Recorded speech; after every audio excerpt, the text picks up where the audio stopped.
Alrighty. Enough jamming to the music. It's really good. Or should I continue?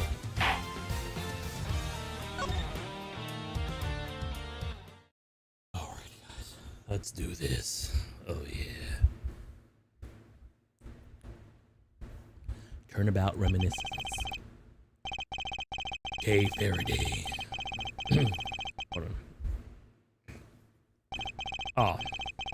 The piece of evidence the cloth has conjured up has taken me back to so many years ago.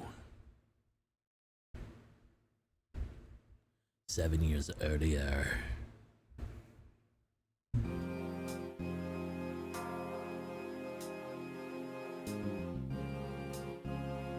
Who are these two? Yeah, that's right. I did it. I killed the guy. It was the great thief, Yadagrasu, who told me to ask the defendant just how exactly you're trying to say. You don't get it. You guys might have to pause it for me on the VOD, or Yadagrasu, the man standing over the prosecutor's bench. Are you saying that I'm the Yadagrasu? Do you dare deny it? I told him. Stuck into the missile. Are you claiming that Miss Faraday is the Yadagrasu? Mr. Rell, you think I heard it? No, this is going way too fast. This is the truth. Tell me the truth. You gotta believe me. Going way too fast for my little old brain. My little old brain could never go that fast.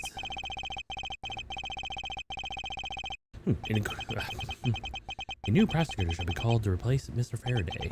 This is not the judge's voice. This court will be in concession. There we go. But I can't even read it fast enough because... I'm wearing my special jacket.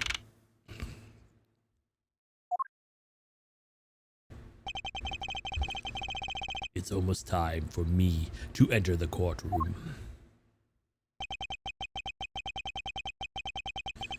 So, if it's my first assignment as a prosecutor, will be as a replacement for the prosecutor who has been accused by the defendant.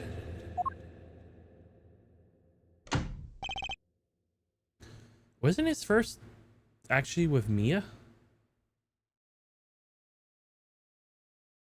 Oh, is there shenanigans going on again?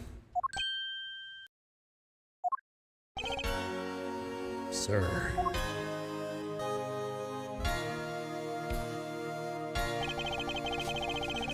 Have you read over the documents regarding this trial?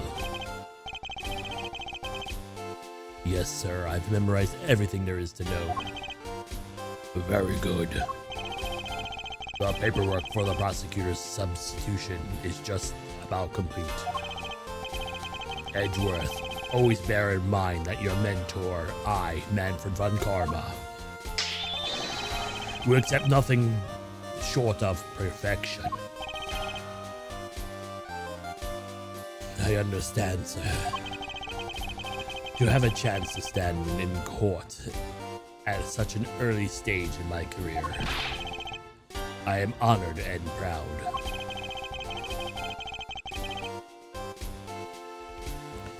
As I have watched over your studies, I am giving you this very rare chance. Prove yourself, crush the defendant's pathetic lies into oblivion. Yes, sir.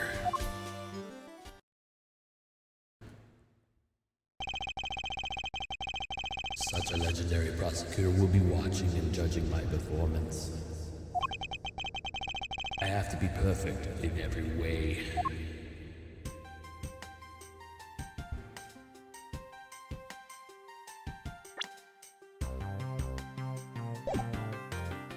Would you like to see my badge?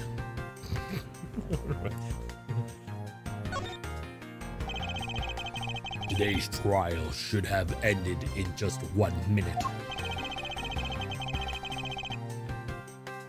Because the defendant was picked up by the security camera, correct?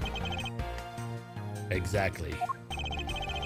The killer had the gall to say he only killed because he was instructed to do so.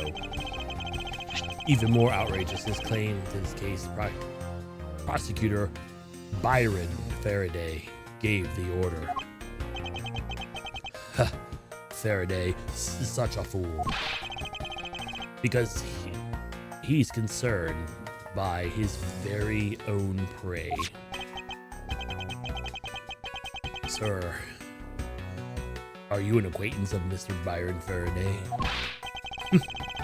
He's such a pathetic man who speaks nothing but nonsense. Nonsense.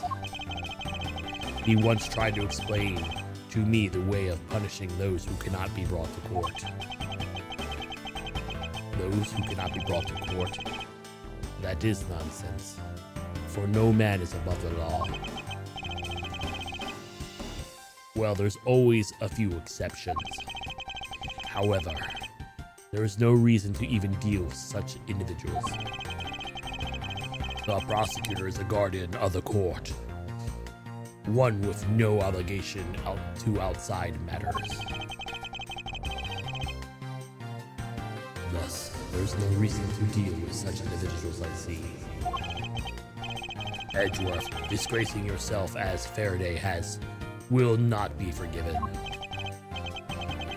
Have no fear. I will not let you down, sir. In place of the accused prosecutor Byron Faraday, I prove the defendant's guilt. Very good.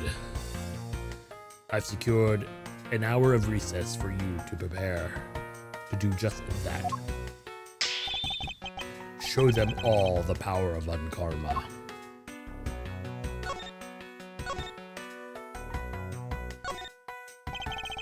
This badge is designed to reflect the relentlessness of discipline and the law enforcement. It comes to the authority vested in us as strict prosecutors of the law and the executors of sentences, much like harsh winter frost and blazing summer days, to where it is identifying oneself as a prosecutor. But my mentor has taught me it's more fashionable to keep it in my pocket. Oh, we're presenting it then. Thanks to you, I finally become a prosecutor, sir. It's amusing that you wanted to become a defense attorney, yet became my student. It's a strange path you have traveled. It is true I've once wanted to become a defense attorney, but now I am honored and proud to be a prosecutor. I see. Then as a student of mine, I suggest you remember this well. The prosecutor's badge is not to be flaunted. The dignity of the prosecutor lies in the man himself, not in the badge. I understand. I will keep that in mind. Besides, why put holes in your fine garments? It's simply preposterous. Prosecutors must also take pride in their appearance. I will keep this in mind as well. I am constantly having to remind the others at the prosecutor's office of this. It's more fashionable to keep your prosecutor's badge in your pocket. In other words, always treat your prosecutor's badge with care and honor, I understand, sir. Today's trial. So you have achieved a firm understanding of the case. Yes, sir, I've memorized everything that is written down in the case files. Well then, explain the case to me. I want to see if you really know what you're talking about. Understood. A murder was committed on September 8th in front of the Kodofian Embassy. The victim, Mr. Deedman, or Diedman,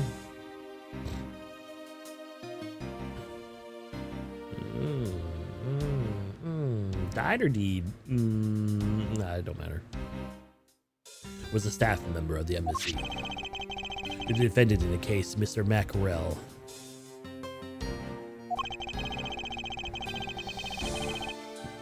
Was held for questioning the night of the incident as it was deemed suspicious. He quickly placed under arrest for the possession of the murder weapon, a gun. Furthermore, at the time of the murder, the great thief Yadagrasu had successfully infiltrated the Kofanian embassy as well. At first, Rel claimed himself was the Yadagrasu, but he did not kill Diamond.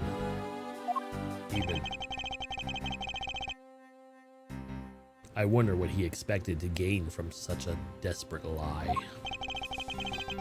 It is possible that he wants to go down while in the spotlight if he's found guilty.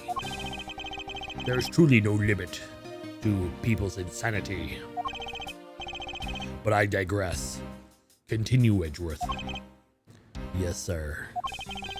During the trial, the prosecution presented the security footage of the murderer. The footage clearly showed Miss Rel as the murderer.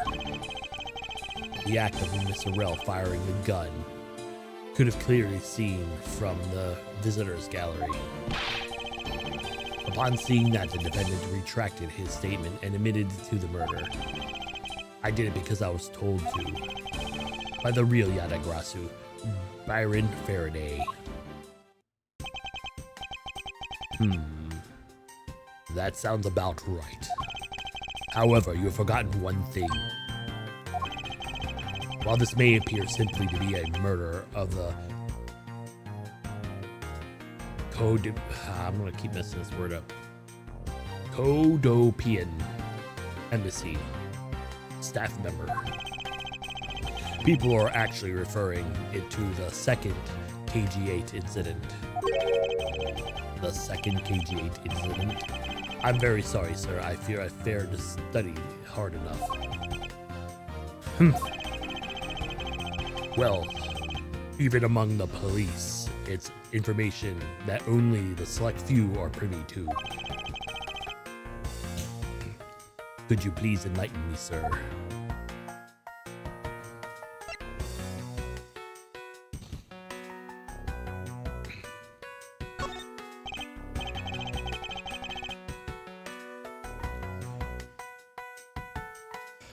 Sir, what do you mean by the second KG-8 incident?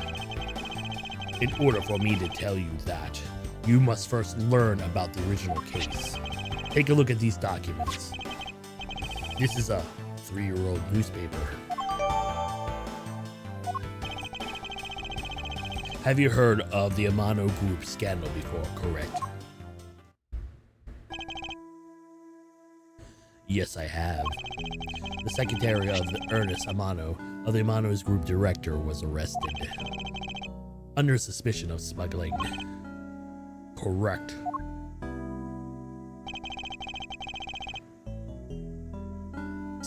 Is it CC? You think it's CC? I don't know, guys. We'll do it anyway.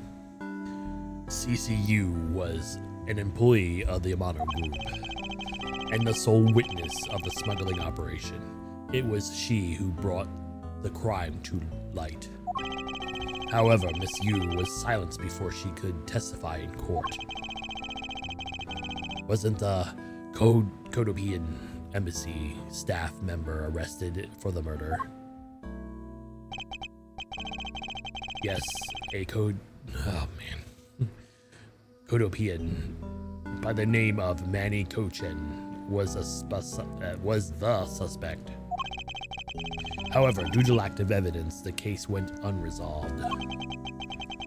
Lack of evidence? Ha! If only I was in charge of the case. I would have done everything in my power to prove his guilt. To make sure that all criminals were found guilty. My mentor was really dedicated. And an ass. Faraday was a prosecutor on the case then, and he was as pathetic as ever.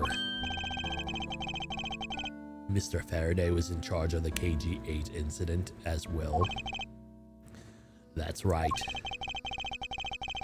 And now, once again, the victim of the case you are currently assigned to was someone who was scheduled to testify against the smuggling organization. And just last time, the victim was a murder right before he was to testify. You're catching on. The victim was murdered just before his day in court against the smuggling organization. Events are occurring almost exactly the same way as they did in the KG-8 incident. So that's why it is being called the second KG-8 incident. Yes. Yet there is one difference between the two incidents. What would that be? The so-called noble thief that is sending everyone into an uproar. The great thief Yadagasu. Yadagarasu. I better find out more.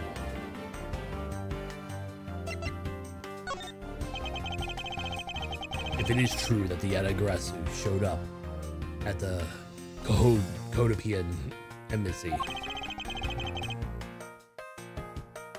what could he or she have done after?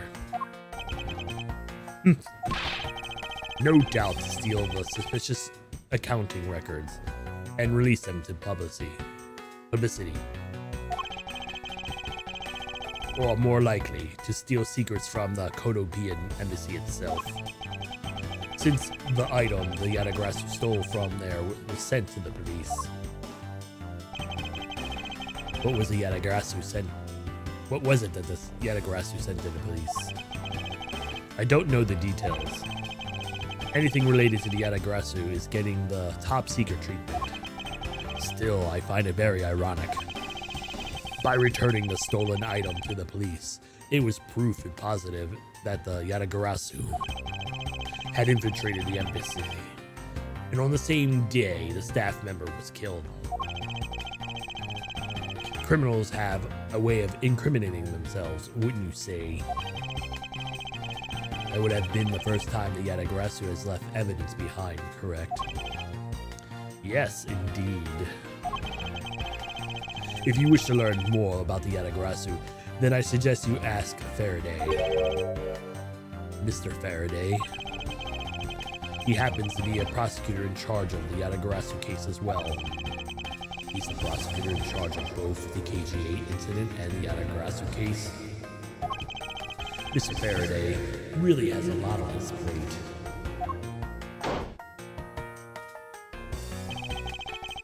What is it, little girl? You're scary, mister. Did you need something? I want to trade you these coins with you. A fistful of dimes, quarters, and pennies. It looks like you've exactly $1. Is this what you would want? Thanks, that's exactly what I needed.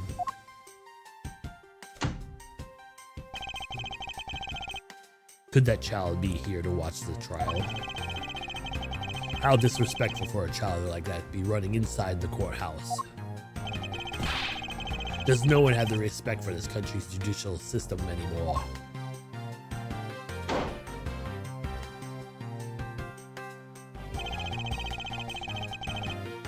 Paperwork for the prosecuting substitution is complete. Why you? Do you even know how much time there is left before the trial resumes?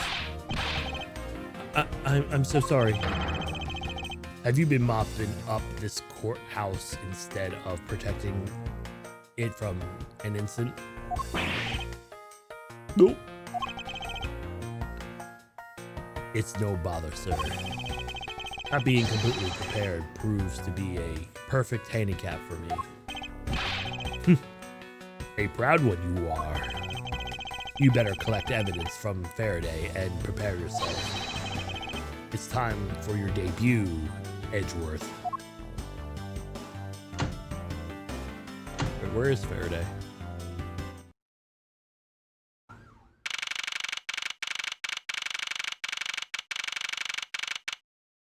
Did that get picked up?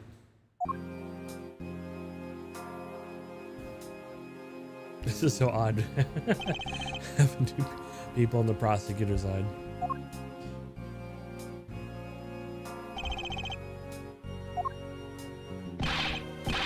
Just what's going on? Why isn't Faraday here yet?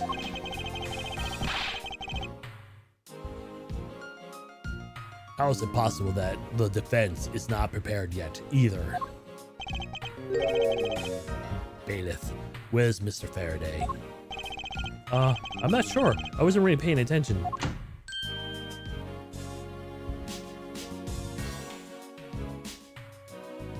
They gave him a walking animation. Awesome.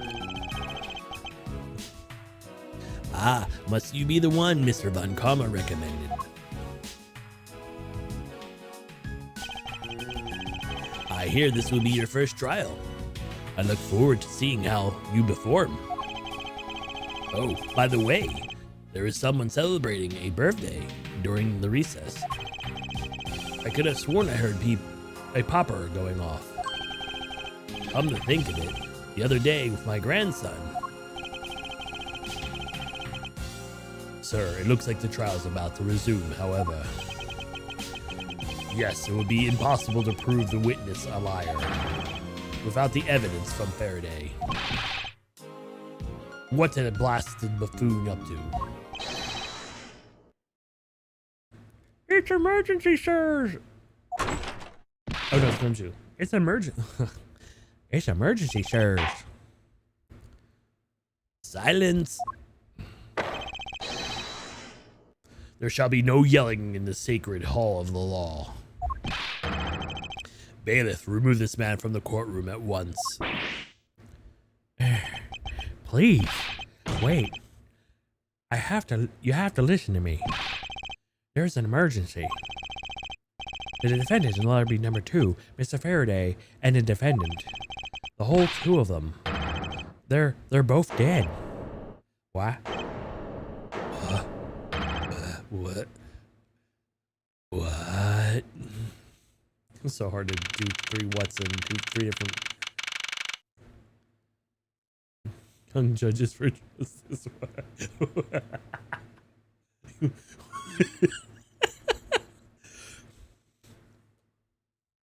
Young judges for justice.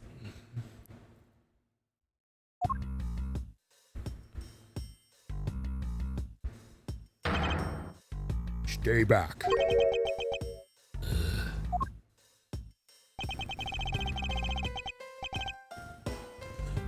No one's allowed in a crime scene, period. I'm even scruffier than Gumshoe.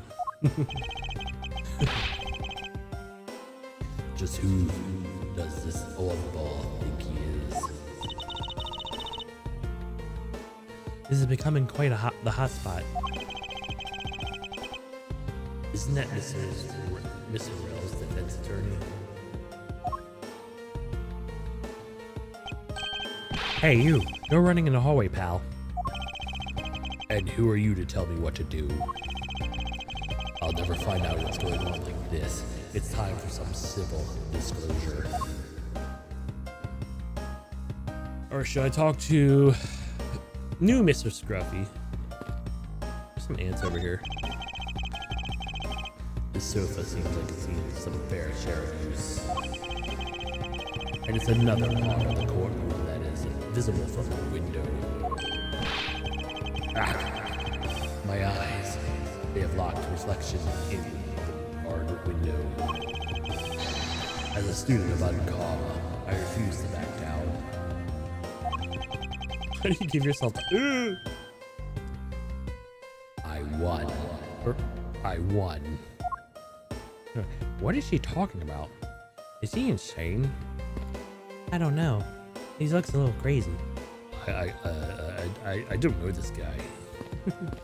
We'll go with the gumshoe. And you are? Who, me? Hey, pal. It's coming from the courtesy to tell you someone your first name before asking theirs. Point taken. My name is Miles Edgeworth. I am a district prosecutor. A prosecutor? I've never seen a prosecutor as young as you, pal. I told you my name. Would you mind telling me yours? Detective Dick Gumshoe. And just recently I achieved my dream of becoming a detective. More than a dream. It's about it was what I was born to do. Maybe I should check and make sure that I'm not really some crazy dream first. This detective is entirely too excited to be at a murder scene. Crime scene. So, Detective Gumshoe, would you mind telling me what you know about the incident? You know that I don't have to tell you everything, right? I know that. But it would behoove you to fill me in on what you know. Wow, you're proud. You are proud for one such as a youngster, aren't you? Well, anyway, Detective Bad is the one in charge. You know, that's not a good name to have if you're... So you're just gonna have to ask him for all the detail, okay? As for me, I was guarding the door to the defendant in lobby 2. So you were on guard detail. Did you notice anything strange while you were on duty? Well, I freaked out and I heard a gunshot. And then I kind of froze. You're a detective, and a messy gunshot scared you? Or a measly gunshot scared you? That much? Then again, I can hardly claim I do not know what it is like to bear one. Hear one at close range. Then Detective Bad came running to the scene. We went into lobby number 2. Together, both men were lying there dead. Is that everything? Yeah, that's it. I was in the hallway the whole time. I didn't hear a single peep of a struggle. Interesting. Other than a gunshot, you didn't hear a single sound of commotion.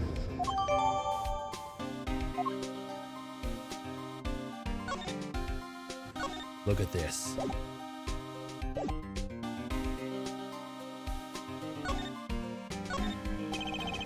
You mentioned that you only recently became a detective, did you not? You got it. I'm a brand spanking new detective. So this means that you're probably never seen a real prosecutor's badge, right? And if so, desired to see one, I just might be able to make your day. You don't have to go through all the trouble, pal, because a real man has a police badge. And someday I'm going to become an ace detective, just like Detective Bad. Yet they don't do that to him. They make him seem like he's a bumbling fool, which you don't ever see anything. They just call him a bumbling fool all the time. It's like, oh man. Did you say did I say something wrong, pal? Forget it, detective.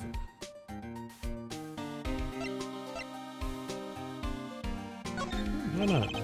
So you were guarding the door to lobby number 2 at the time of the crime, correct? Yeah, that's right. I'll have you know, not even a single ant got by me. Really? Are you sure that even a single ant slipped in? Well, I guess if we're talking about slipped in, then maybe a frog or something did. It would appear that my point also completely slipped by you, detective.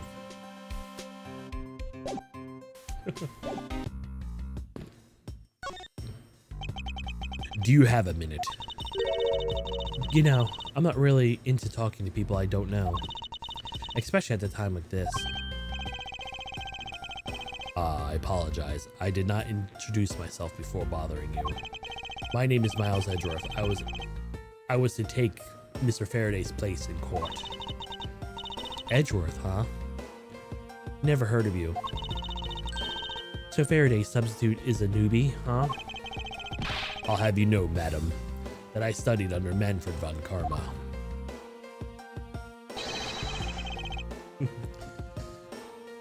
Do not take me for some naive novice.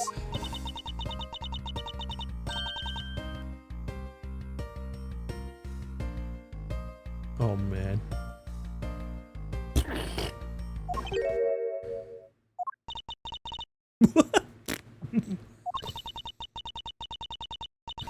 Do not take me for some naive novice.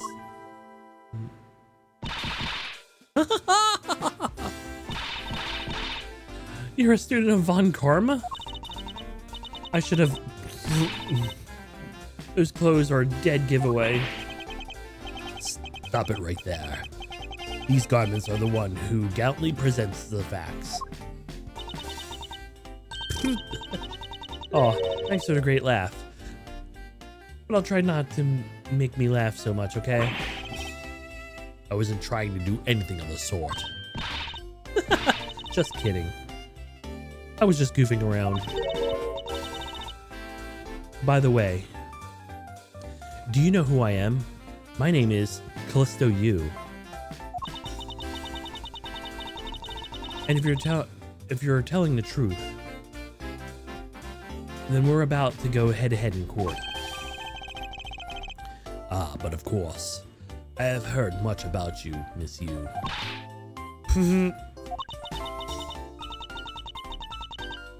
Ah, but of course, I have heard so much about you. You're a regular Shakespeare. Did I say something funny again? Crime scene. I'd like you to update me on the situation. I don't really know anything. Why don't you try talking to those detectives over there? If that's the case, then why are you here?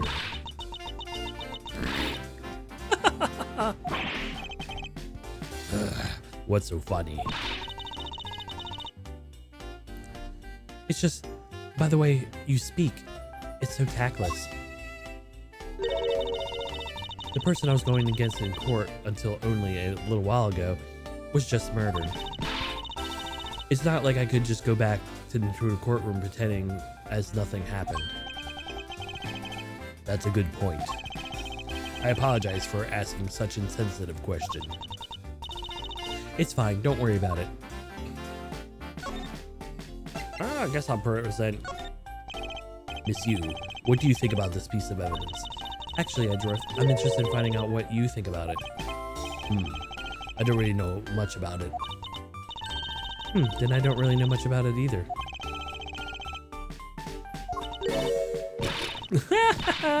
Sorry, I guess can't be any of service.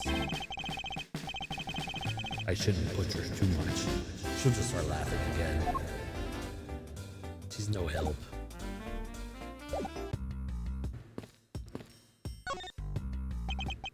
Excuse me, but who are you? Detective Tyrell Bad. Homicide. I was informed that the situation and came as quickly as possible. So how did you arrive and expect the body before me? Faraday requested me to testify in the trial, plain and simple. Mr. Faraday requested you before you'd be here.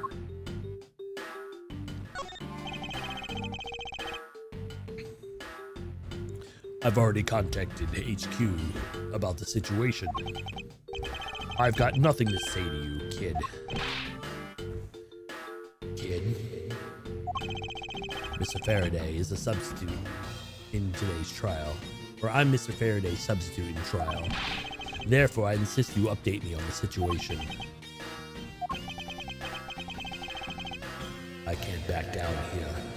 I have the right to know.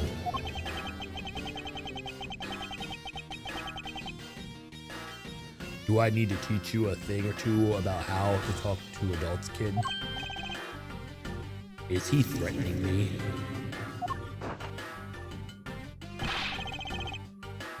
Is he going for his gun?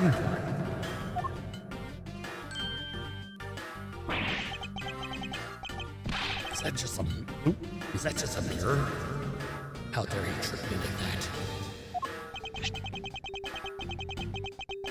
Faraday was stabbed to death with some kind of blade, and he had a gun in his hand. The other man, Mr. Mackerel, was shot and killed.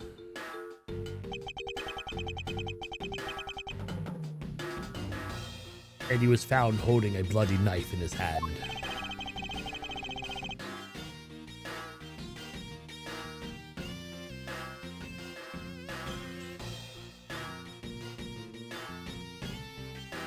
Was there anyone else who went into the defendant lobby number 2?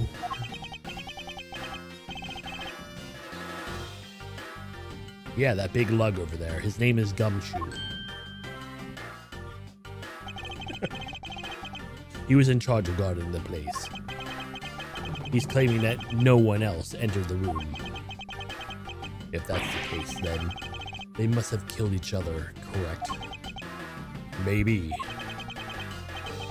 Such impudence. This guy is really testing my patience.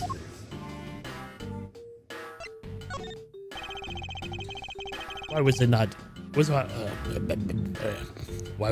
informed that they were going to testify in court?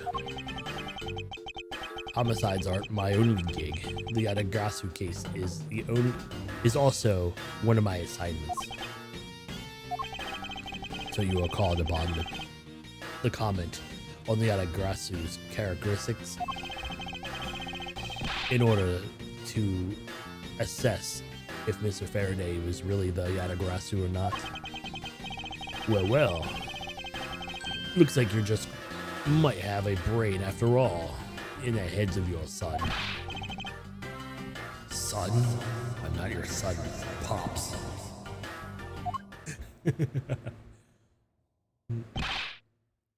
Mrs. Yu, there is someone who wishes to see you.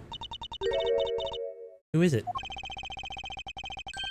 A Codopian embassy staff member by the name of Manny Cochin. What? What's going on? Detective Badness' news changed all of a sudden. Wait a second. Was it Manny Cochin? I'll be right there.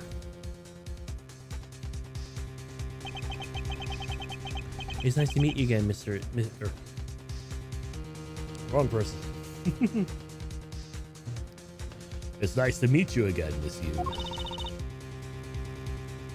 Why are you here? I have no desire to ever see you again. Now. Actually, would you mind stepping outside for a brief chat? Fine. Let's go. What have you been doing? Edgeworth. Bad. Von Karma. It's been a long time. I knew you would show up. You usually do when the Yatagrasu is involved, and I see this case is no exception. Do you know Detective Bad, sir? Yes, he's an old bloodhound that never leaves the scene of the crime. If only he would get a promotion and move on. It's the crime scene where the detective is most useful and effective. It's not like I don't know that. Moving on though, Bad. The men I just passed by,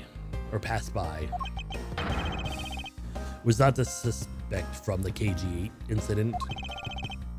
So, Wow, that's a lot of words. Too bad I'm not reading them.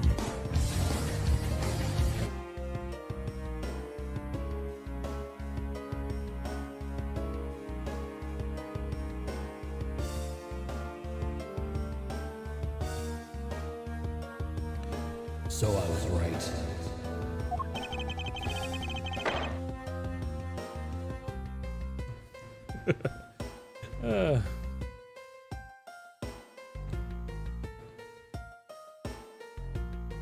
Just what was that man doing wandering around here? That Faraday, I can't believe he let such an easy catch get away. Imbecile. I would have proved his guilt in 3 minutes.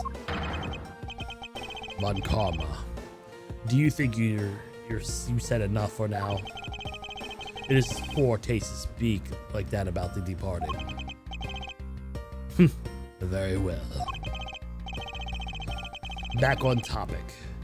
I'm placing Edgeworth in charge of the investigation here. Objection!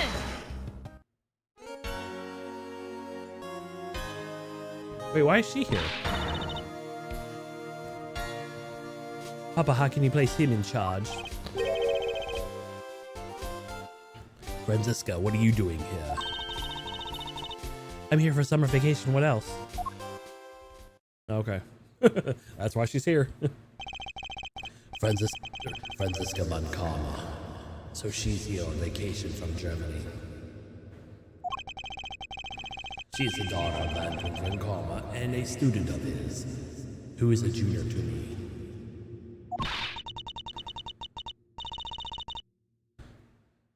You're the ones who is a junior to me. And don't you forget it.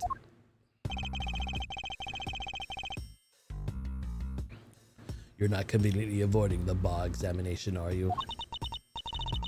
Ha! If I was able to pass, or if you were able to pass, then you'd have absolutely no trouble at all. I'll never allow myself to lose to you, never. Why does she always have to be so competitive? Anyway, Papa. Are you really assigning Miles Edgeworth to cover the case? Yes, I am. Why do you ask? Well, you know, I'm close to becoming a prosecutor myself. And I'm 100% confident I can do a better job than him. That's just like Franziska. She has no problem bad-mouthing someone right in front of them. Yeah, there's no way they could let you prosecute. You gotta be like, what? I don't know, 12 now? I don't know what.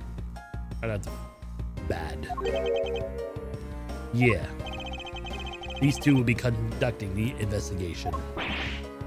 What? You want me to let both of these kids on the loose in the crime scene? Ha! This is a perfect opportunity for them to work on their prosecutorial, there we go, skills. A crime scene is not the place for children to be messing around. I am one of those authority over the crime scene, bad. And I would not tolerate complaining. Ugh. Edgeworth, Franziska, I leave the case to two of you. Understood, sir. Yes, Papa. Papa. I'll go take care of the paperwork now. Remember, I'll accept nothing of a perfect report from both of you. Do not disappoint me. Hold up, Von Karma, I'm coming. I haven't agreed to this. Or do they have Miles Edgeworth. It's been quite some time, Franziska. This would be the perfect chance for us. I have to see which of us truly is worthy of the Von Karma name. Would it kill you to at least say hello? Yeah, long time no see. Very good. Just because you became a prosecutor first doesn't mean you can act all proud.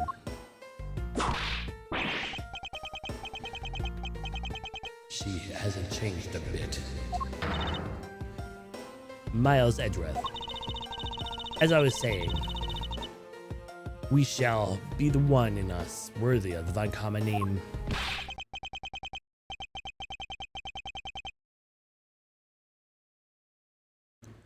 For crying out loud, I have been reduced to a babysitter.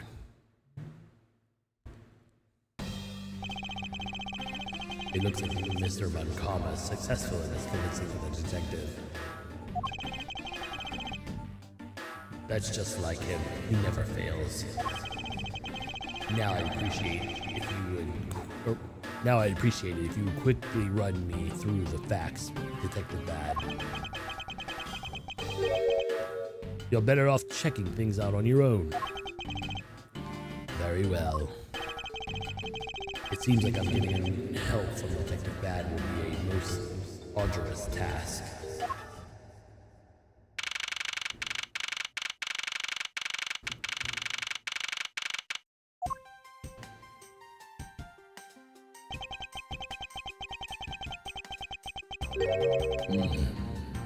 Is the only real explanation that they killed each other simultaneously?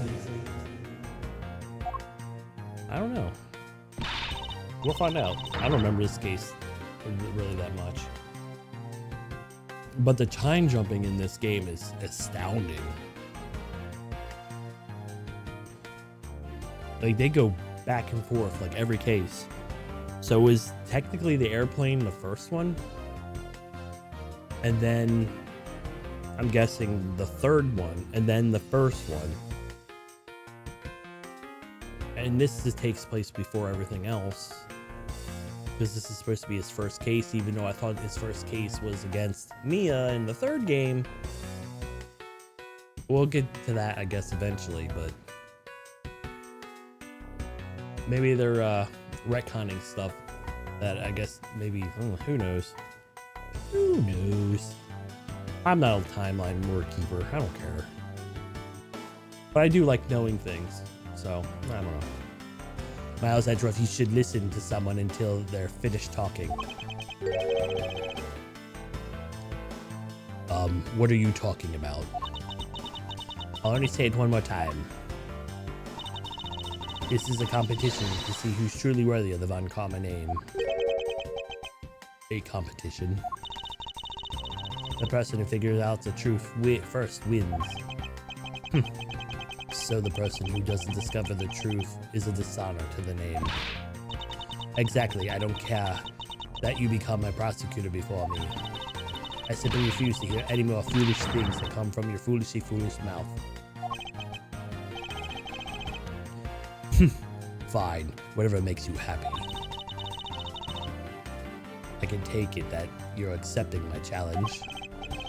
Once again, whatever makes you happy. Ha! Well then, let's begin the investigation, shall we? I'm gonna find the perfect evidence. Prettily? I'm gonna find the perfect evidence and prettily present it like the professional I am. Completing discover the truth behind a crime scene. How delightful challenge.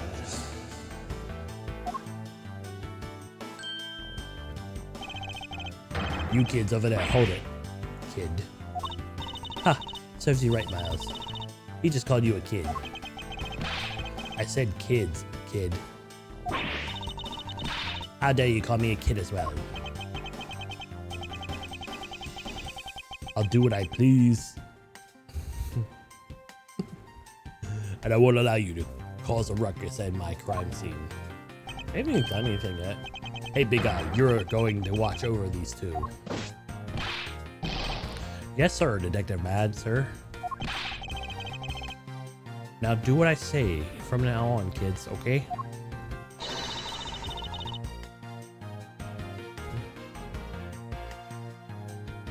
You'd better not get in our way, Scruffy.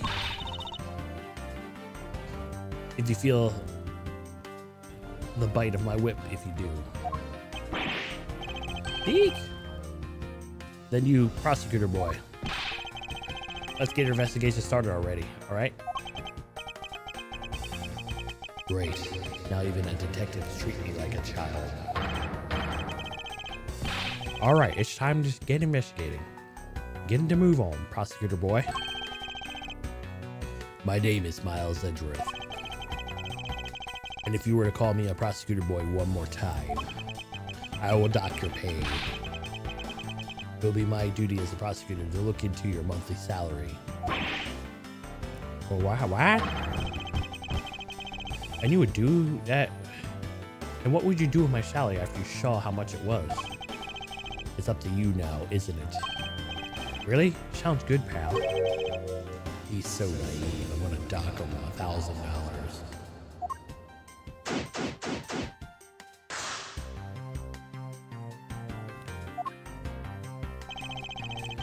Detective Bad, may I have a word with you? What is it? It appears that both the knife and gun were used in the murder weapons. Yeah, it does. That leads us to our first question of the investigation. Where did the men acquire the weapons? The gun was inside Faraday's bag. It was a piece of evidence that was presented in the trial earlier today. It was used to kill the Cotopian embassy staff member. But I never heard anything about a knife. Mr. Rell was being held in by the police. There's no way he could have brought it in. Which means it's possible that Faraday had a knife on him from the start as well. Could have been a piece of evidence that yet to be presented. But then, why does Detective Bad know about it? Wait, what if? Is it possible that Mr. Faraday brought the knife in under the guise of prosecutorial evidence? He could have brought it out and attacked Mr. Rell with it. Huh? Maybe you've got a brain in there after all, kid. Yeah. Is he gonna treat me like a child forever? It looks like Mr. Faraday attacked Mr. Rell first, who then counterattacked. That's the only logical conclusion I can draw from the scene like this. Not yet. I feel it's too early to be drawing a conclusion already. I must first find a conclusive evidence to protect the honor of the Von Karma name.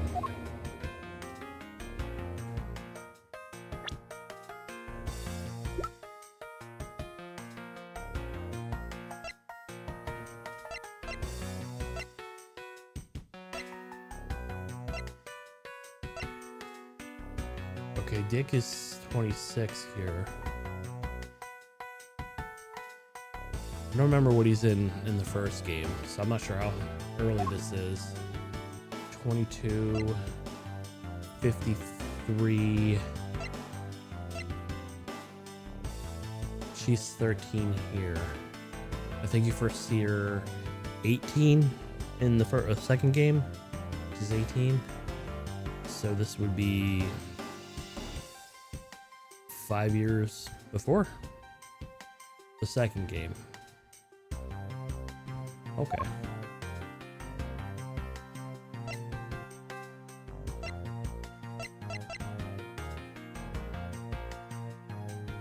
I just thought they put him in question marks. It's like he's always there. It's like, how old is this guy?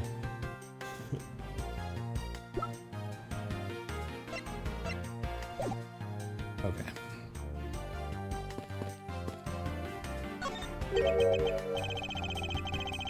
Why are these plastic bags scattered all around? Those bags are for keeping evidence safe, pal. I know that much, Detective. You sure are good at this stuff, aren't you, pal? Normally I'd be happy when someone compliments me, but when it's this guy... Anyway, could these plastic bags have evidence of the fight between the two men?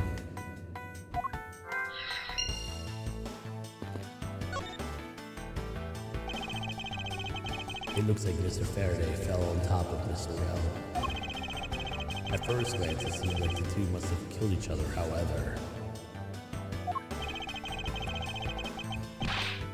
Using logic, only logic's conclusion is aha.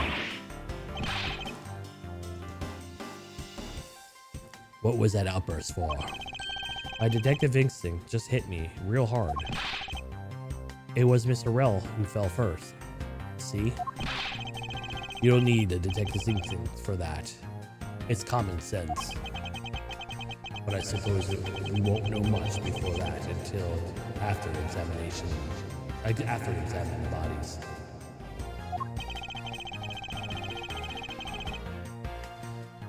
I won't rest until I inspected every suspicious nook and cranny.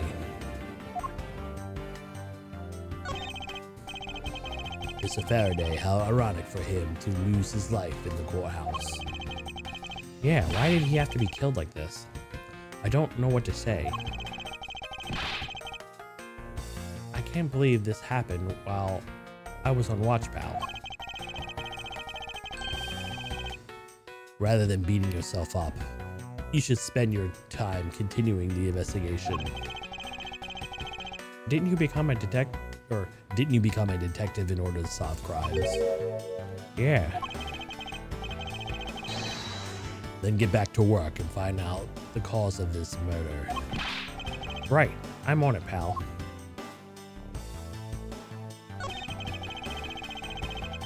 First he killed a Cody Evans member, and then he was murdered himself.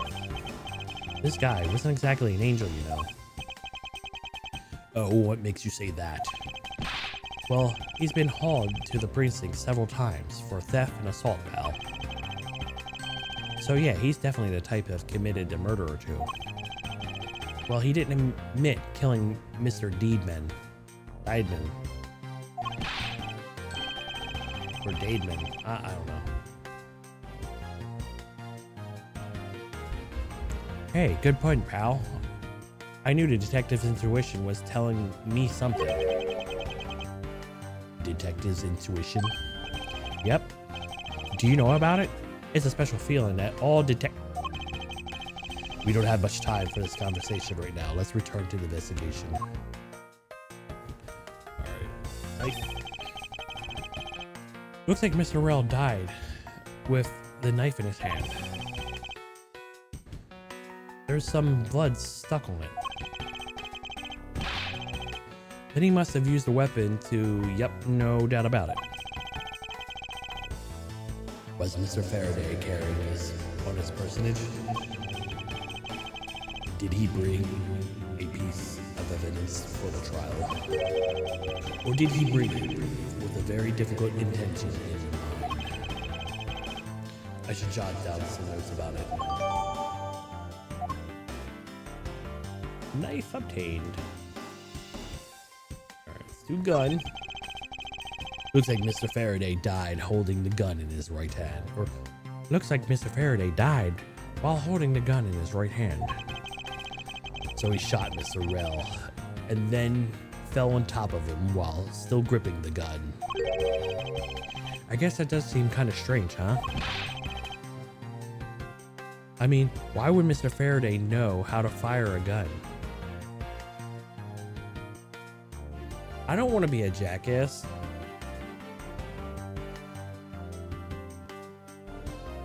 But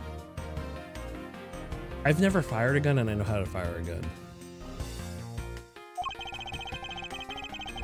It's not exactly right. Rocket scientist. Even I know how to pull a trigger. Although I doubt I ever need to use one. I hope to never fire a gun either, pal. But it sure does look cool to hold a gun in your hands. It appears that the police screening procedures need thorough review. Anyway, I should jot down some notes of the handgun in Mr. Faraday's hat.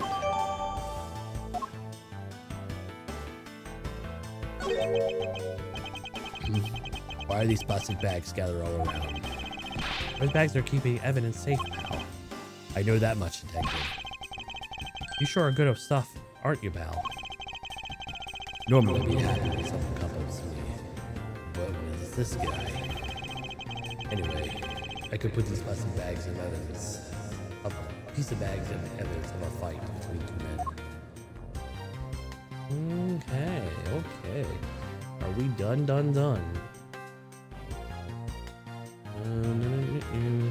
Nothing.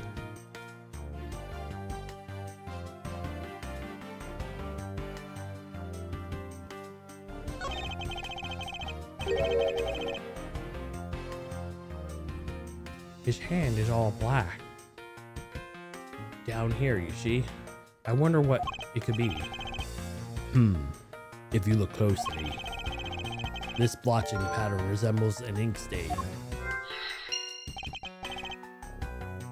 An ink stain? Yes, I usually get ink on my own hand when I use my feather pen. A feather pen? I've never seen one before. Sure you aren't just making it up, pal?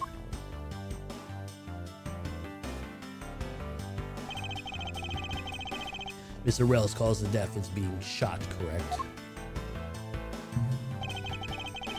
That's what I think. But it's hard to tell with him lying face down.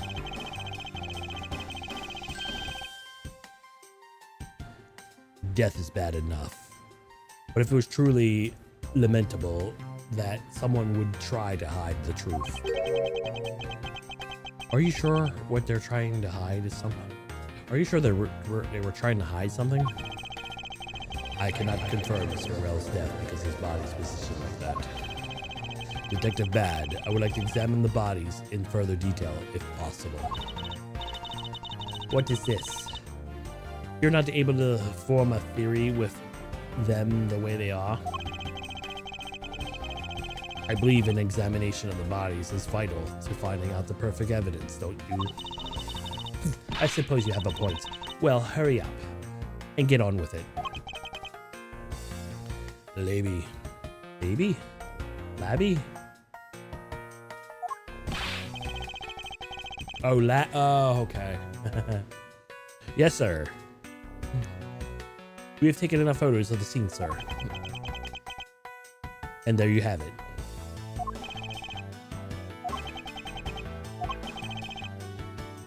Do you not approve? Of course not. What? Investigation of crime scene is the work of a detective, so don't do such a thing. Hey, big fella, turn over the bodies for me, will ya? Okay.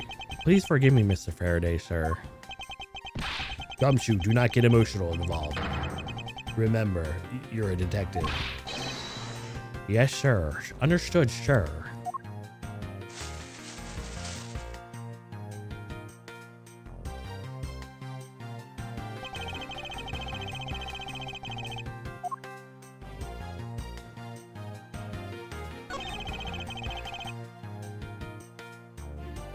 There is something in his breast pocket.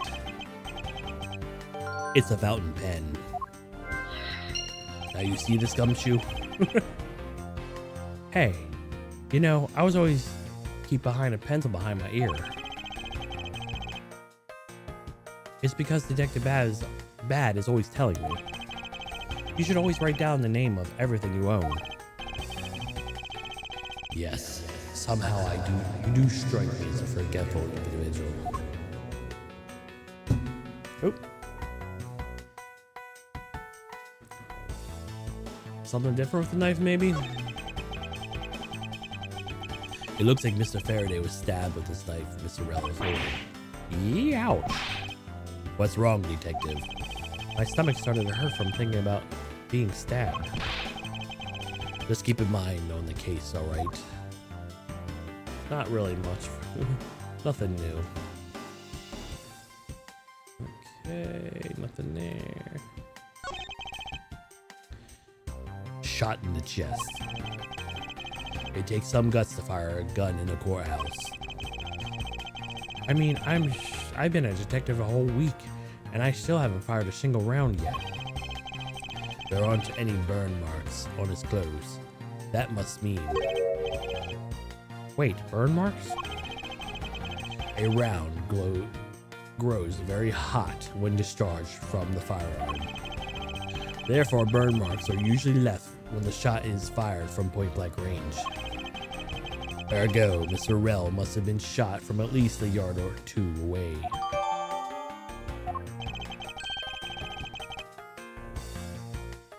You sure do know a bunch of neat stuff at your age, pal. Apparently, this detective has as much in common knowledge as an everyday marsupial. Edgeworth, really? Come on. There's a knife wound in his chest, see? I wonder if the wound matches the knife Miss Orell's holding. Labby. Yes, sir. Verifying now, sir. Make it quick. From the look of things, someone could deduce that the knife Miss Orell's holding is what killed Mr. Faraday. Now let us try to understand how the two men died. First, Mr. Faraday took the gun and the knife from today's trial evidence, then aimed the gun at Miss Orell and fired. However, Mr. Orell managed to grab the knife and counter Mr. Faraday while being shot. Then the two men fell together where they stood. That is my theory in any case. What a crazy way to go. Still, something about the explanation doesn't seem right.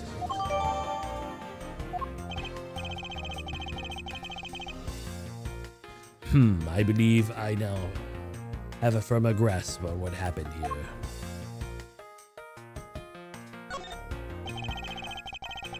Okay, I don't know why I didn't have a check mark then. Oh, I didn't check the gun. Mr. Faraday's holding a gun in his right hand.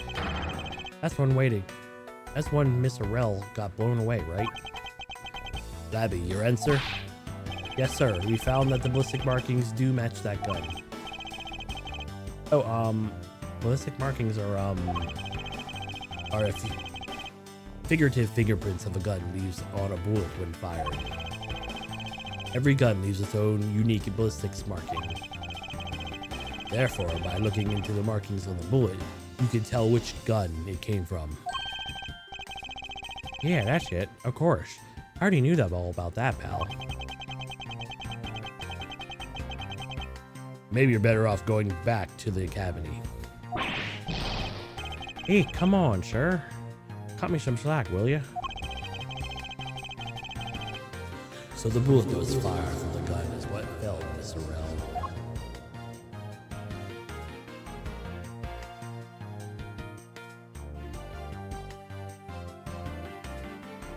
Nothing else flavor text wise, at least?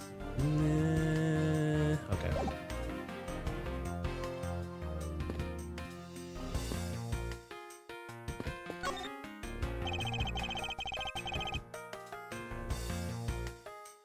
There are some plastic bags stacked up on the table. There's a tea set too, but doesn't seem to be any sign of disturbance. Yeah, that table's all neat and tidy. Maybe they were supposed to be... Maybe they were super quiet in their scuffle. After all, I didn't hear anything from outside the hallway, you know.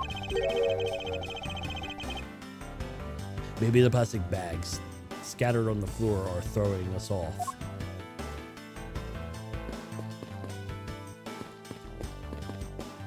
Okay, that's connected to the tea set, but this bag is not. There's some stuff in his bag, pal. I suppose that Mr. Faraday's bag. It's probably the trial evidence I was supposed to collect from him. This is the evidence? I better not touch it. I'll leave prints on it. Do you not pay attention to anything, do you?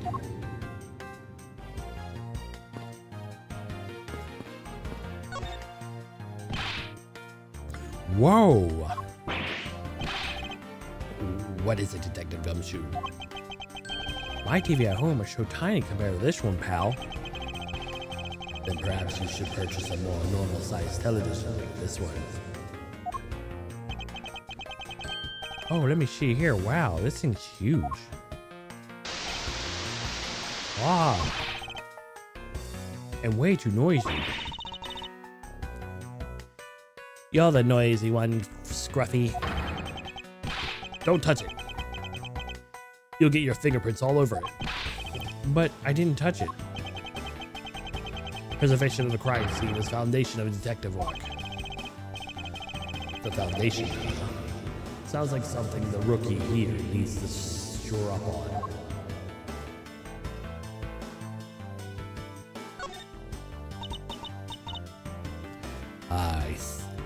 I see. Did you figure something out? This is a competition, Miles, and such. I'd appreciate if you didn't talk to me. As you wish.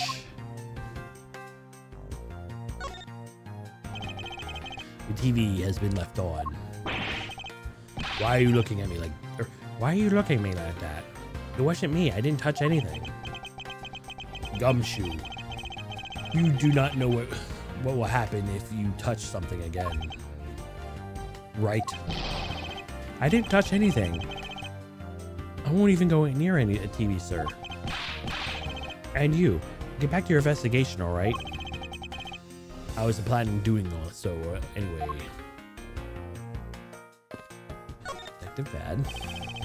Detective Bad, you have your thoughts on the case. Faraday, Rel. It looks like they killed each other to me. Although, there are a few things that just don't seem right. And what would they be? Why? I don't know. Don't know why you're taking on your own first.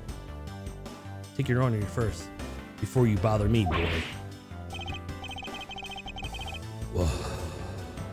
Now you downgraded to just boy. Can't get to the forensic guy? Nah.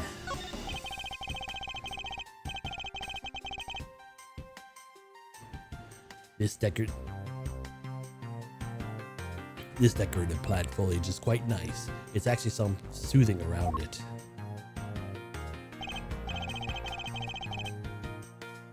Perhaps I should purchase one for my room. Do you have a plant in your, Can I look outside? Yes. The window is open and there's a fresh flowery scent in the air. The flowers in the garden down there are so gross and ghastly. Do you think maybe you could try offering something useful for a change? Well, at least there's no way someone escaped through the window, pal. They would have to wake up and smell the flowers after they fall from the third floor. Are you willfully ignoring the fact that there are also iron bars on the windows? Yeah, I guess there's that too. Either way, no one could get through these windows, right? They thought of everything when they were designing this courthouse. Very nice. Alright, looks like we've did everything. Alright. Oh, was there another? Couch. It looks like the sofa's already been disposed of. It's so soft. I could sleep for 24 hours of a day on this thing. Edgeworth's like, I'm not gonna respond. If I could only dispose of him.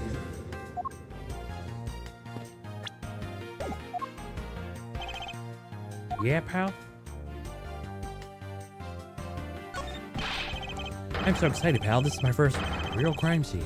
Let's get investigating. I'm Detective Gumshoe. I thought the investigation we were supposed to be conducting in a calm, collected manner. What do you know about running an investigation, little boy prosecutor? I knew that, at the very least, I have a greater grasp than you happen here. Why you? You don't know any more than me, pal. Look, just stay behind me, boy. And out of the way. Ironic coming from a guy that has been stepped behind the entire case. This is my first time setting foot in the courthouse. Who would have thought this would be my first case as a detective? But you know, I'm getting the feeling I'll be coming here a lot more in the future. as a suspect detective? Of course not, pal. Anyway, the lobby's actually pretty luxurious. I mean, for the defense lobby, it's got a pretty big TV. Oh, and there's the tea set on the table over there. I bet you didn't know. I like to drink tea. Wow, this room is really decked out.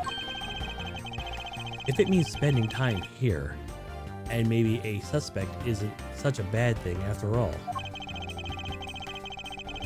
I'm beginning to suspect and leaving that this detective in charge of anything might be bad. But if he is right, this room is rather furnished. And somewhere in this room, the truth is slumbering. It's time to find it and give it a wake-up call.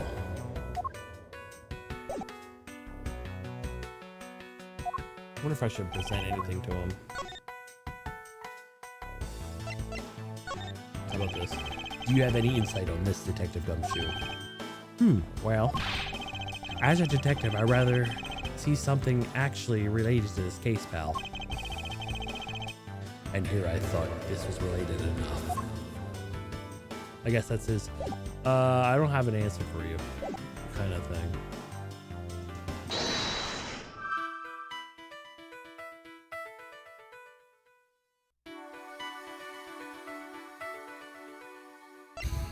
Okay. Instinct. Pen. That splotch on Miss Faraday's hand. I wonder if it might be the ink from the fountain pen. Oh, let's ask the lab guy. Detective Gumshoe. I can confirm that the substance on Mr. Faraday's hand is the ink from the fountain pen. I see, good work. Ah, you don't know I've always wanted to say that. Even when I was just one time in my life. If Mr. Faraday wrote with his fountain pen in his left hand, I think it's fair to assume that he was left-handed. It appears that Mr. Faraday's pen is very important to this case as well. Okay, if you say so, pal.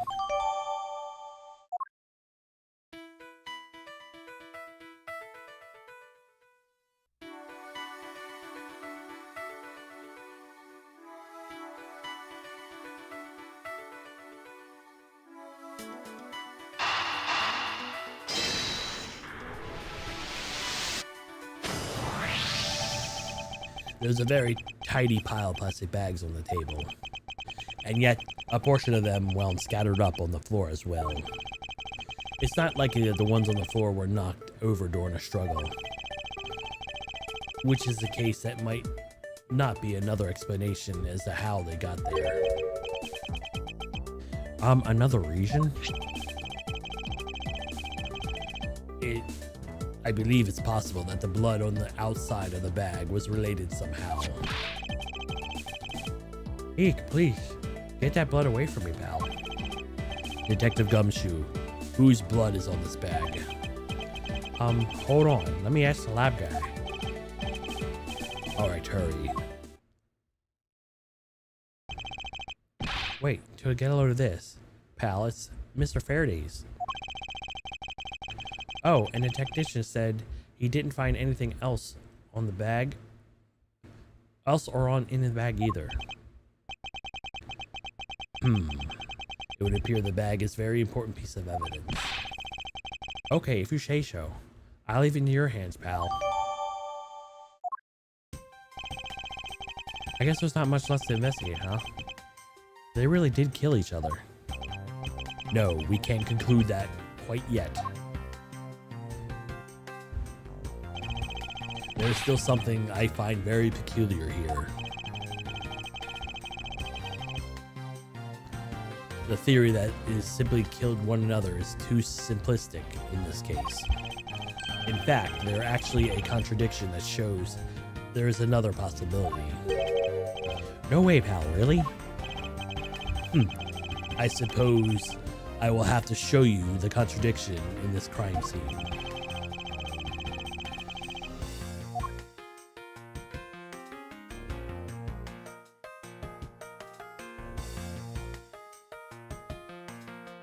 Alright. He has a gun in his right hand, and we assume he's left-handed, right?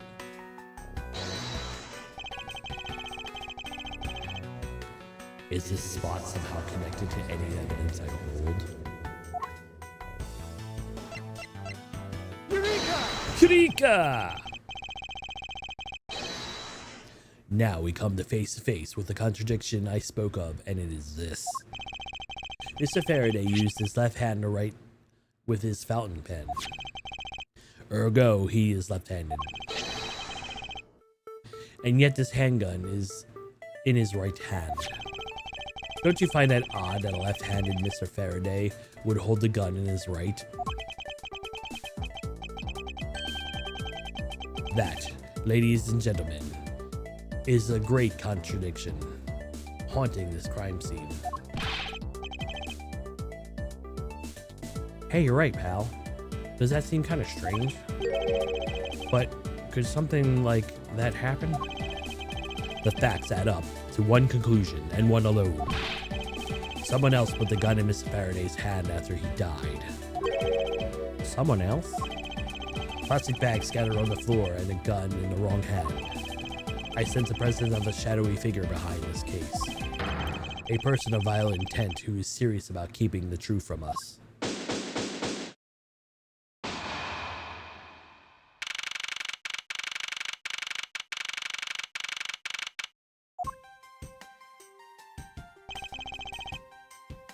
Here's the autopsy report. It is probable that Mr. Rell survived for a short time after he was shot. However, Mr. Faraday died instantaneously from his stabbing. Interesting.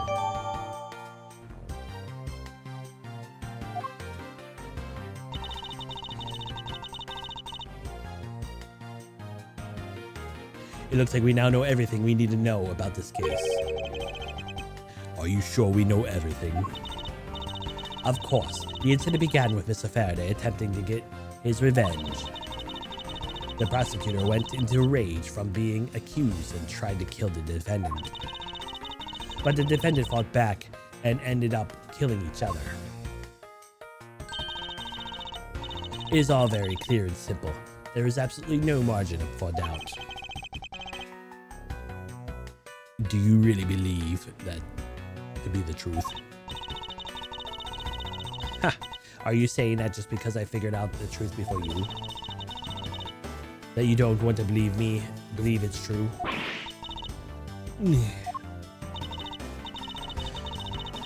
It's alright. If you disagree with my argument, then prove me wrong. Well, if there's any contradictions that we found, then that is. Don't worry, I will. I'll have to rebut her? Okay.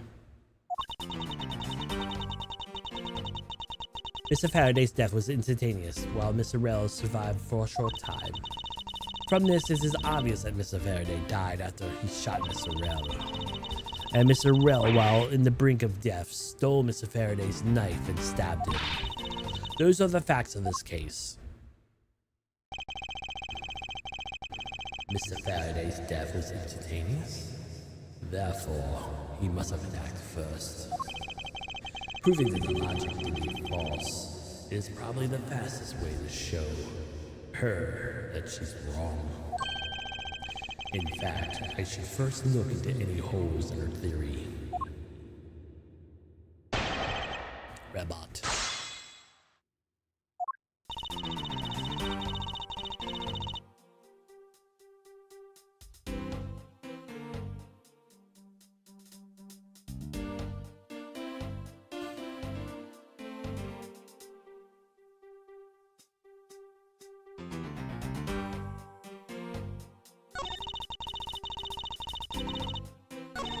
Mr. Rell was on the brink of death. He stole his knife and stabbed him. Hold it! So you believe that the dying Mr. Rell stole the knife from Mr. Faraday? Mr. Rell became desperate as he did not want to die. Human beings can do amazing things when they are put to test. So the two men struggled. And in the end, Mr. Rell was able to grab the knife and stab Mr. Faraday. A messy condition of this room is a testament to their struggle. Yes, my logic is perfectly sound. Can you really say that? It's perfect. What are you insinuating? Nothing. However, I can't let you said slide by without further inquiry. One must be clear and precise. If so, could you append that statement to your testimony? Fine.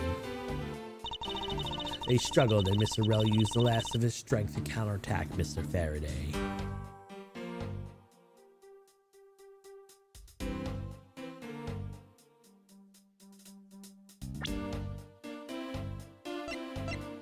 Objection! How about this?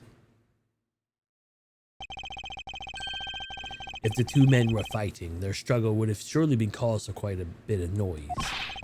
However, Detective Gumshoe testified he heard absolutely nothing. Ha! You place that much faith in a detective's testimony, you know? But for the sake of argument, let's say there wasn't a fight. However, then did Mr. Rell get his hands on a knife? Mr. Faraday's bag was sitting right here in lobby number 2. It is not hard for them to imagine that perhaps Mr. Rell was a chance and look at it some point. So what you're saying is this. Mr. Rell took a chance, he saw an opportunity and took the knife from his bag. And then Mr. Faraday shot Mr. Rell after being stabbed.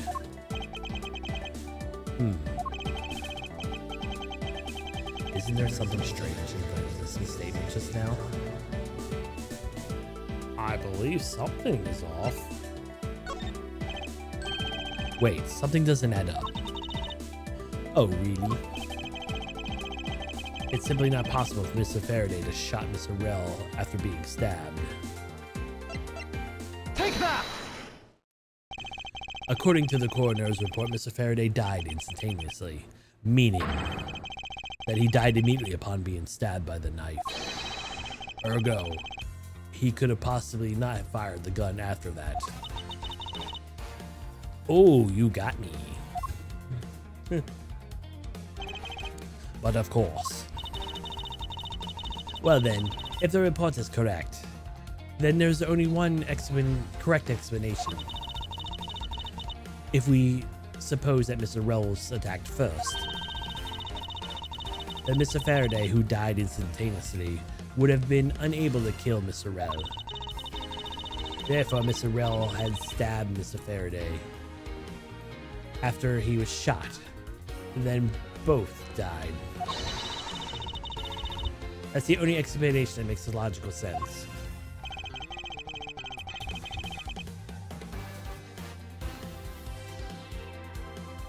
Beginning your opponent's ideas in order to prove your own theory. I see. You've been studying, Franziska. Just wanted to explain it to you as simply as possible, before you foolishly purpose a foolish theory that only a foolish fool like you could. How naive are you to believe that only your opinions are valid? And I still expect to discover the truth that the crime scene offers you. Franziska, you've got a ways to go. What are you talking about? Are you saying there is a flaw in my logic? Mr. Faraday died instantly. And the fact that he gives a rise in the contradiction here. There's a contradiction. There's a contradiction in the crime scene is should be the order of events, the order the bodies fell, the evidence bag location. Let's go with the order the bodies fell. Let me get this straight. What you're arguing is this. Mr. Faraday took the gun from the evidence bag and shot Mr. Rell. Then wounded Mr. Rell had the opportunity to take the knife and strike back. Upon being stabbed, Mr. Faraday died on the spot, and Mr. Rel died therefore after. If that's the case, then how do you explain this? Take a good look and order which the bodies are piled up. No. Mr. Faraday's body is lying on top of Mr. Rel's, therefore. Mr. Rel must have died before Mr. Faraday. Impossible. Yes, I agree, that seems strange no matter what angle you approach it from. Which means that the real mystery behind this crime. Objection!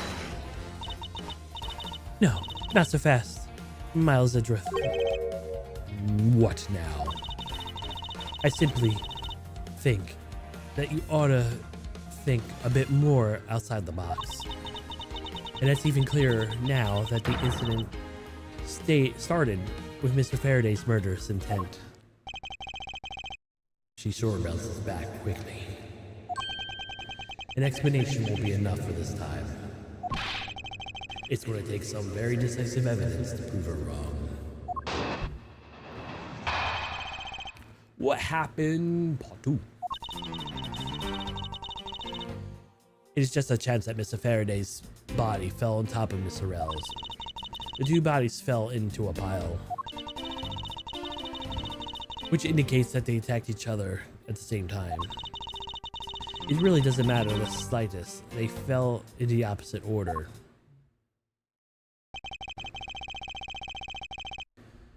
I just know Francisca's explanation isn't absolutely correct. All I have to do is find a hole in her logic.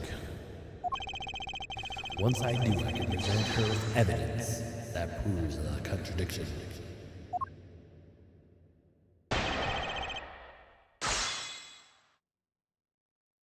What happened, part 2?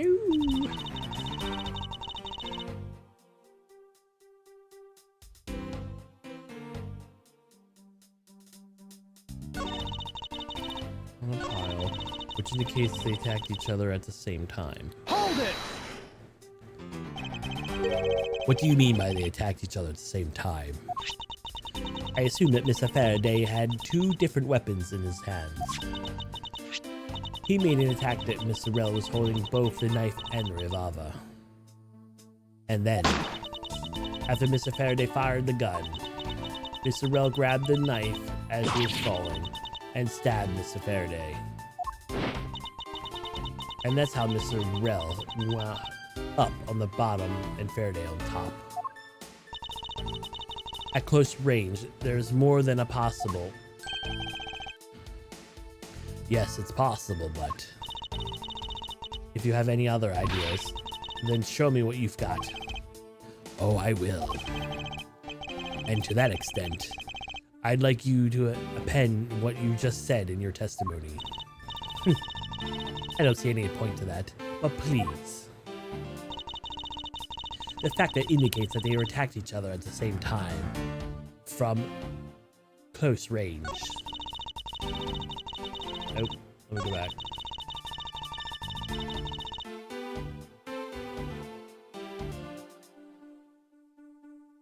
So, you say he shot him point blank. Objection! I say he did not.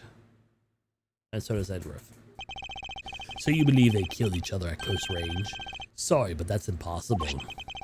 Just as written in the crime scene notes. Firing the handgun did not leave gunpowder burn on Mr. Rel's clothes. Therefore, Mr. Rel and the gun must have been separated by a distance of at least 2 or 3 yards. Ah! Yes, this is by far the biggest contradiction. The two bodies piled up each other, yet the gun was fired from a distance. And there being no chance that Mr. Rel moved that far after being shot. That leaves only one possible explanation. What a completely foolish line of foolish thoughts from the thoroughly foolish fool. If I'm not right. Then who was it that made the first move with the intent to kill, huh? Who? The person that attacked first with murderous intent would be.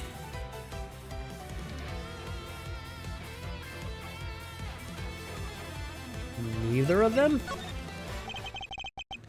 Here in this room, contradictions appear no matter which man we claim attacked first. Thus, there can only be one explanation. There was a third person here.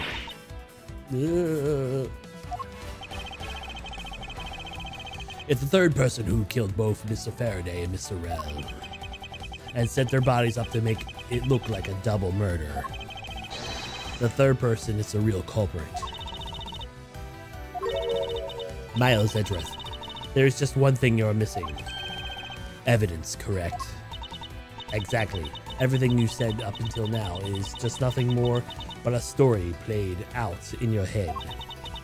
However, the real test begins. My next testimony. Can you prove that there was a third person involved in this crime? Of course. If a third person were truly here, the facts would resolve a glaring contradiction. The proof that has all been a setup to make it look like they were killed each other. I'll present it, and lay bare the final piece of the puzzle. That's not yet in place. What piece of evidence that proves that there is a third person involved?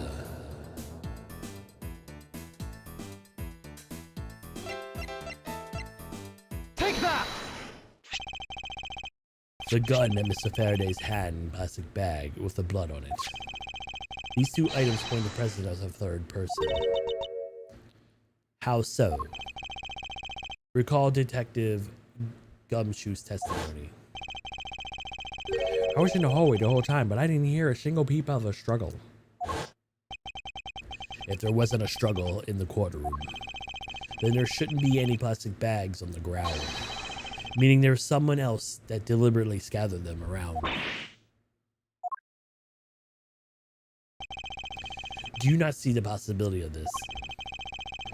Disregarding the gun for the moment, there's a high probability the blood spatter when the knife used on a person. If the culprit held the knife with the plastic bag around it, then they could use the bag to catch any blood splatter from when they withdrew the knife. Then by spreading more plastic bags around, mixing one body with them, and arrange the room to make it look like there was a struggle between the two, they were able to conceal their presence. Ah!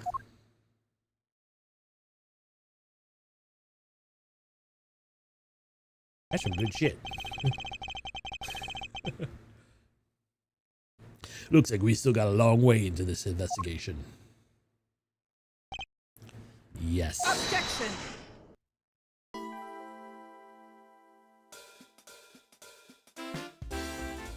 Judge looks mad.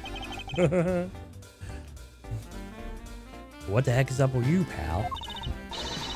Mr. Bad, I advise you to take Detective Gumshoe under arrest. What?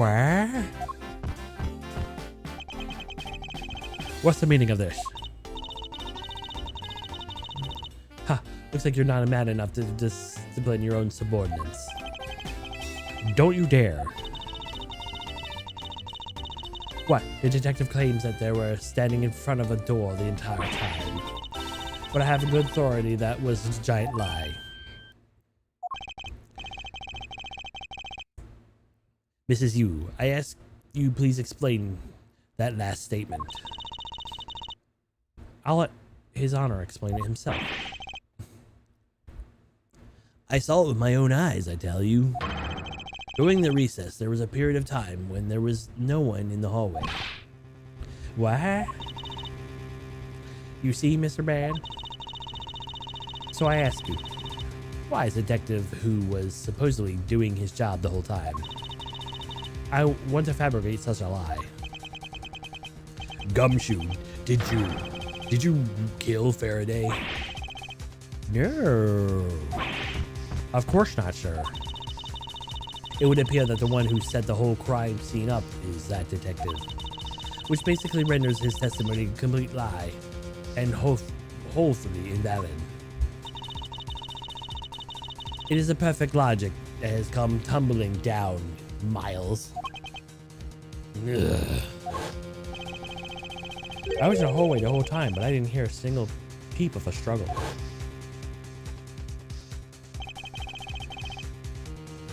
Was that statement really a lie?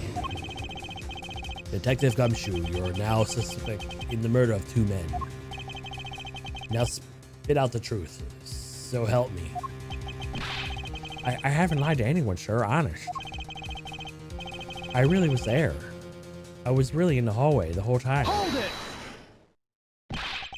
Detective Bad, I ask you please do not act without permission. Without my permission.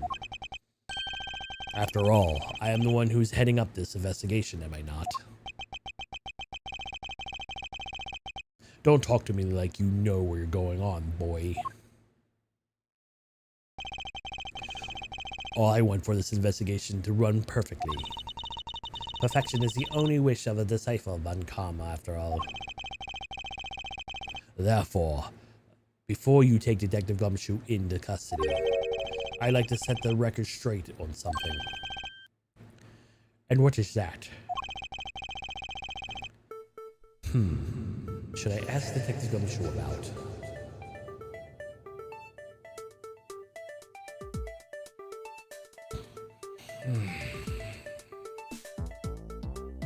Motive for murder. Why he wasn't in the hallway. State of the hallway.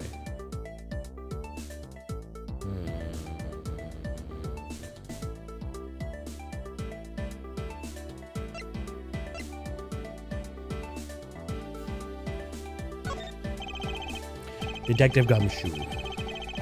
I take it that no one else was in the hallway at the time, correct? Huh? Oh, of course not, pal. You're being awfully defensive. Might you be hiding something from me? Watch your mouth, pal. You can't go around saying stuff about me without any evidence. I suppose you're right. I have no evidence at this point. Miles Edgeworth, how can you be losing the battle of wits with this detective? You're a disgrace. Yeah.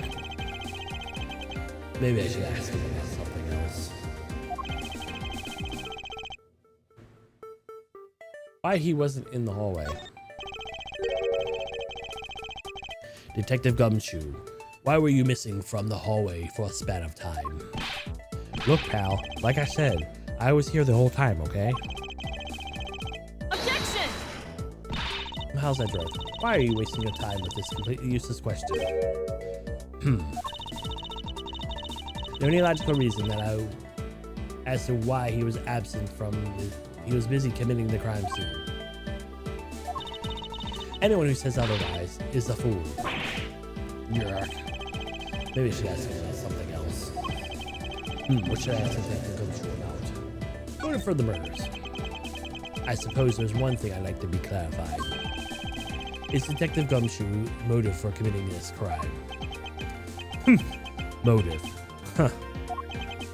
Gumshoe, you got a grudge against Faraday or anything? No, sir, not me. Not even a single bad thing against Mr. Faraday, sir. Is that a fact? Objection! You really have a problem with lying, don't you, Detective Gumshoe? I'm telling you, I am not lying. The more unnatural you act, the more suspicious you become, you know. If you want a motive, Edgeworth, I have one for you right here. Could you please share it with us? However, be forewarned that I won't hesitate to object in any flights of fancy. Because I am interested in the perfect explanation. You're serious, aren't you? Fine. You amuse me so much, I'll humor you for a little courtroom practice. Gumshoe's motive. It was about a week ago.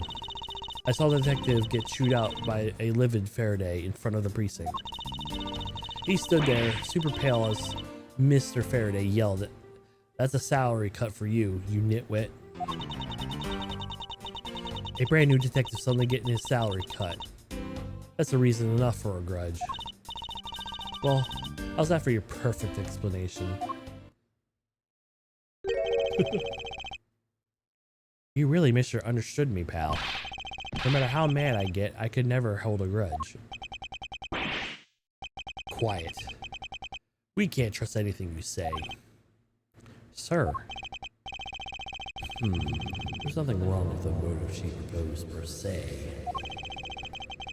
But there are some gaps in her logic that need to be filled in. Misuse perfect explanation. May not be perfect at all.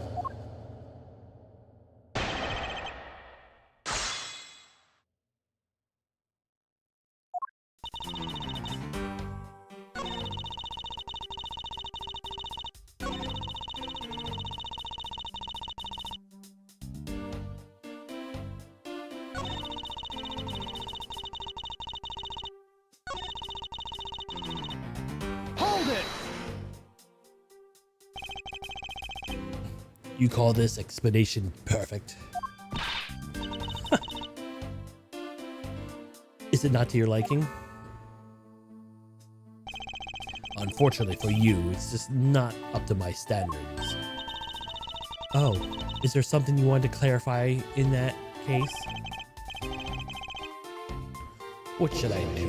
Raise his objection.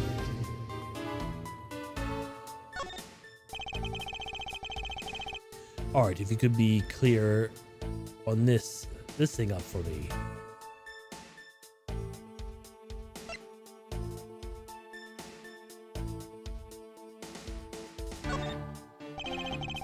I understand Detective Gumshoe's potential motive for killing Mr. Faraday.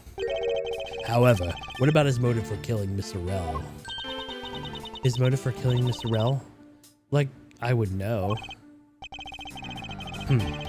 If there was no clear motive for both of the murders, then I doubt this incident would have occurred. Wouldn't you agree?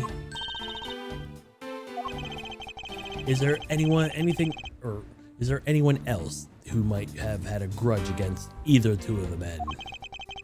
Or should we look into that ourselves?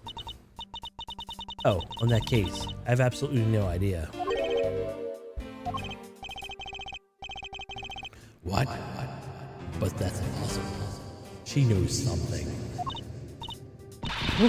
Wait. Can you please not glare at me like that? It makes me laugh.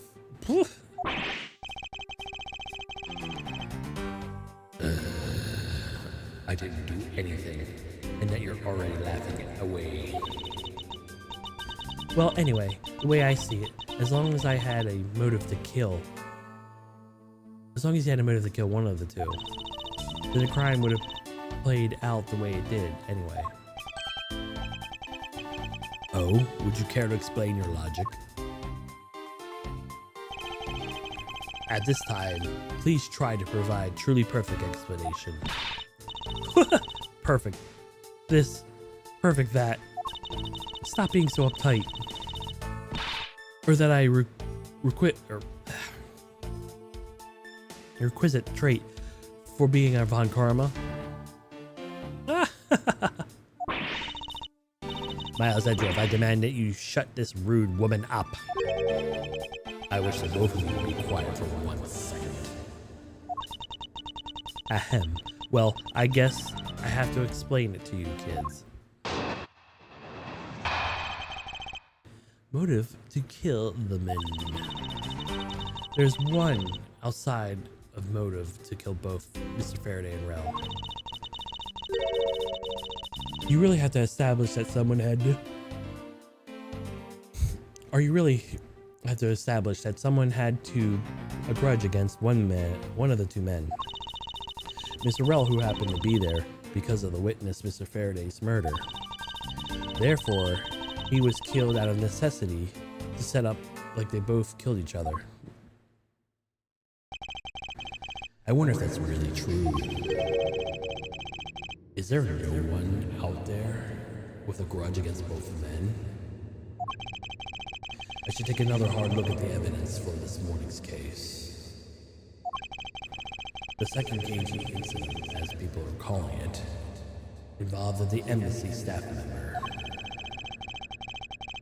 and the two men who both wound up as suspects in the case.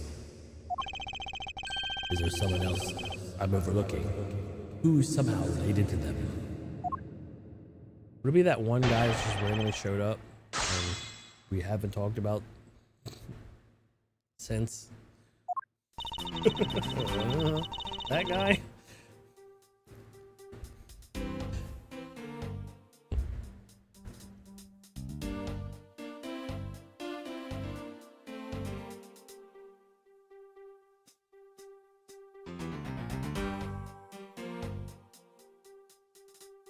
Hold it!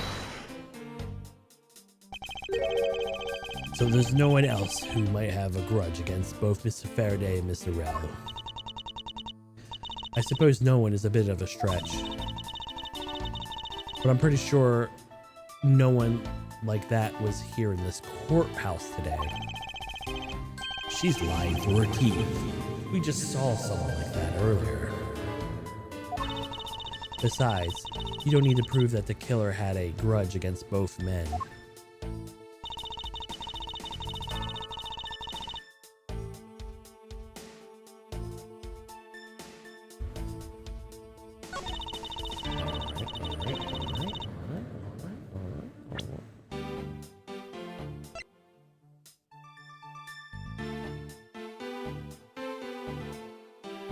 Objection!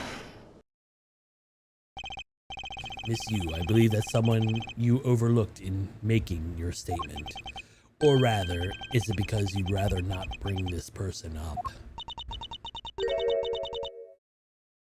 What do you mean? We are looking for someone with a reason to kill both Mr. Faraday and Mr. Rell. I can think of at least one person that fits the bill. He was a suspect in the original KG-8 incident, and a member of the Kodofian embassy staff, Mr. Manny Kochen.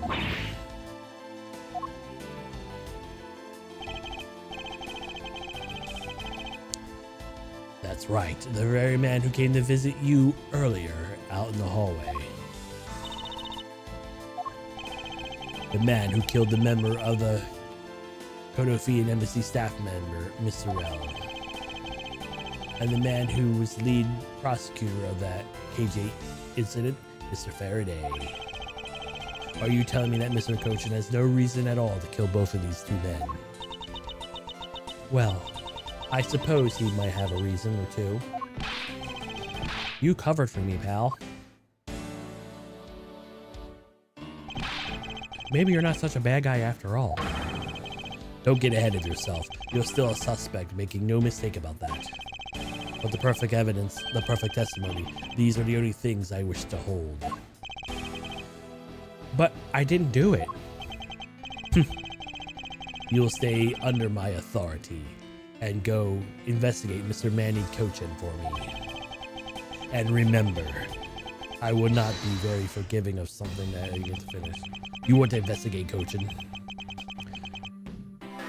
You just be wasting your time. And why is that? Kochen was up into the viewing gallery watching the trial, or I was told. Every cop in this place has been keeping an eye on that guy ever since he arrived. Then the only real suspect we have still is Detective Gumshoe. I suppose so. No way. Come on, Detective Bad. You gotta believe me, sir. I really was in that hallway the whole time, sir.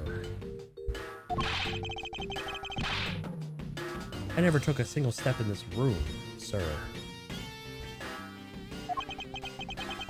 Okay, then you're saying that you're someone else who passed through this hallway. No, there was no one else, sir. Do they have cameras set up? Like, or is this way back before cameras was a thing? I'm not sure what year this actually takes place.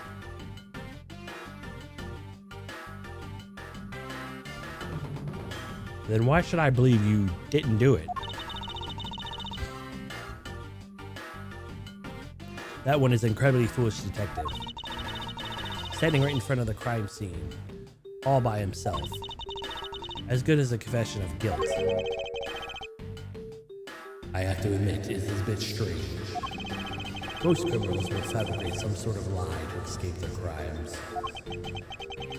And then if that detective really wanted to prove that he is innocent, you think that he would at least offer up I spaced out while on duty or like that.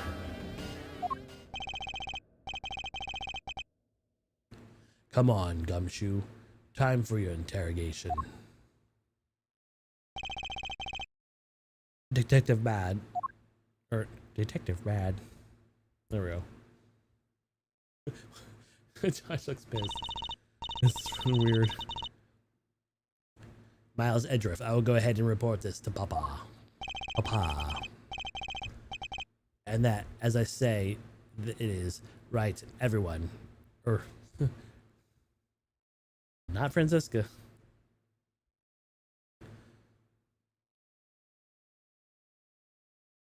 And that, as they say, that is right, everyone. Ho ho. Ho. Well, I suppose we should both be getting back to our real jobs now, huh? Before we do, Miss Yu, there is something I would like to speak to you about. What is it? Stop laughing.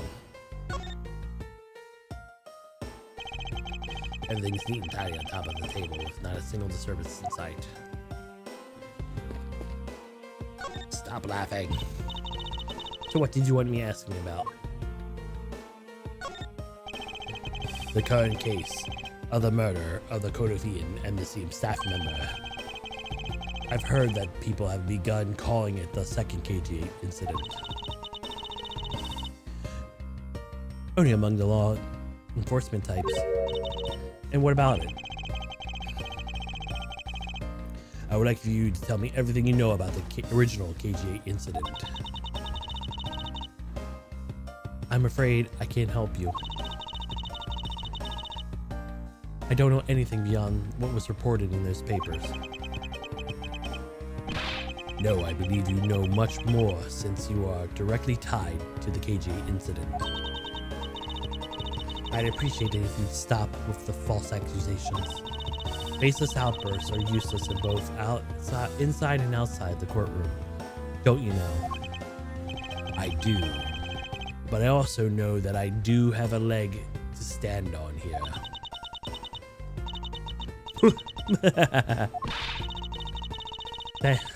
Think you can stop making ultra serious face in front of me?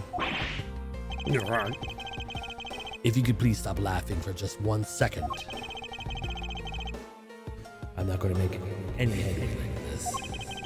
I'm just going to have to show her exactly how related the KG incident she is.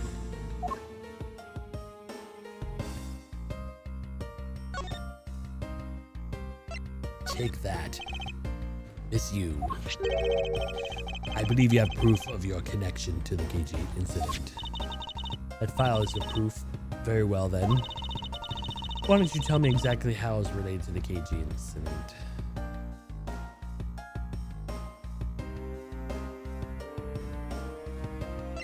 Through the victim. Your connection to the KG incident is through the victim. The victim's name is CCU. You will note that she has the same last name as you. Can you really still tell me with a straight face that you are not related to this case?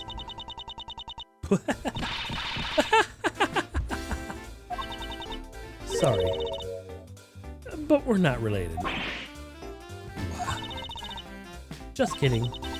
You asked the question with such a serious look on your face that I couldn't help but...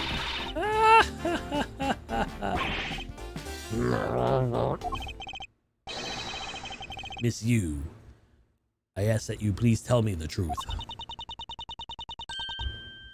Ahem. Alright, I'll tell you everything I know. Stop laughing at me. As you guessed, I was the one who reported the smuggling activities of the Mono Group. It was my sister, CCU. as I thought. And she was killed right before she was to testify impending the trial. But Manny Cochin. But because he was tried once and was acquitted, he gets to live the rest of his cushy life completely carefree. All because of the lack of evidence. No, I heard the evidence to convict him did exist. What? I heard it from Mr. Faraday himself after Mr. Cochin's trial was over. Apparently the man in black made off with most of the important piece of evidence. Did the evidence have been tampered with? Isn't just like a criminal to do something like that. The smuggling ring being ran out of the Mono Group by one of the secretaries. They bailed Mr. Cochin out. Turns out they were in league with each other all along. How big was the smuggling ring? Was it a large operation? I don't really know. Which is why I wanted to become the lead defense on this case that the people were calling it the second KG-8 incident. But I haven't learned anything new at all. I was probably expecting too much, I know. You mean you think the case has nothing to do with the smuggling ring? I don't know what to think. Why did Mr. Cochin want to meet with you earlier? Actually, he came to watch the trial. Apparently, he only found out that I was the defense lawyer on this case after he arrived. He figured he could say hi. And one other thing. Looks like you couldn't resolve anything this time either. Too bad. What is that supposed to mean? Oh boy, stop it. With that scary face already. I gave him a good slap across the face. The way she talks about slapping him as she laughs away is kind of creepy. Ahem. But it's just as Mr. Bad said. He's not related to the double murder. I asked around and the people at the gallery claim that it was his seat the entire time. Talk about a cruel fate. Well, it's all about I know. Ha, sorry. I guess I wasn't much help, huh? That's not true. I'm sorry I made you recall such a painful time in your life. Edgeworth, you really are too serious for your own good. You really need to learn to relax. We wouldn't want you to die of stress, would we? Thank you for the advice, but there is no need to worry. I work in my own way. I will catch up to this criminal in my own way as well. You'll see. Look at you with your game on your face, or game face on. Ready to go. I'm making no such face. Did you know laughter is the best medicine, Edgeworth? Don't get tired of making such a serious face all the time.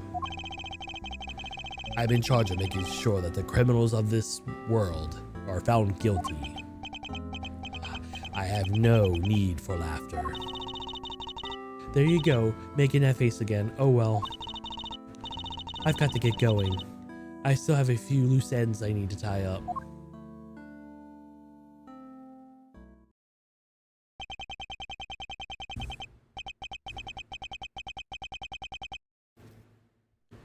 The KG-8 incident and this murder investigation. It is my belief that these two cases are related to each other somehow. Plus that Detective Gumshoe. It's obvious he's lying, even though the lie is hurting his chances. Clearly this case is far from over. But whether or not that Sinclair is the murderer, or detective is the murderer, can only be determined once I've completed my perfect investigation. Mr. Von Karma, I swear to uphold the honorable name, or my name isn't Miles Edgeworth. To be continued.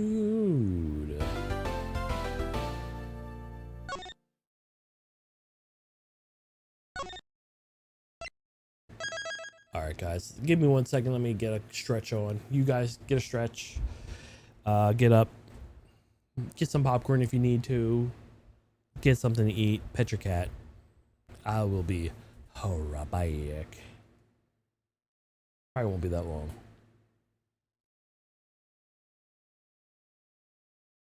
BRB.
Alrighty, we're back. Told you it wouldn't be long. I needed to just get a bottle of water. Did some stretching a little bit there.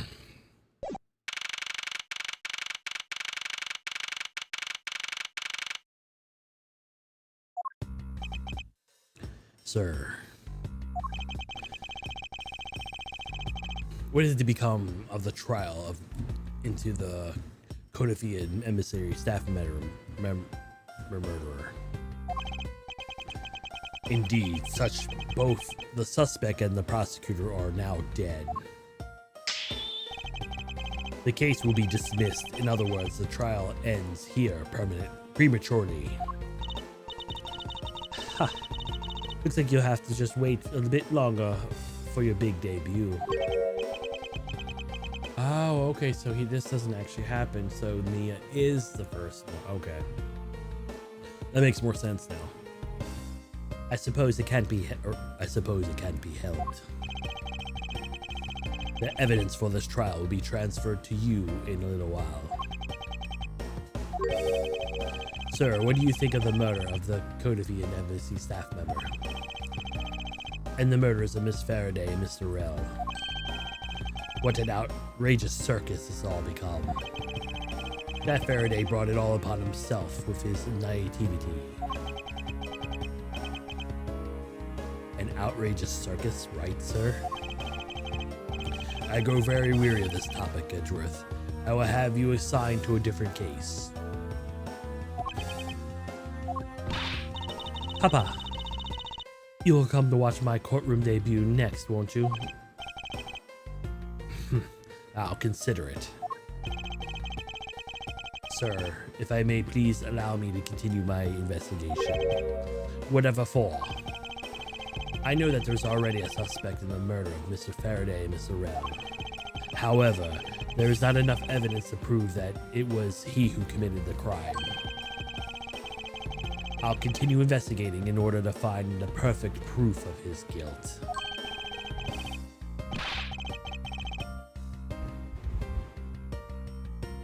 Perfect proof? Don't make me laugh. A worthless person like you has no right to claim such a thing as perfection. Well, you're the only perfect man, huh? Mr. Von Karma? You think you're the only perfect man? Huh?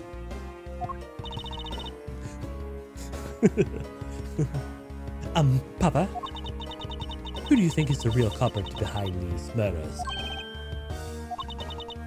Miles and I, we're competing to see who can find the real killer first. Plus, being able to investigate the real crime scene is a really rare opportunity. It would give us a real-life experience, wouldn't you agree? If you want to investigate this case that much, then do as you wish. Then you're allowing us to continue. In court, your top priority is to win. And a solid investigation is one of those keys to winning. We have to make sure you become recognized as the first-rate prosecutor, don't we? It wouldn't be very interesting otherwise. I'm returning home now. Edgeworth, Francisca, see that I'm not disturbed, save for the results of your competition. There we go. Yes, sir. Of course, Papa.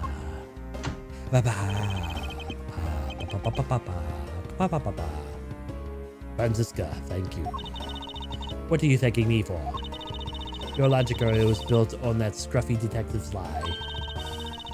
That means the competition is still on. I am playing games with you, fool. Yes, just as you wished. I couldn't let you get off that easily. Now then, let's see how you fare on the investigation from here, Mr. Edgeworth.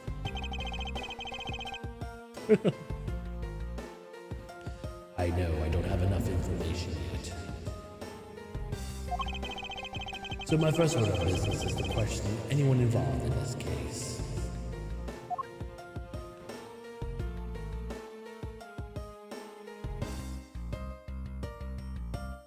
I must know.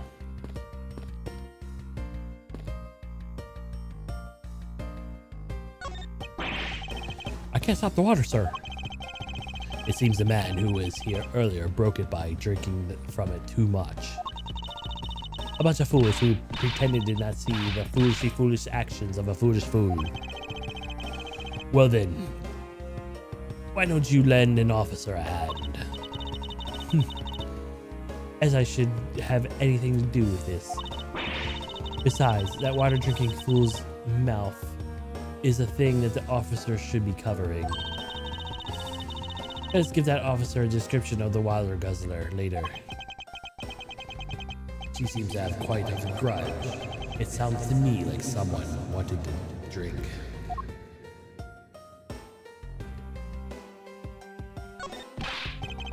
Wow, this thing is so incredibly detailed. My inner model fanboy is impressed.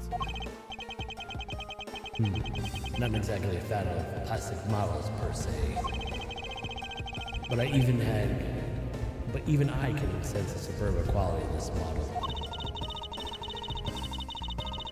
I simply cannot apprehend how a man can be so easily much love such a trifle. Oh, I see. You're a disciple of my father. So would you well guard yourself against an interest in such unproductive things? Yes, perhaps I should take a whipping like people like young lady over here. Yeah, man.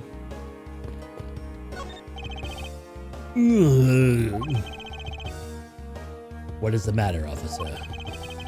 I've been standing here forever, sir. I really do need to go to the bathroom. Why don't you just make a quick trip? The nearest one isn't that far, is it? No, it's a short way down the hall beyond these doors, but I don't want to be blamed for anything that might happen while I'm gone.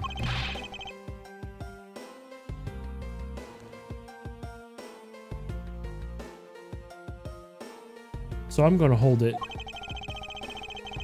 Perhaps Detective Gumshoe could be a positive influence on the force after all.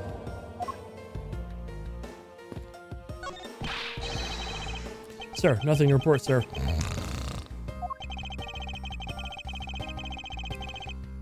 Is there no one who will make this man take responsibility for his actions on the job? Looks like I have no choice but to report this to Papa. Or, looks like I have no choice to report this to Papa. Then this guard will have fun waking nightmare after being awakened from his dream. Actually, that's not. I feel kind of sorry for him now. Alright, before we go to Gum, we'll talk to CC. Or Miss you. oh, it's you, Edgeworth. And you are... Wait, were you at the crime scene just now, weren't you? You should be disbarred from not knowing who I am. I am Francisca von Kama, and I'm one to become a successor of the family name. About to? I guess that means for now, you're still just another kid. In which this case, it's only natural that I didn't know who you are. Who? Why are you whipping me? Anyway, it looks like you're planning to hold the evidence a bit longer. There's one thing I can't stand is waiting. I'm terribly sorry, but I have a few more questions to ask you. Looking so eyebrows scrunched with the lines of your forehead.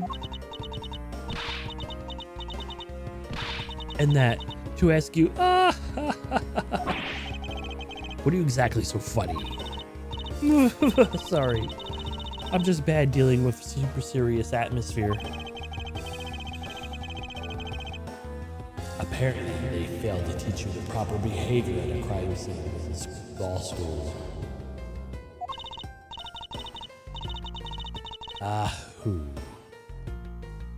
I feel much better now. So what do you want to talk about? I'd like to inquire as, were you doing at the time of the murder? We were in defendant lobby number 1 the whole time up until we heard a gunshot. And by we, I mean Mr. Bad. If you don't believe me, feel free to ask him yourself.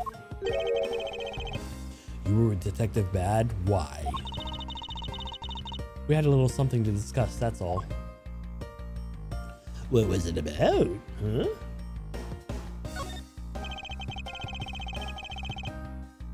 And so I take you were acquaintance with Detective Bad. Yeah, he was detective in charge of the KG-8 incident. Detective Bad was also related to the incident? I think we've already covered that, Edgeworth. That's right. He was the one who was supposed to protect my sister, Cece. But you know how that turned out, don't you, Mr. Edgeworth? Miles Edgeworth, I have had no idea what you two are talking about. I've heard there's a KG-8 incident from my papa. But does that relate to this case? But how does that relate to the case to you, Miss Yu? The victim in the case was CCU, my little sister. Younger sister, okay. I figured her sister would be the older one. Aha, you're making a super serious face again. I'm fine, really.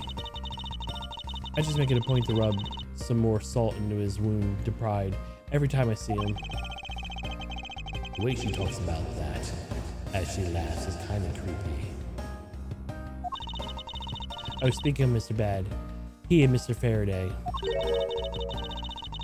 I say they just met up about every single time the aggressor made a move. It was perfectly given that the two would meet up every one of his crime scenes. I see. He did mention that he was in charge of the aggressor investigation earlier. Maybe I should ask her what she knows about the aggressor in more detail. Time of the murder. You claim at the time of the murder you were with Detective Bad. But don't you lawyers usually discuss trial with your clients during the recess? We do, and that's what I was planning to do, but Mr. Faraday was being rather threatening and he dragged Mr. Rell away. After that, Mr. Bad came in the lobby number 1, so we just stayed there and talked.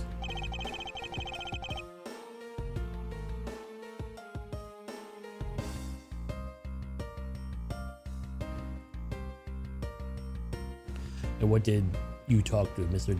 Bad about? Nothing interesting. Just insulted him a little. Some.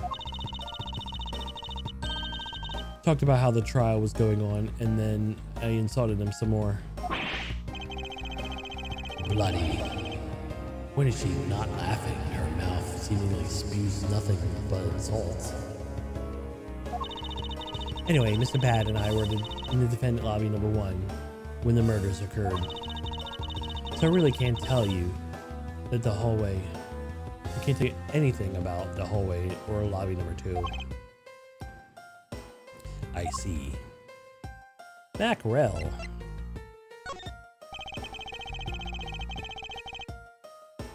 I'd like to ask you a few questions about your client, Mr. Mackerel. Now, your client first claimed to be the Yatagrasu.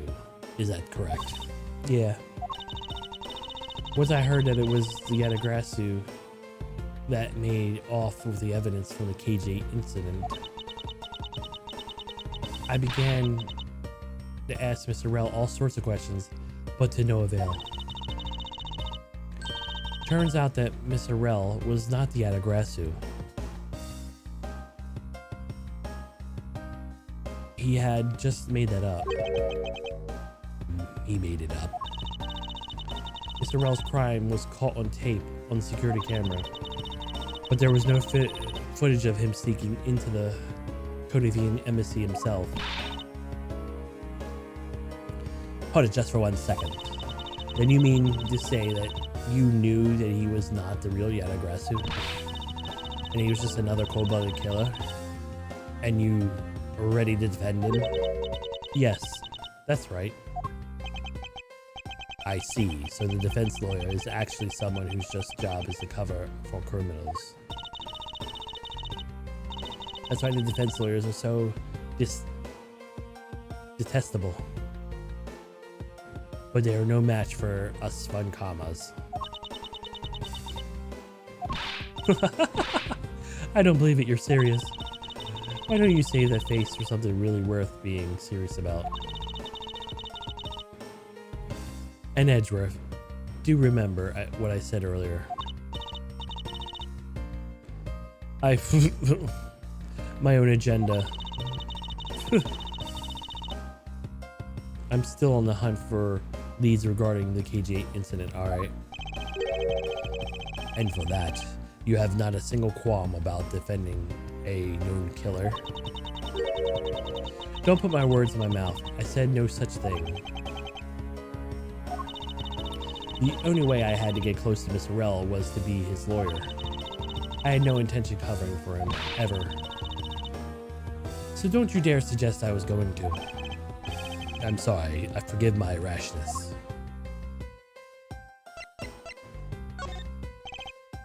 Miss Yu, I was wondering if you could tell me about the Yatagarasu. Yatagarasu, huh? I don't really know much about the character myself, but I do get a lot of consultation requests from the companies to defend him. Requests from the companies? Yatagarasu is some pretty thief. Out for money, you know. Alright then. Perhaps the Yatagrasu is in the business of stealing people's lives. You're really not very funny or witty, are you? Little Miss Von Karma. Franziska, be careful about who you whip. Choose carefully or we may be sued by... Oh! There, I chose carefully, just like you wanted.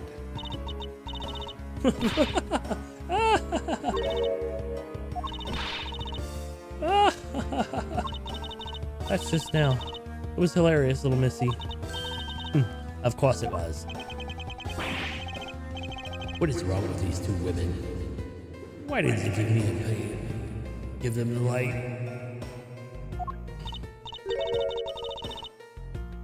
And so, in the end, what is the Yatagrasu? I have to say, I've never ever heard of this thief when I was in Germany. The Yatagrasu deals in information, namely in digging the dirt out of the back room of dealings and of the companies. The Yatagrasu is a vigilant who steals such info and makes it public for all to see.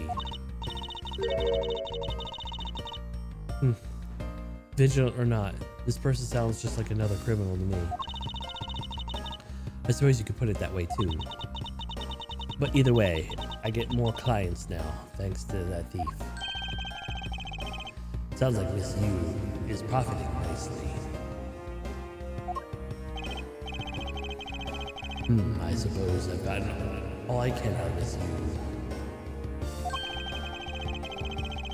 I should move and speak to Detective Gumshoe now.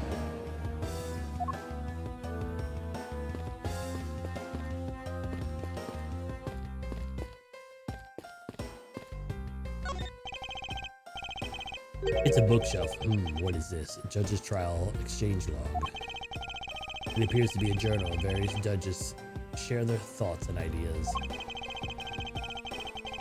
The real daily lives of judges are laid here on the pages. There's nothing about the court in here. It's just a page after page of unrelated journal. Judging by the content, they're very enthusiastic about the courtroom daily menu. And it would appear that fried oysters are a favorite. I have no use for such foolish words from a foolish crowd. Someone please assure me that this is not true in the state of this country's judiciary.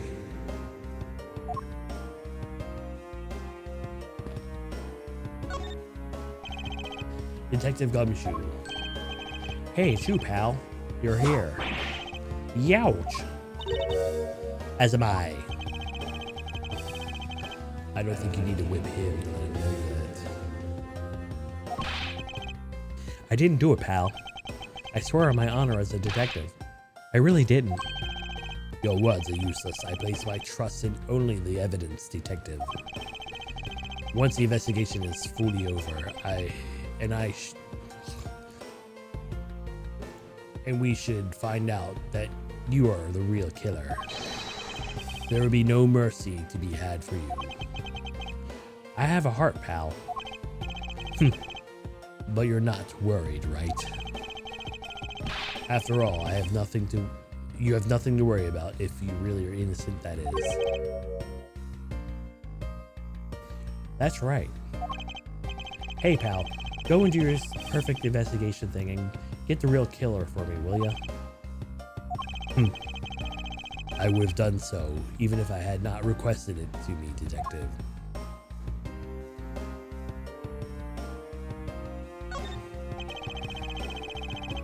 So you and Mr. Faraday had a small meeting last week, did you? What exactly did you to make him so angry? I just asked the detective Bad the same thing myself, pal. Turns out he was mad because on my very first day as a detective, I reported in my usual post instead of the Criminal Affairs Department. By the time I got down to the Criminal Affairs, I was really late. and when he gave me a huge speech. I remember doing the same thing, exact thing in elementary school. On the first day of the school year, I'd always wind up going to my old classroom. How pathetic for a detective to be compared to a mere school child.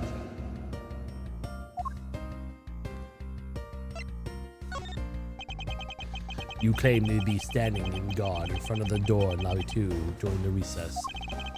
However, when did you receive the order to do so, and from whom?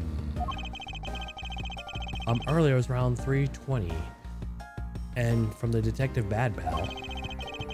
Today's trial took a really crazy turn. So I was told to make sure nothing happened to Mr. Faraday. And yet something did happen to him, correct? It looks like it was a total waste of manpower to assign you to guard you. Ow! Your words sting worse than your whip, pal. So it's Detective Bad who ordered the stand guard, huh? Next step. Now then, Detective Gumshoe. This is where anything else that you would tell me. Nope. Not a thing, pal. In that case, allow me to look where you're carried on your personage. Ah, wait. You can't do that. There's nothing of any particular value here.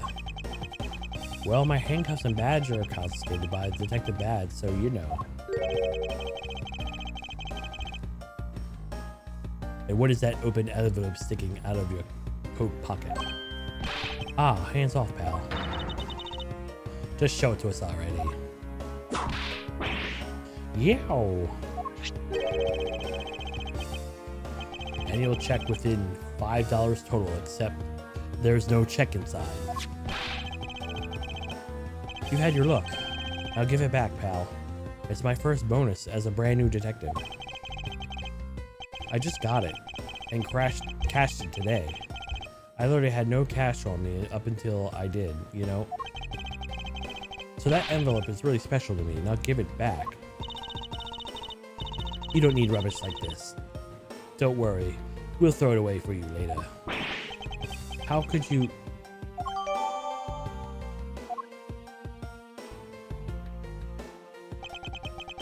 I'm sorry, but I need to take him for questioning now. I think I've asked just everything I need to. No way, since I became a suspect, there was one piece of evidence I should reconfirm. Officer, I ask you, wait a second. I still have one thing I need to reconfirm with Detective Gumshoe. Understood, but please make it brief, sir.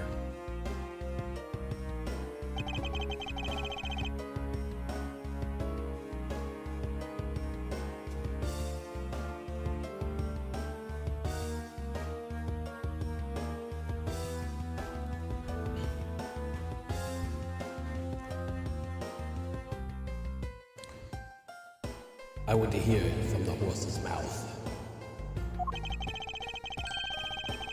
I must confirm whether or not his testimony about the crime scene occurred is the truth.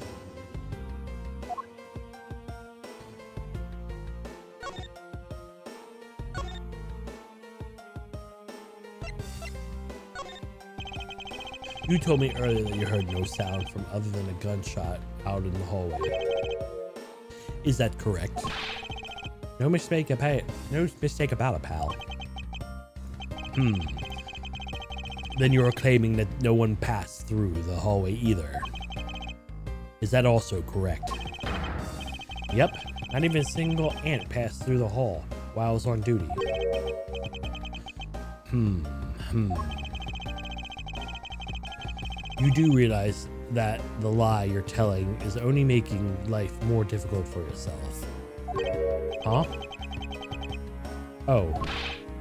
But it's true. I didn't see anyone pass through the hallway. And I didn't hear anything else, pal. I bet the killer found a way to kill the two guys that was behind what I can even imagine.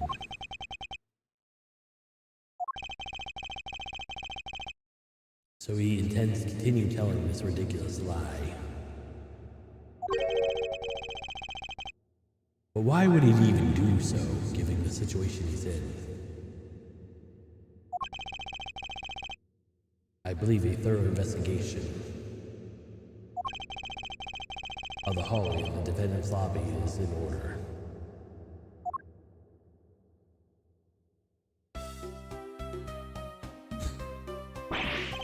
Ack, you.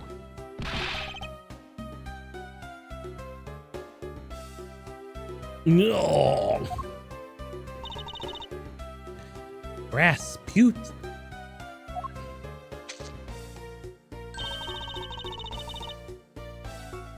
How could you not notice that coming? Wasn't that child I changed money for earlier?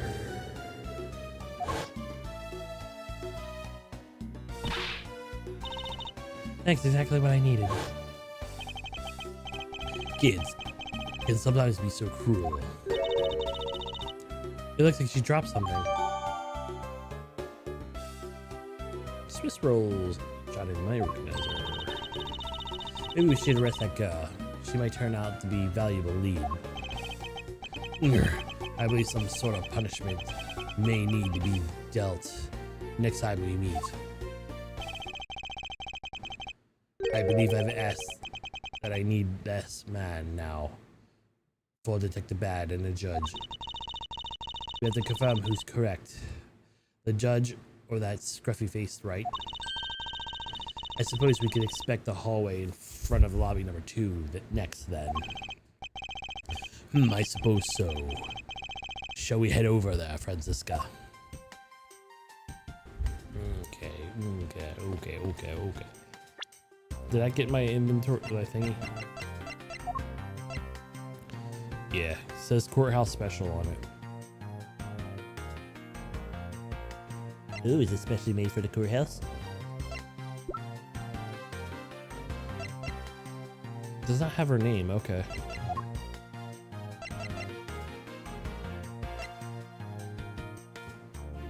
He looks way older than 24. At least 53. 22.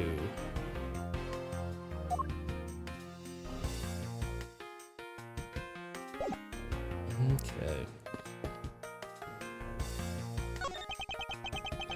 May I have a word with you, Detective Gumshoe? Wow, what in the world am I supposed to do, pal? I don't think he'll be in much use right now. Let's continue with the investigation. I suppose so.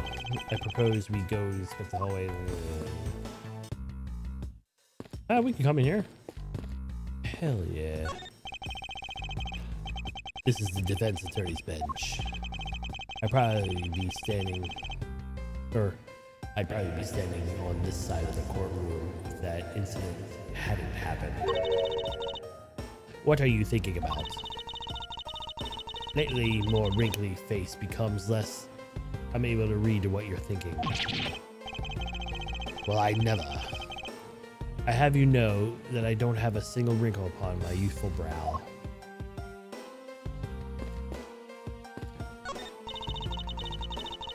Any day now I'll be taking my rightful place behind this bench. By that time, I should already be standing here. Nope. I'll be downright disgraceful. I'll beat you to it, wouldn't it? If that were to happen, Francisca, I'll eat my cravat. Don't do that.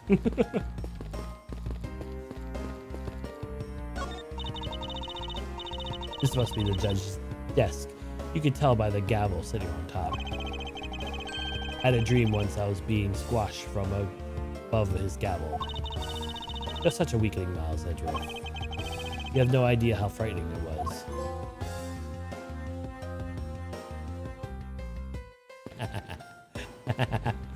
I can't believe that was a trophy. The judge's chair. It must be wonderful to be able to sit the whole time. Yes, I suppose that the prosecutors and defense attorney who have stand. I think it would be fair to judge the stand the whole time, too. His honor is an old man. He should afford some comforts. Fine. He can enjoy his chair. But he'll share in the pain through my lashes.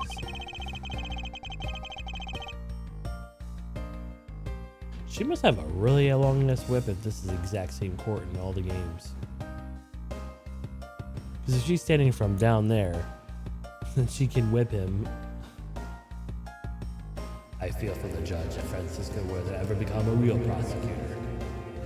Yeah, you don't get to see any of that. This viewing gallery where the ruffians sit, where they come to watch. It is situated at the same height as the judge's bench. I wonder if the repeat or to represent the intense scrutiny of each and every case from all sides. Miles Edgeworth, are you not a man enough to stand up to those eyes? What sort of? Of course, I'm man enough. Nothing on that one.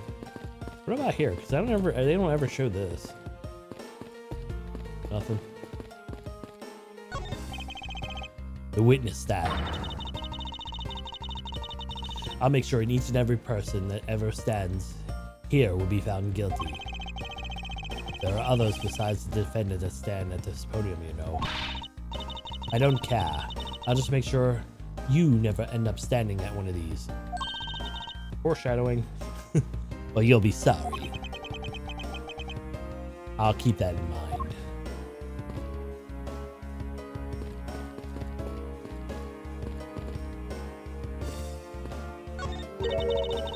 It's an incredibly detailed model, isn't it? I've heard that the coast has much to make it cost to build the courthouse itself. What is the point of making such an expensive model? I felt the exact same way upon hearing it. It's hard for you to understand such foolishness. Agreed.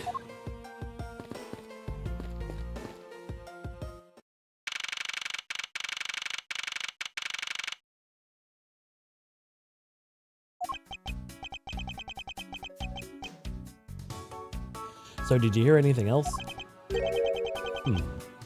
No, I don't think so. I see. Well, thanks for your cooperation. Oh, it's nothing. Just doing my duty as the defender of the law. That'll be it for now.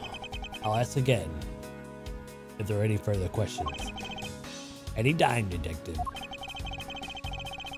Now, if you excuse me, I have a few loose ends I have to tie up.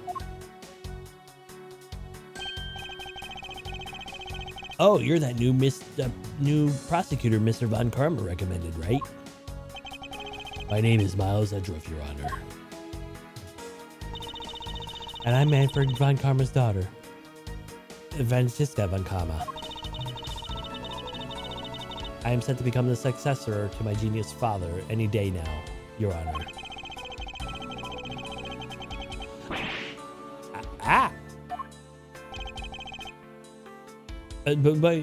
But my tongue. I bit my tongue. Oh, you're right, Your Honor. Please feel free to refer me as just Miss Von Karma, Your Honor. As for him, just Edgeworth is fine. Apparently, somebody doesn't feel I'm worthy of the proper title. Oh. Very well then, I shall call you Miss Von Karma and Mr. Prosecutor Edgeworth. Your Honor, Mr. Edgeworth is fine, sir. Now, about your earlier testimony. Yes, what about it, Mr. Edgeworth? I would like to ask you a few questions about what exactly you saw. Alright, after all, it's my duty to clarify my testimony as a defender of the law. I greatly appreciated your cooperation, Your Honor. Now, first thing, I will need to figure out that detective's exact movements. Begin investigation. Away. I guess we'll start with the judge.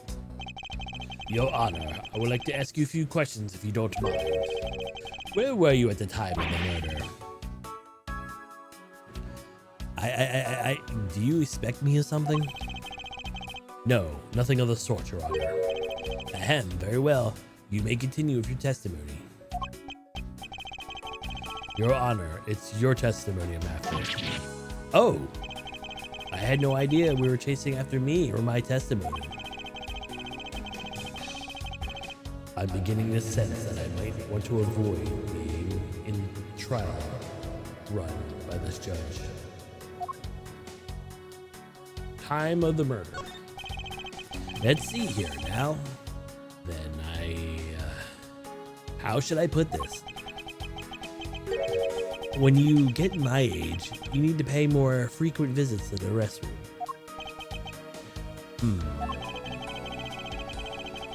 If you take a look through the window at the end of this hall, you'll see a small window. In that window is the men's restroom. In other words, you can clearly see into this hallway from the men's restroom. When I was going to the restroom, that Detective Gumshoe, is it? Was standing in front of the vending machines buying something from it.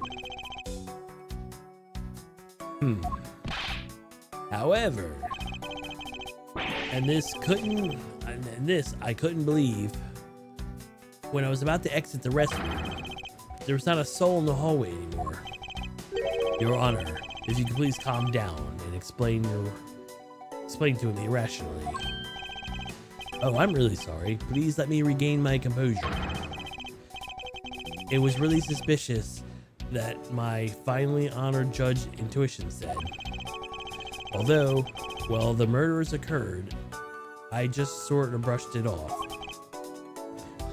Oh. Apparently, this judge doesn't understand the concept of staying calm. That's probably only going to find out from his honor. Mr. Edgeworth, may I return to my duties now? Yes, I'm sorry I've held you up. Thank you for your cooperation, Your Honor. Oh, anytime, Mr. Edgeworth. Anytime. That's all we're getting out of him. The judges in this country seem rather friendly. Yes, a little too wishy-washy. However, I hear that they're known to hand down very fair verdicts.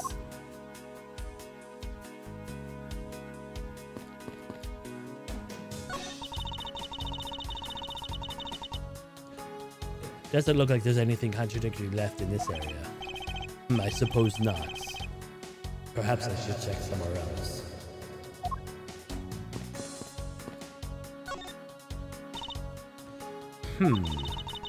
Would it appear that this vending machine sells snacks of various foods?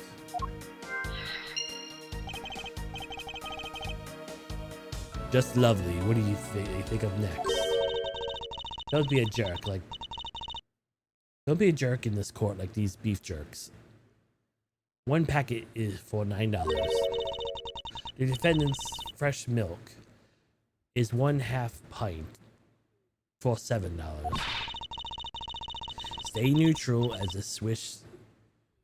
Do not intend with these for $6.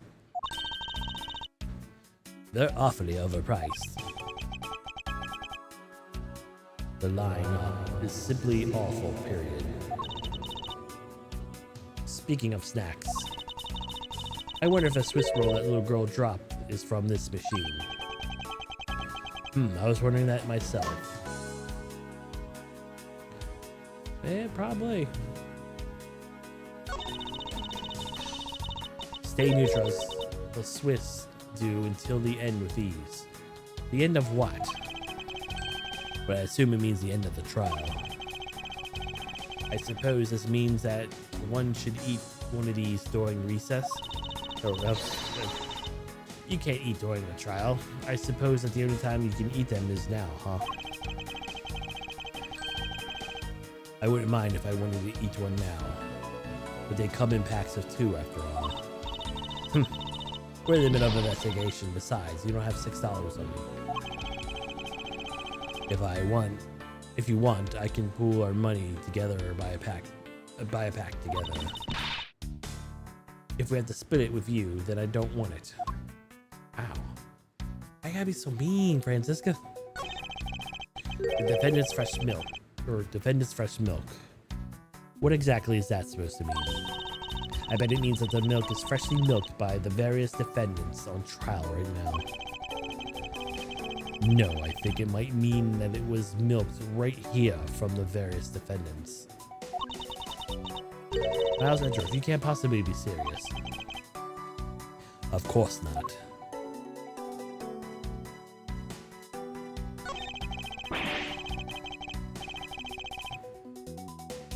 When is it looking bad? Blind your opposition with some OJ. Are they promoting violence?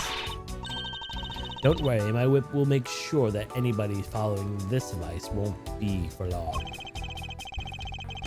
The pat of the string of a whip. The string of an orange juice may not be so bad. Hot dogs. When you're in hot water, you might need a hot dog. It looks like a slogan that was decided through a public contest. And the winner was the prosecutor Winston Payne. Oh no. What a pathetic slogan. There's no presence at all. Now, if it was up to me, it would read, if you leave matters in the Von Karma hands, everyone in court will be found guilty, dogs. Objection! Overruled.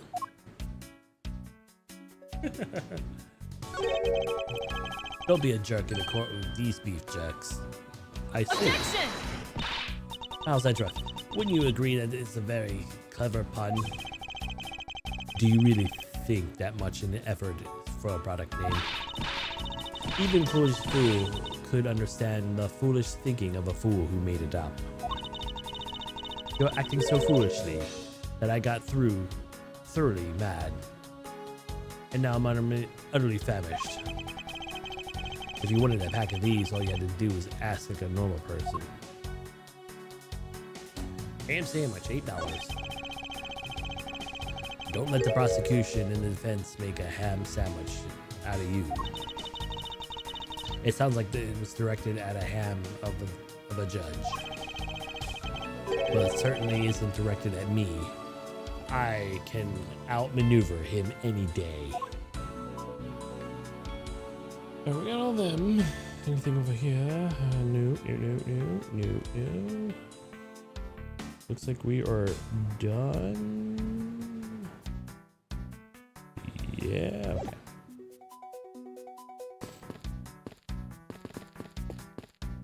Okay.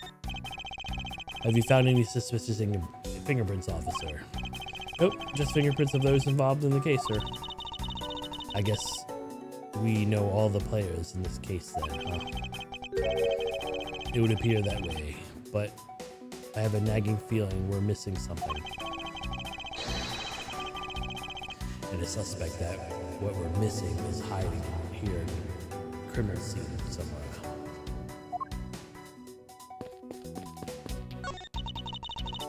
He's making the most ridiculously look on his face. That may be.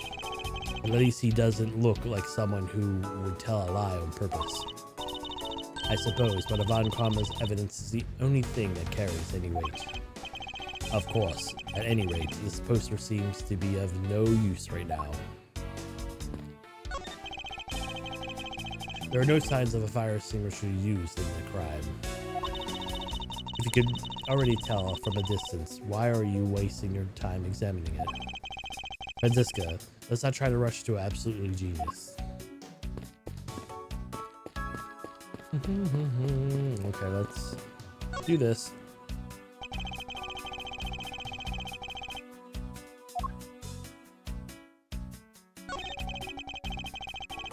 The ants are hard work carrying their food home. It's a marvel they can pick up such things some comparatively large objects of their size.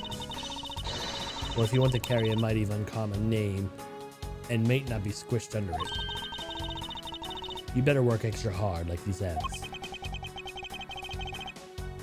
Same goes for you, Franziska.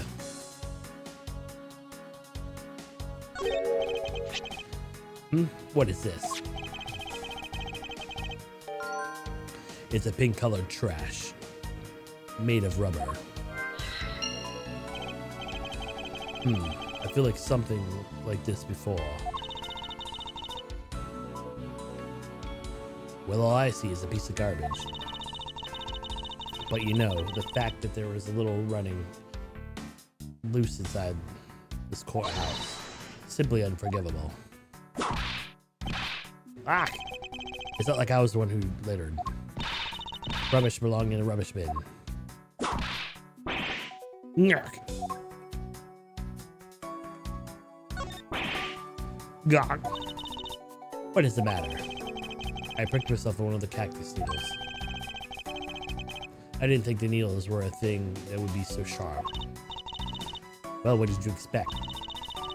Can you imagine how bad it would be if you were hit head on with one of these? Anyway, this cactus seems to be unrelated to our case. Do you really think so? Because I believe this cactus is sitting on this windowsill is completely related. Oh well, then look forward to your explanation on this. Exactly, it is related. So the window on the other side belongs to the men's restroom. I can't see it. At your height, I'm not surprised. You probably deserve to get whipped for that. I guess short people have feelings too. Anything else in the window besides this stuff? Oh, I can go down. Okay. What are these black specks? Speckles. I believe this pile of ants eating away. Oh, that detective, he claims not a single ant slipped by him. And yet, the whole hill of them. What are you hitting me for? As a replacement for that pathetic detective. Yeah. Perhaps I should reduce to your detection to detective. Glowing tab, pay cuts. Anyway, I wonder what these ants are eating. From the look of it, it looks like a piece of cake and chocolate from a Swiss roll. Miles Edgeworth. The courthouse has kept pristine at all times. No, it wasn't me who dropped the food off at the ground. The courthouse must be kept clean. Yeah. Why doesn't somebody just take that from her?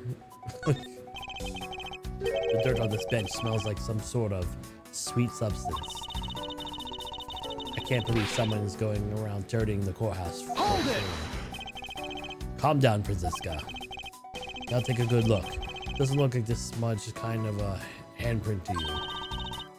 I suppose it could be. By which means, that perhaps we can lift the prints off the person who sullied this bench. I see, and then we identify our mystery slob.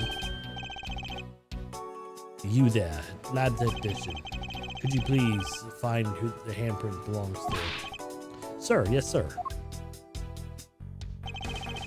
I got the result of fingerprints analysis, sir. And do we know who they belong to?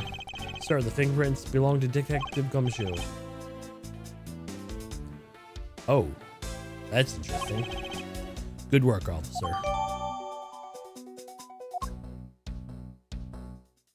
So if he sat down, then the judge probably couldn't see him. But he would still be able to see if someone went into the room. And there you have it. Yes, I suppose so. Now we know the identity of the person who dirtied the bench. I sense that you and I will be using this information very different ways.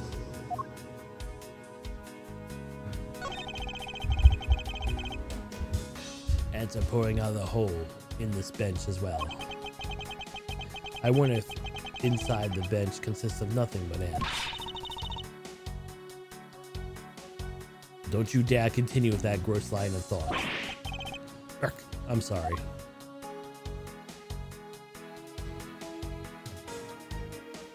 Anything else? It looks like I know. Detective Bad, what's up, man? Detective Bad, I have something to inquire for about.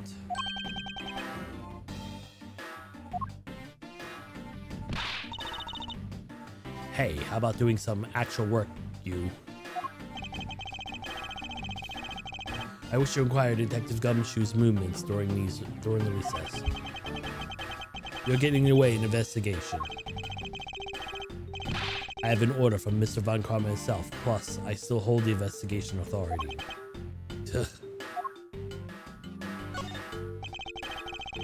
So here you're the one who called Detective Gumshoe down here. Faraday, that guy, was just accused, you know? I just knew something was going to happen. My detective instinct told me. A lot of good of you did you. You couldn't even protect the one lone prosecutor with it. Hold it! Franziska, I think you need to apologize. I'm sorry. I'm terribly sorry, Detective Bad. Please continue. I used the phone on the first floor and called the precinct. I told them to send somebody over. And that detective is the one that they showed up. And upon his arrival, and only on his arrival, did you set Detective Gumshoe to stand guard, Detective Bad? Yeah, I waited for him on the first floor. After he got here, he came up to these defendant lobbies together. As we entered this hallway, I ran into you. She told us that Faraday was really mad. And he dragged Rel off to defendant lobby 2. In a word or something.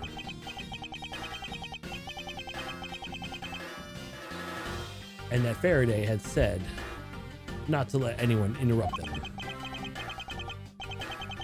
So what choice did I have?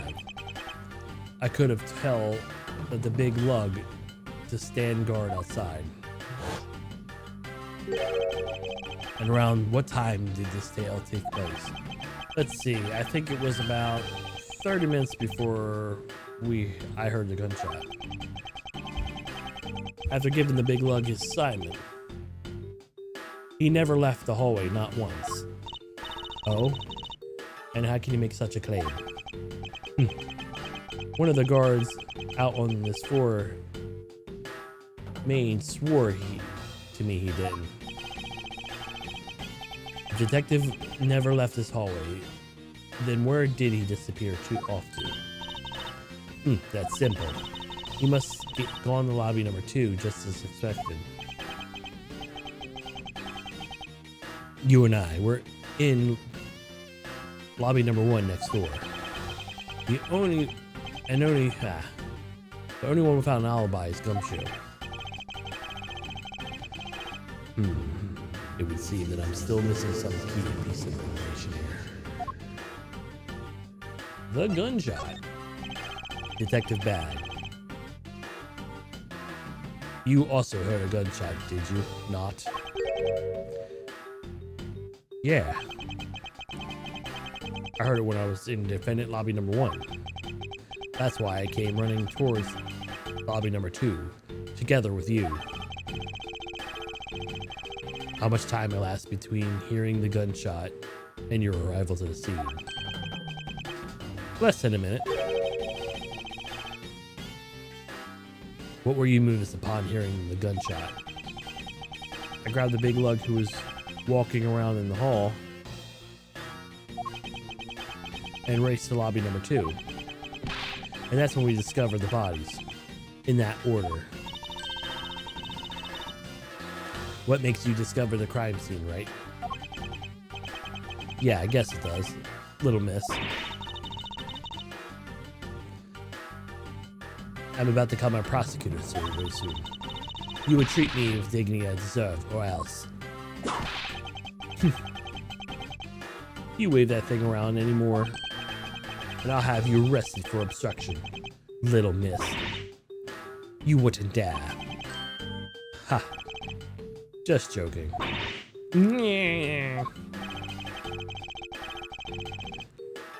Detective Bad is really something to make Franziska behave.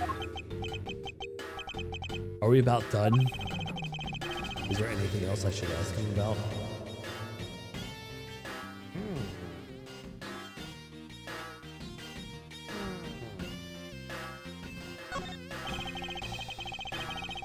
I would like you to tell us exact time you heard the gunshot. It was around the end of the recess. The trial was about to start again. I think. I was supposed to make time for himself to transfer evidence he was hiding. But I got the sense he wasn't going to show the handoff. So I figured I guess I should go get him or he'd be late. And just as I thought of that, bang, the sound of the gunshot that hit my eardrums. So he heard the gunshot right before the trial was about to restart, huh? Are we about done here? I don't have any more time to waste.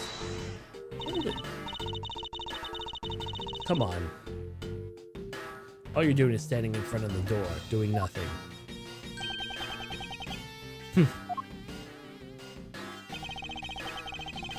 I get the sense that he's somewhat investigating this crime scene, or rather, he keeps doing it under surveillance. But to what end? Detective Bad, may I ask you to cooperate with us just a bit longer? I don't have anything else to say to the two of you. You guys were the ones who said you wanted to investigate in the first place. Fine then, be obstinate. We'll just do as we please. Come on, Miles. You may no longer be willing to help us, however. I ask for the forensic sciences cooperation. Do as you like.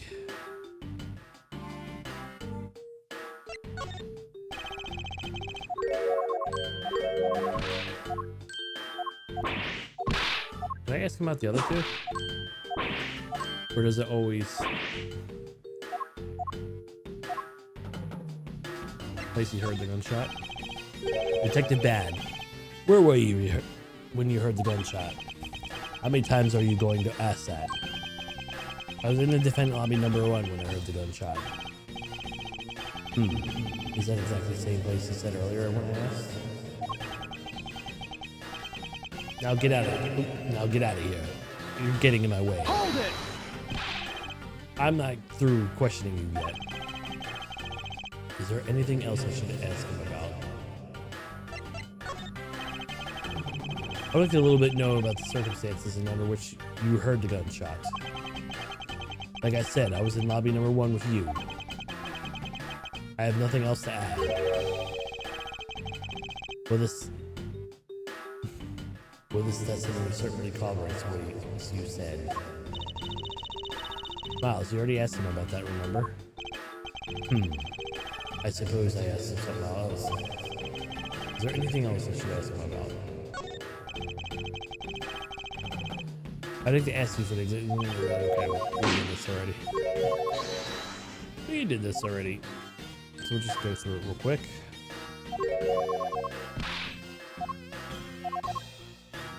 Okay.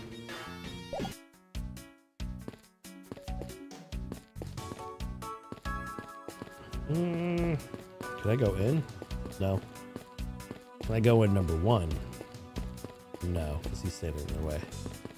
Alrighty.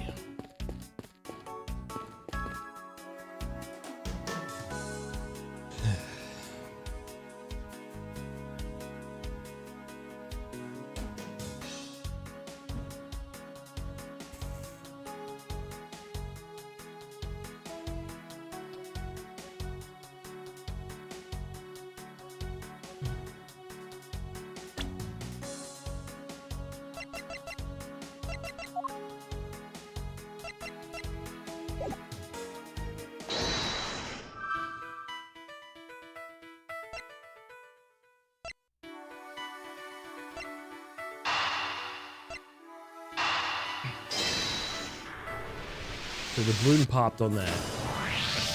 Most likely the balloon. This pink rubbery substance. I saw this in a different form earlier today. I believe it's a piece of popped balloon. I suppose that's possible. The balloon was probably got a little too close to our friend in the windowsill cactus. That would be a logical conclusion, yes.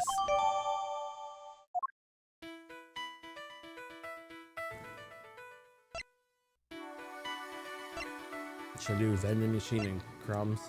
Because it's probably his bonus.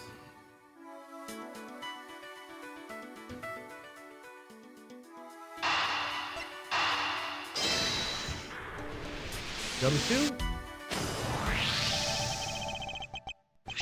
These bits of chocolate cake, could they have come from the Swiss roll?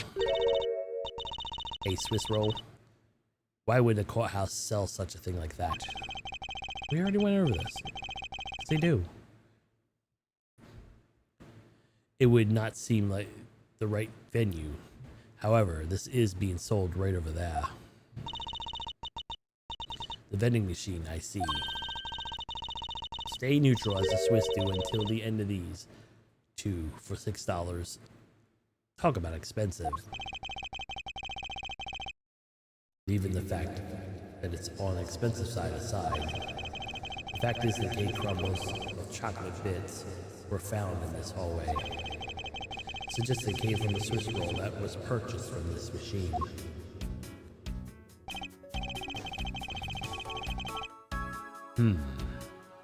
I think I have a pretty clear picture of what happened here now. Naturally. After all, I'm here, aren't I? Detective Gumshoe must have sat on the bench as he ate a Swiss roll.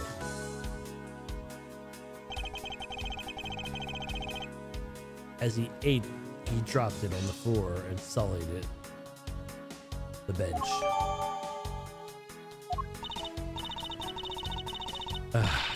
How can he not clean up after himself? How utterly despicable. Don't you dare whip me again. I wasn't the one who made the mess in the first place. Anyway, if it was indeed a Detective Gumshoe who brought the Swiss roll, that creates a rather interesting contradiction of facts. A contradiction? Where? I think another look at the special courtroom finish machine is in order.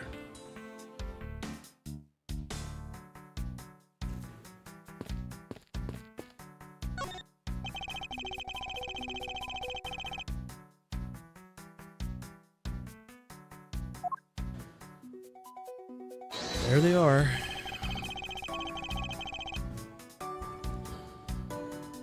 Is this spot somehow connected to any evidence I hold? We're assuming that he used his bonus to buy the... Eureka! About Detective Gumshoe's finances.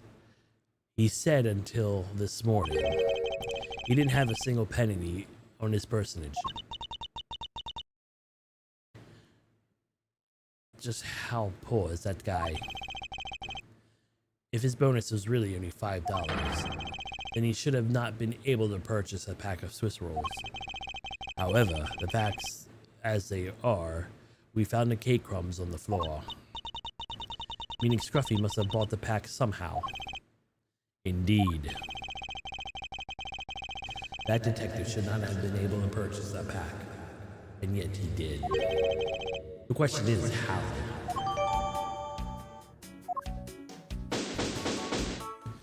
He probably put his money with the little girl's dollar and they both had a piece of Swiss cake roll.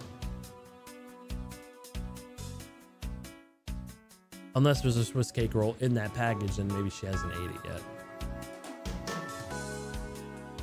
yet. I believe I have very firm grasp on what happened here. Well, do I too. Alright, Franziska. Would you care to share what conclusions you've come to? Why should I do that? We're still in the middle of a competition, you know. We should be checking to see if your conclusions are wrong first, so you go ahead. It's almost cute that she's going this far to ensure that she wins almost. Very well, but first, we pay His Honor a visit to correct his testimony.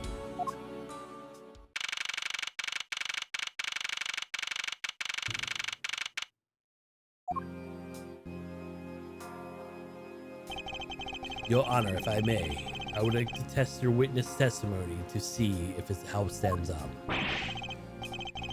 Do you doubt me? I'm your new suspect? In a sense, I suppose you could say that. Even you, a judge, are nothing but a common witness before Von Kamm. Silence in the courtroom. Silence, I say. A new You bit your tongue again, didn't you? Ahem. As a defender of the law, I can never give a false testimony. You can even place me under oath if you want. Very well then, your testimony if you please.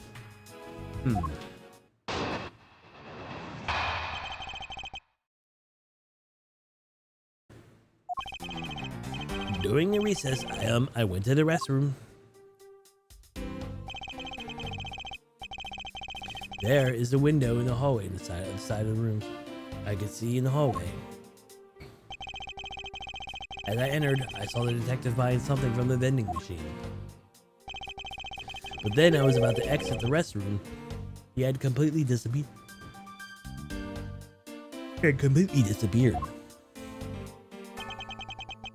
A detective that goes missing while on duty. That sounds mighty suspicious to me. I saw me. Your Honor, can you please remain calm? Oh. I used to be simply listening to his testimonies that I got caught up in my excitement. I'm sorry, Your Honor, but I'm afraid I'm going to have to spoil your fun for now.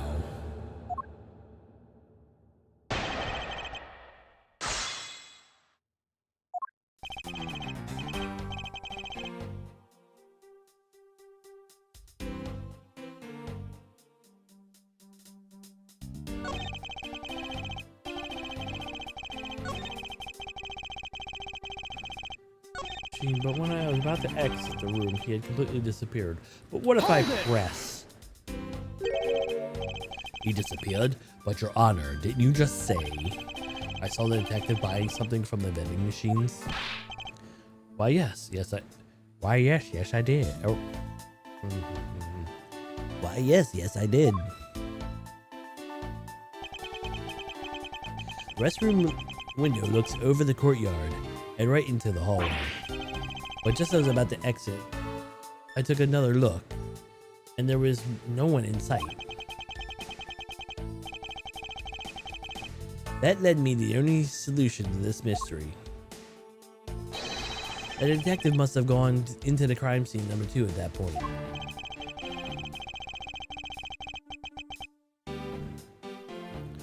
He so looked into the hallway from the restroom and over the courtyard, did he?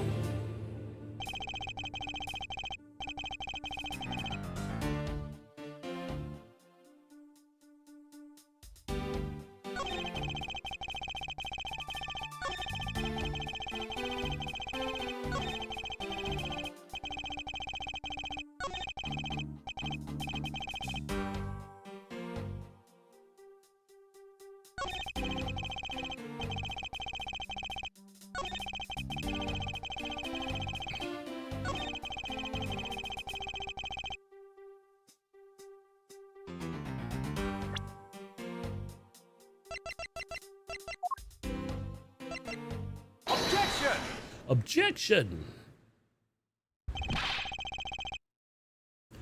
What was that finger wag for, Mr. Edgeworth? And don't you know it is rude to shout objection while someone is giving his testimony? If you're truly a man of the law, then you must always be vigilant. For example, I never let an opportunity to shout objection pass me by. Miles Edgeworth, it is not only one thing to be passionate about your job, but this is real life.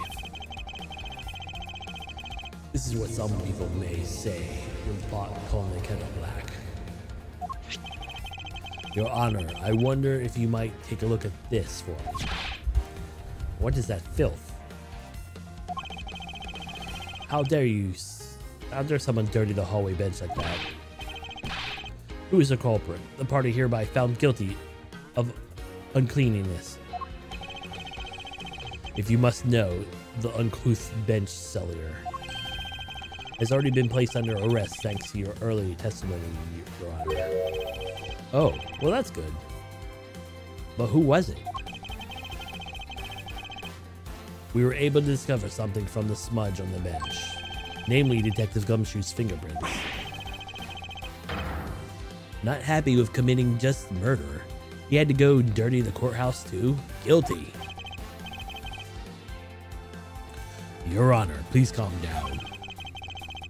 While this is true that the detective is one who made the mess on the bench, we have yet to establish that this action is related to a double murder. What do you mean? I believe that detective bought the pack of Swiss rolls from the vending machine and then promptly sat down on the bench to eat one.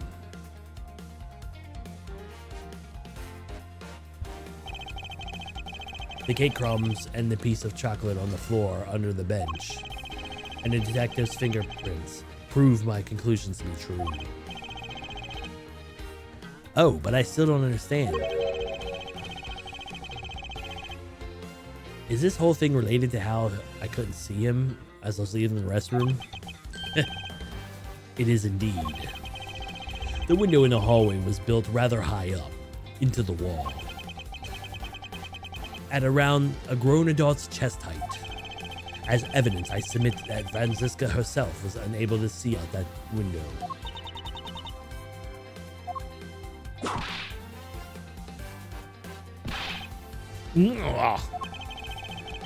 I knew I should have used her height as evidence. Basically, that means that the area is directly under the hallway window. It's a blind spot for the hallway being viewed from the men's restroom.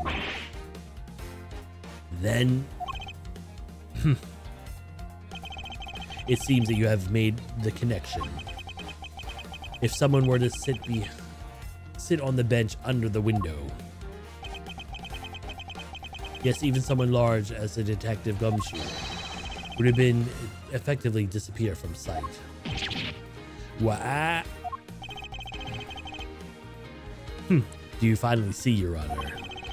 Your testimony has proven that the Detective Gumshoe was in the hallway the entire time. Sorry? I didn't mean to say it was with much enthusiasm. All I wanted to say, trying it once. Here, let me try it again. Hold it. Is there something of value you'd like to say? Yes, actually there is. I remember something just now. Mr. Edgeworth, please allow me to testify in court one more time. Even if you overruled him, he would just keep on talking, wouldn't he? That might not be a bad thing. The more info, the better. In a perfect investigation, right? What I Saw, Part 2.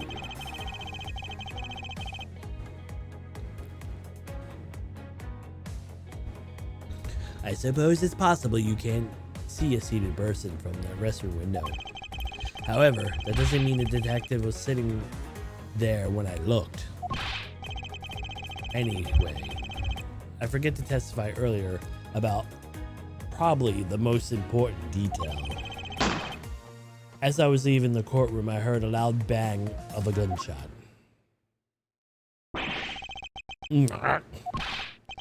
How is that? Is that testimony to one of the judges of the crimes or of others? Your Honor, Could you try to state that important facts first next time?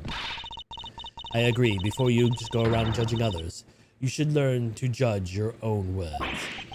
Eek! I'm sorry. But honestly, I thought the sound was just a noise. A popper until just now. Now that he mentions it, right before we restarted the trial, he did talk about that.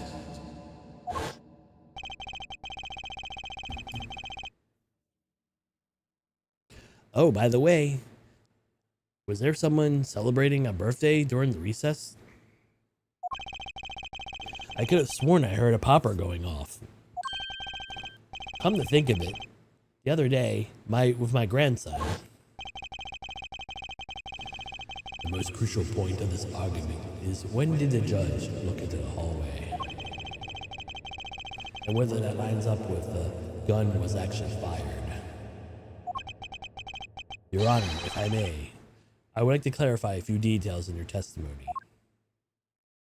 What I shall pot you.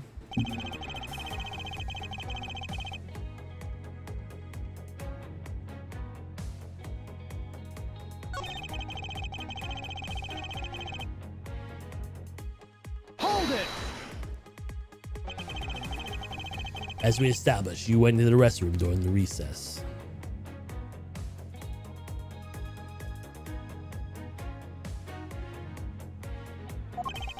However, at what point in the recess did you look into that hallway?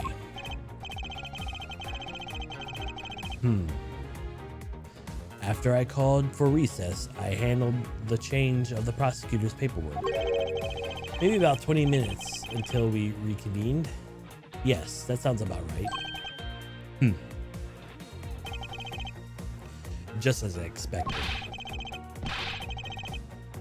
What were you expecting? I demand to know what the all-knowing smile is for. Your Honor, that statement you just made is now very important. I'd like for you to append it to your testimony. All right, if you insist. Let's see, I looked into the hallway about 20 minutes before we were to reconvene.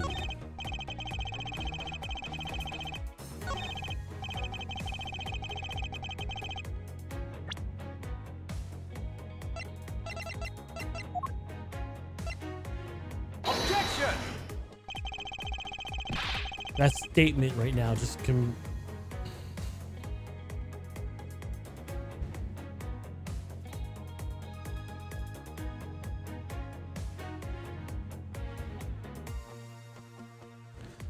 contradicts this piece of evidence. Really? Your Honor, by my account, there's absolutely no contradiction here at all. Really? I fucked up. Well then, I guess we're still alright. Please continue with the testimony. Two of them overruled me. At this rate, I'll lose the truth of darkness forever. No, I messed up. I need to stay calm and think carefully to find a flaw in this testimony fast.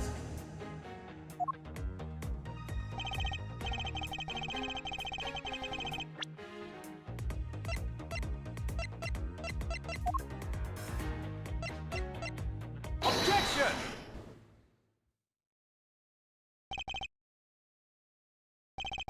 I cannot allow you to make an objection. What? Your Honor, I'm really sorry, but I cannot allow you to not allow me to make an objection. Egads, I've been overruled. Your Honor, you're simply too many holes in your testimony for my taste. What do you mean by that? You claim that you heard a gunshot during the recess, but that's simply not possible. Mr. New Prosecutor recommended by Manfred von Frog. Instead of biting my tongue. Eek. I see I have no mercy for the elderly either.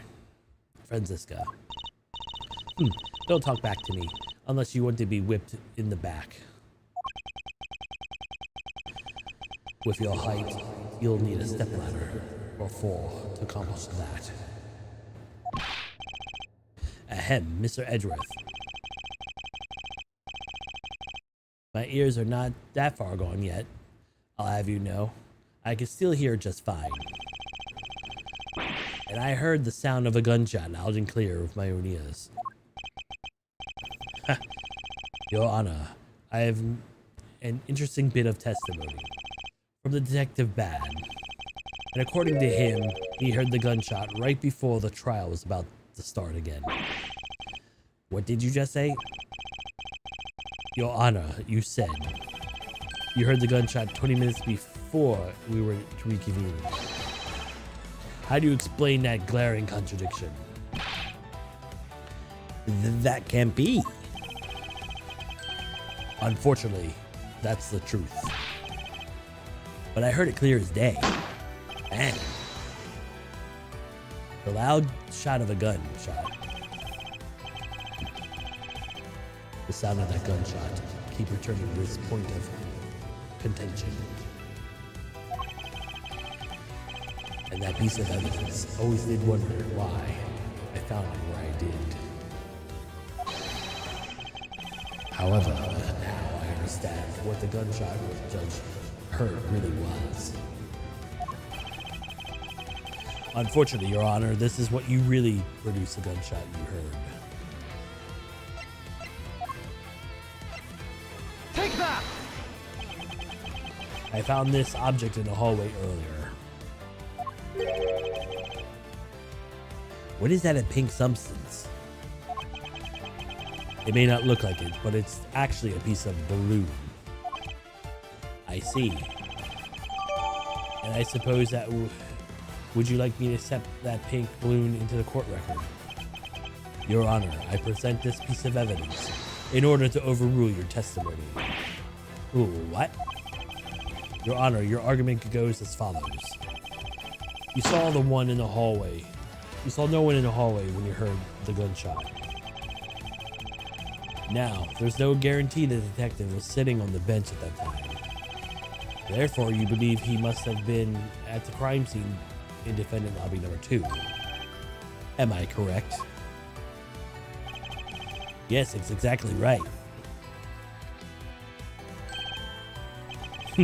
Let me ask you something. Do you think the gunshot you heard was produced by a real gun? I think I said enough that even you can figure the rest out on your own. Your Honor, you were fooled of this popping of this balloon into thinking it was a gunshot. What's the matter of this trickery? Is this...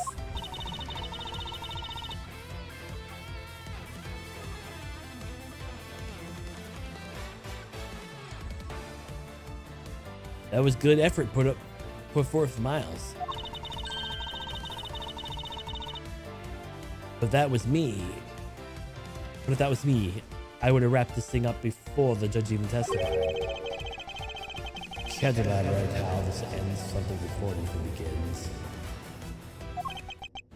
begins. Well, to be honest, I did think the sound was a bit off from a real gunshot sound. But who could have guessed that someone would have popped a balloon in a place like this? That's true. One doesn't usually think of balloons in conjunction with the courthouse.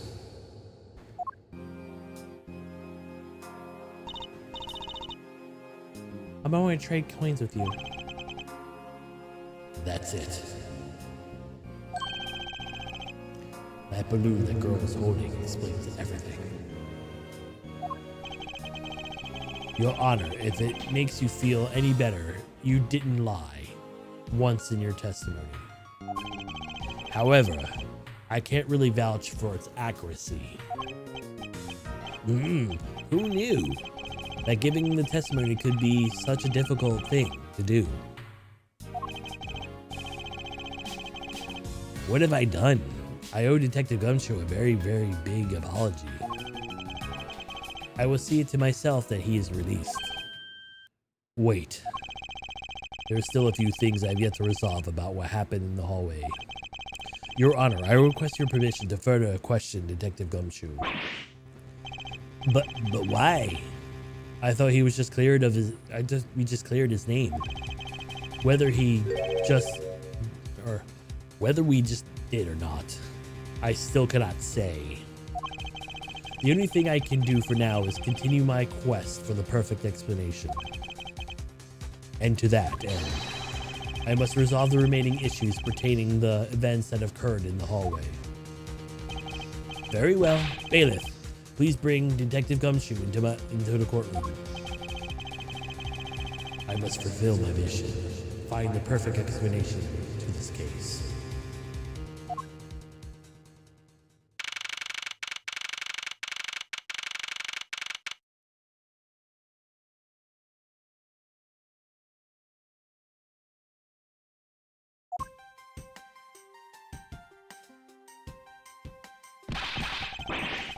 What is it now? What time is for my trial already? Or is it time for my trial already? I've already told you a gazillion times, pal. I didn't do it. I'll be the judge of that, Detective Gumshoe. No, you won't. I'll be the judge of that. No. I am the judge around here, and I'll be the judge of that. Why do you guys be a little less judgmental? Yes, well, speaking of hasty judgments, Detective Gumshoe, I'm afraid I must apologize for an error in judgment on my part. Your Honor, I don't believe you should apologize just yet.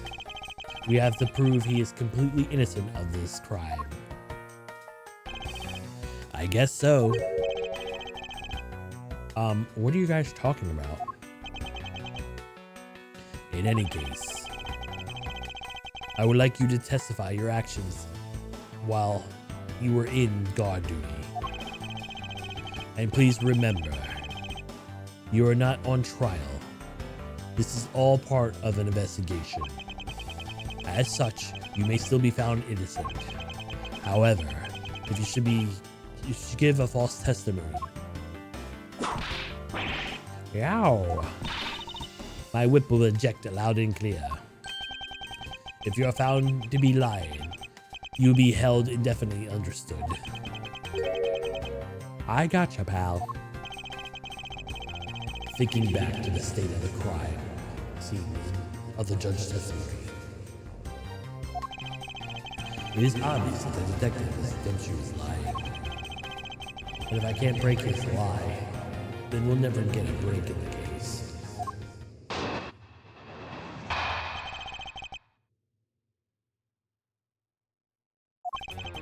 I came down here to this courthouse on Detective Bad's orders. As soon as I got here, he ordered the stand guard in front of lobby number 2. From that time on, until I heard the gunshot, I was in that hallway the whole time. On my honor as a detective, I swear it wasn't me, pal. He's still singing the same tired tune.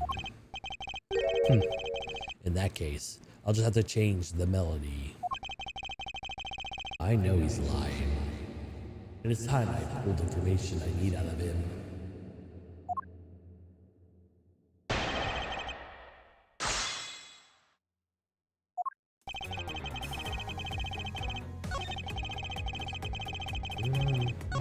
From that time on...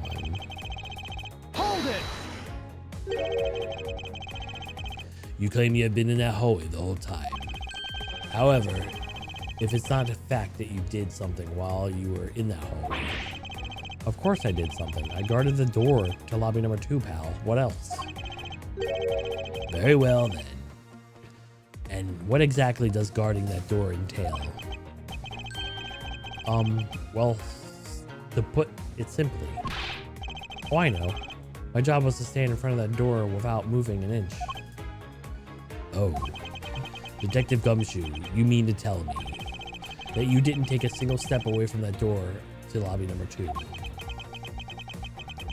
Is that what you really wish to testify to the effect of? You got it, pal. I didn't take a single step from that door. Just like I was ordered to, not to.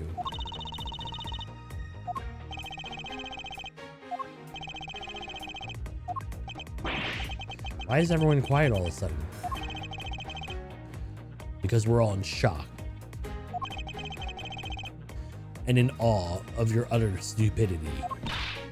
Scruffy, if you're going to lie, at least tell us one more believable one. Youch.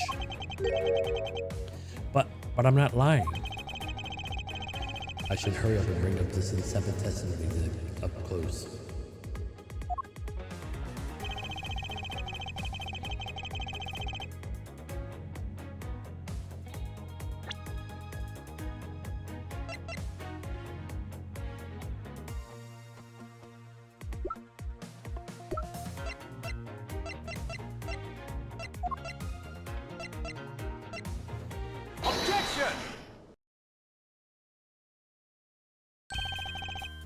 I have an objection. What is it, pal? Detective Gumshoe, I wonder if you might recognize this from somewhere. Hey, that's one of those things. The courthouse special Swiss rolls, right, pal? Precisely.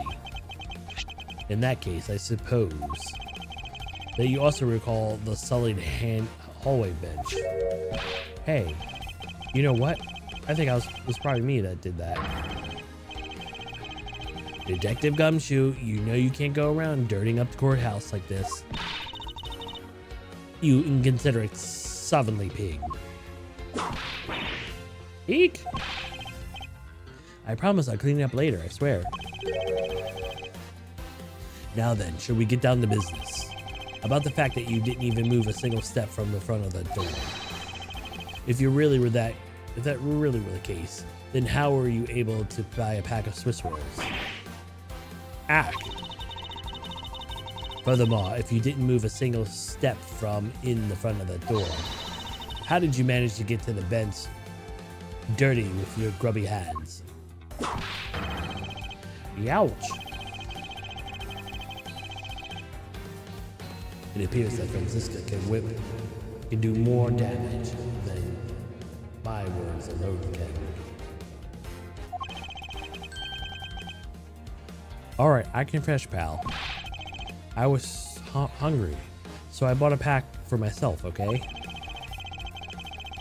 I thought I'd get chewed out again if anyone found out about me eating on the job. So I didn't want to say anything. Well, unfortunately for you, I saw you do the whole dastardly deed. I clearly saw you buying a pack of Swiss rolls from the vending machine. Okay, I'm sorry for lying. But that's all I'm sorry for. You got that? Because I'm not holding anything else back. That last statement. It may sound like it makes sense. However, there's something quite unique about it. Are you sure you're not withholding any further information from us? Huh? Of course not. I have nothing else I gotta hide, pal. Oh, but only true, Detective Gumshoe. But it is true, pal. I swear there's nothing else. Detective Gumshoe, I'm sure you're aware that the price of the pack of the roll is correct. Huh? Remind me again, pal?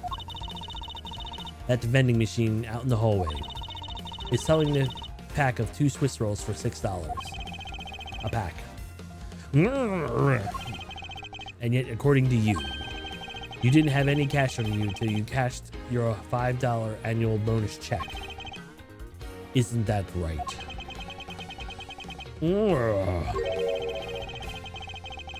Let me ask you then, how did you manage to purchase a pack all by yourself? You can provide me with a proper explanation of that. I told you I bought it myself, pal. There wasn't anyone else in that hallway with me. So no one else who could help me buy it. Wait, don't tell me. You got some kind of proof that someone else was in the hallway, don't you? Correct. As if I could, I mean, what else are the chances of that? Wait, no. Wait, you do? Of course I do. What? How? What proof do I have that there must have been someone else there in the hallway?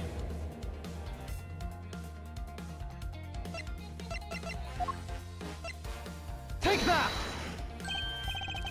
Hey, you showed that to me not 2 seconds ago, pal.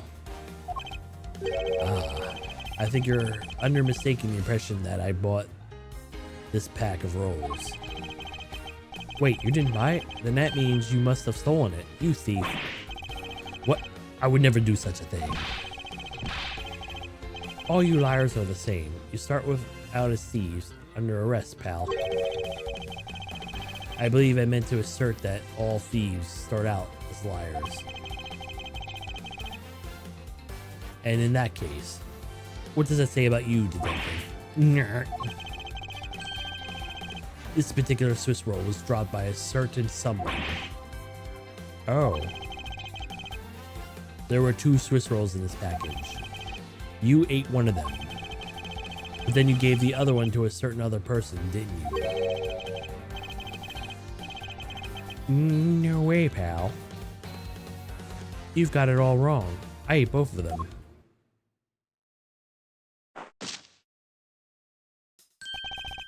She tried for the nut punch or nut kick again. It would appear that I've caught you at last. Hey, don't you do anything bad to that girl. It would appear that they do know each other after all. So what do you continue to come up with me and kick me? Have I wronged you somehow? I have a name. It's Kay. K what? Kay Faraday. Faraday? Are you perhaps Faraday's daughter? I'm not you. I'm Kay. Kay, you know. Good little girls don't kick other people. Especially not hard enough to leave a big nasty bruises like the way you do. Well, then you shouldn't have put Gummy under arrest, mister. Gummy. I guess she's talking about Detective Gumshoe. What a cute nickname you've given him. Gummy didn't do anything wrong. Hey, it appears that I would need to speak with her a bit in more detail. Rawr.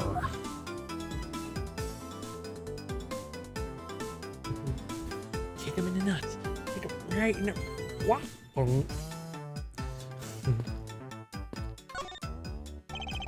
Now then, Kay.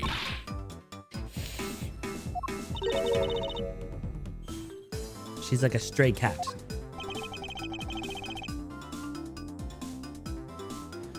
I wonder if I should feed her something.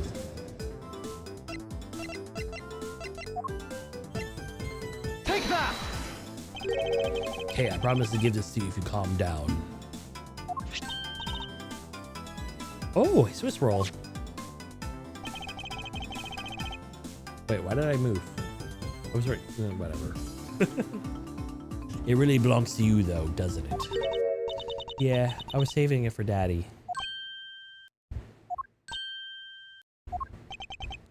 Oh my. Your father, he's... Don't say another word, pal. She doesn't know yet. Thanks for watching out for me, Gummy. But I already know about Daddy. I overheard the guards talking about how he's not here anymore. I'm sorry, I'm sorry. I'm sorry I couldn't protect him. Kay. I'm not gonna cry. I'm not gonna cry.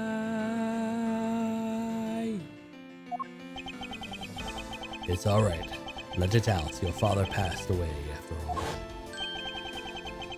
I myself was also involved in the case in this courthouse when I was a young child. A case in which my father was a defense attorney passed away. All my dreams becoming a lawyer were crushed into fine ash on that nightmarish day. They're getting a lot of mileage out of this right here. Even now, the wounds fester deep in the depths of my soul. Ever since that incident, I dedicated myself to locking away every criminal I can. And now, this happened right in front of me. This child, I feel a certain shared fate, a common bond with us, between us. Miles Edgeworth, what sort of gentleman are you? Are you going to just stand there and watch a lady cry? Ah, you're right. Sorry about that. Okay. How about we use a handkerchief here and dry your little eyes? Quiver. Honk. My cravat. Don't blow your nose on that. I feel better now, thanks. Okay. Are you going to be alright? Yep, I'm already alright. Somehow I highly doubt that. But I'm not going to push it. I promise, Daddy, I'll never cry in front of strangers. And you're a good kid. Or, what's wrong? And you're a good kid, aren't you, Kay? You're always keep your promise, right? That's right. Even if I can't see Daddy anymore, I'm going to keep all my promises. You're a very brave girl, Kay. You're a very good child for keeping promises you made to your papa. Even I'll testify that I didn't cry just for you. Thank you very much, lady. Ha! It's nothing. I'm only telling you the truth after all. It would appear that because of my father, I was a respected prosecutor.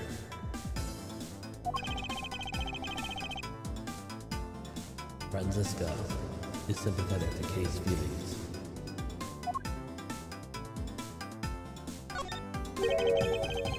Kay, what kind of person was your father? Daddy was a hero of justice. His job was to catch all the bad people in the world. So to you, a prosecutor is a hero of justice, huh? I suppose we are, in a sense, we both are the ones who receive guilty verdicts for criminals.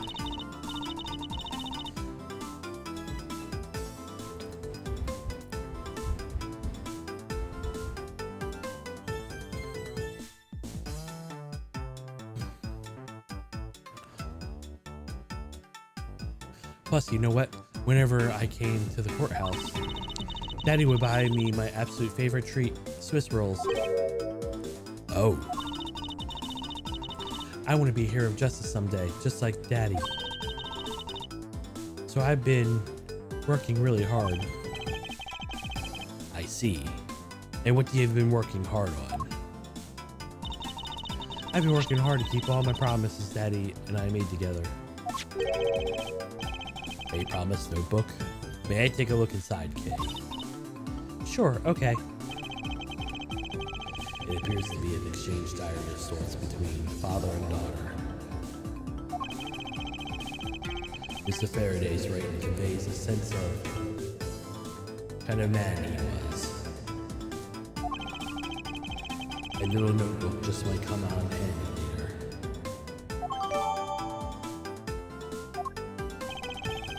Thank you for showing this to me, Kay. I hope you will continue to work hard and become a hero just like your father. I'm gonna try. Hey, Kay, so I'm a detective that catches the bad people, right? That makes me a hero, too. Yeah, I'm sure you're really cool, too, Gubby. Yeah, aren't I, Kay? What is with the two of them? I hand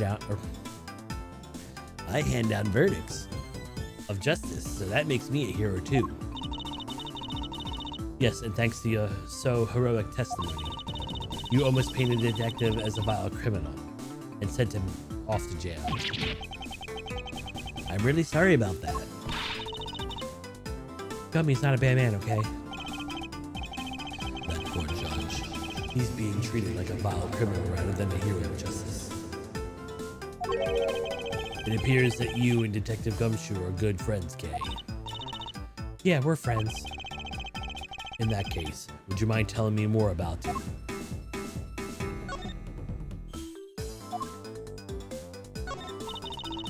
It's the promise notebooks Daddy and I made. I have to be a good girl and keep all the promises we wrote in here. May I have a look inside for just a second? Okay, sure. It appears to be more than just the 5 I thought they were. Promise number 6. If you ever have a boyfriend, you must bring him to meet Daddy right away. Oh my god. Promise 7. Even when you have a boyfriend, never forget that I love you the most.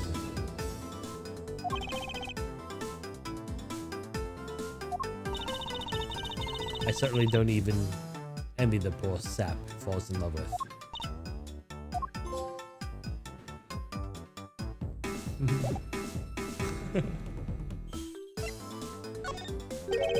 So I take it that you ran into Detective Gumshoe earlier. Yep. I was on my way to see Daddy when I saw Gummy standing there. He was standing in the hallway staring really hard at the vending machine, so I said hi. When was this? Before everything got crazy. How long before the two of you? How long were the two of you together? We only talked for a little while. And then we went our own ways. That's right, pal. Kay and I only talked for a little while. That's it. Oh, which means we had to confirm that Kay was in the hallway during the recess. Is it that right? Ack, you got me. I told you, stop picking on Gummy, mister. Very well then. I'll just have to speak with the good detective in private later. Swiss rolls. Were you the one who brought this pack of Swiss rolls, Kay? Well, I didn't really have a lot of money. And somehow I made $1 out of the pennies and quarters I had. But it still wasn't enough, and I really wanted one. Come to think of it, she did come for me to ask me to exchange for a handful of change for $1. And that's when you came and asked to change your money, correct? Yeah. Thanks a bunch for doing that, mister. Sure. But let me ask you, even with that $1, you still didn't have enough, correct? Well, that's why... Hey, if you bully Kay anymore, I'm going to have to arrest you, pal. I need to remind you that you're the one already on arrest. Yow. I sense Kay is going to be less forthcoming with the question. I'm sorry about your ruffly thing.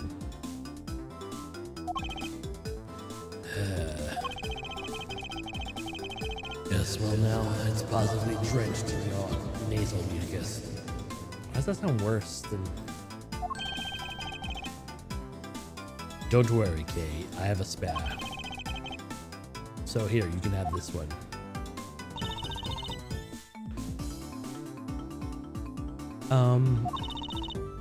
But Daddy said, never take things from a stranger. Ah, it's one of the promises you made in your promise notebook, correct? Yeah, look, see, it's right there on this page. All right then, I'm not giving this to you. I'm merely allowing you to borrow it.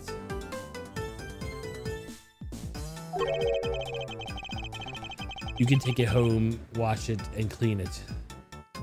And then give it back to me next time we meet. Okay, Daddy never said we couldn't borrow things from strangers. He put it back on. Now then, Detective Gumshoe. Oh, I believe this is crystal clear. That you were with little K in that hallway. Sure, I told you stop being mean to Gummy. Miles Edgeworth, there's still something you have yet to resolve. I beg your pardon.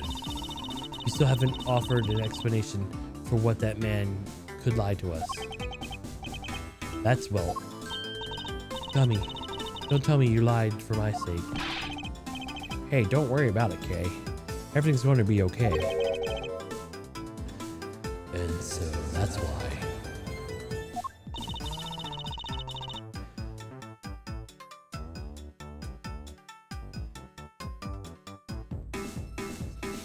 So what was Detective Gumshoe's motive for lying?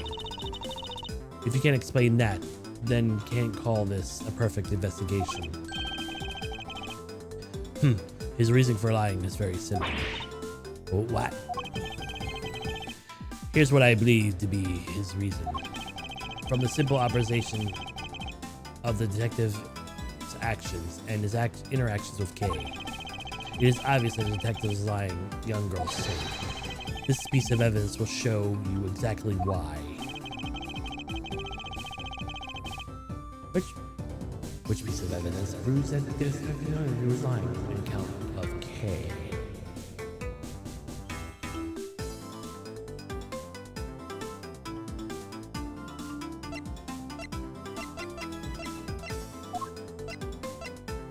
Take that! Would it be the notebook we just got? Mr. Faraday in Kay's promised notebook? How does that explain everything?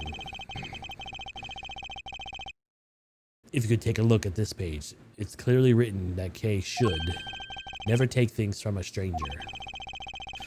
But then Detective Gumshoe heard about the promise and he tried to cover for Kay. What a foolish fools. Fool of a foolish reason for a fool. Yow! Gummy, you lied because of me, didn't you? Because I'm your friend, Kay. That's why. Gummy. At long last, Detective Gumshoe, can you please tell me the whole truth now? Guess there's no beating around you, huh, pal? Okay, I'll spill the goods. I've been standing in a guard for a while. I was getting really hungry, and the snack vending machine was taunting me. But all the cash you had was $5, and that wasn't enough to buy anything, right? After all, the cheapest one of them is $6 pack of Swiss rolls. Yeah, but then, like an angel from heaven, Kay showed up.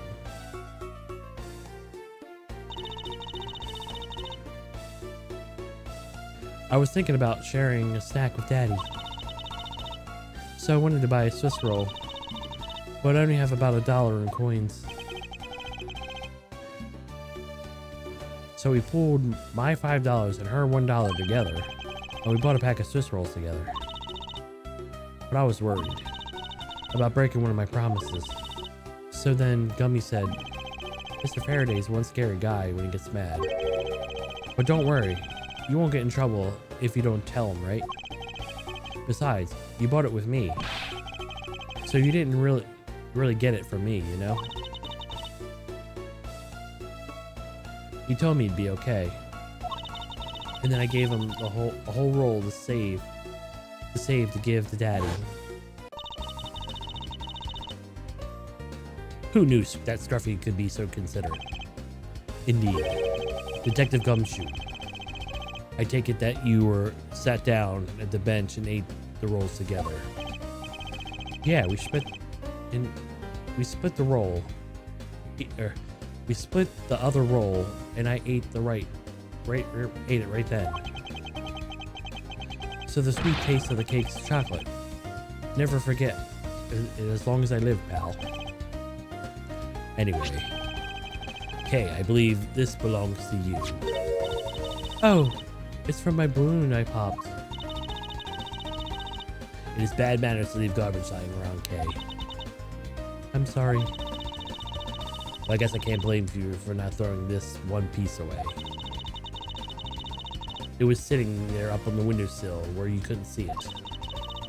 So I guess just this once I'll forgive you.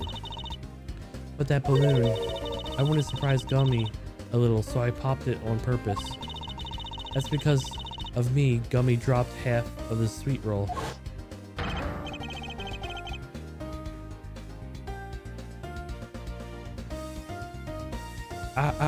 Wow, you really got me there, pal. So I thought maybe I should give Gummy this other roll. And then I saw you picking on Gummy, mister. So you kicked me, is that it? You sure are a feisty one. I'm really sorry, mister. It's alright, I'm perfectly unharmed.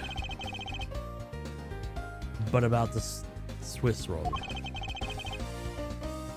would it be alright with you if you held on to it until Detective Gumshoe is cleared of charges and is free to go?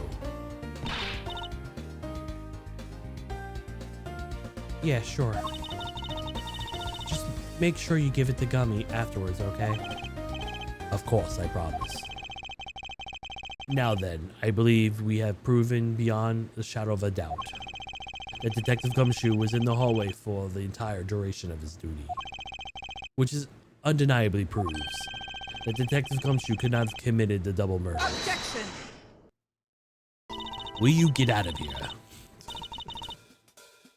Actually, it proves just the opposite, Mr. Edgeworth. You've just shown that Detective Gumshoe is the only one who could have committed the crime. What do you mean? It is quite rude to eavesdrop, Miss you. How can anyone take this girl seriously?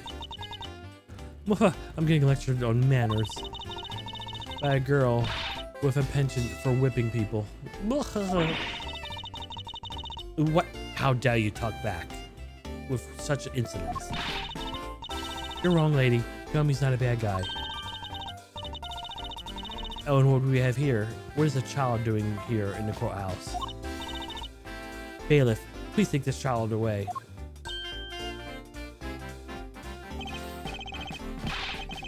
Miss Callisto, you. That girl is Miss Faraday's. I know, so what?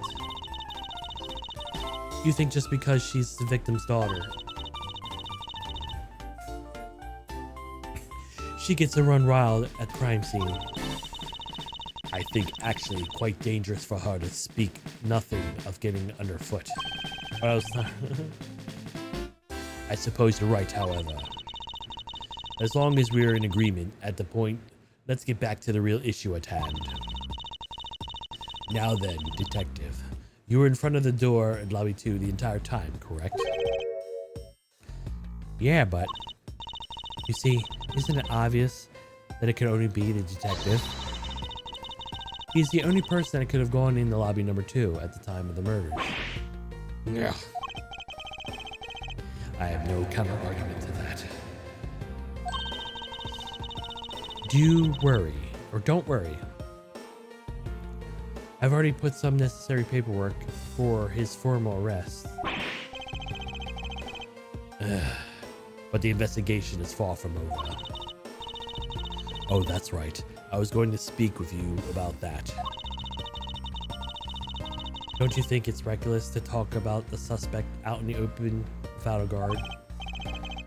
I suppose it is. Well, someone with more experience in law than you, allow me to share something. You always keep a good eye on a criminal.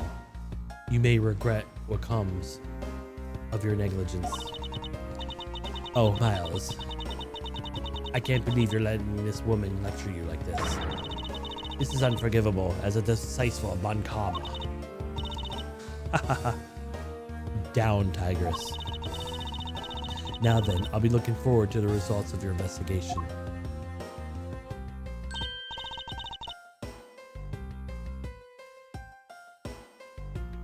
What if they were killed before he guarded the door?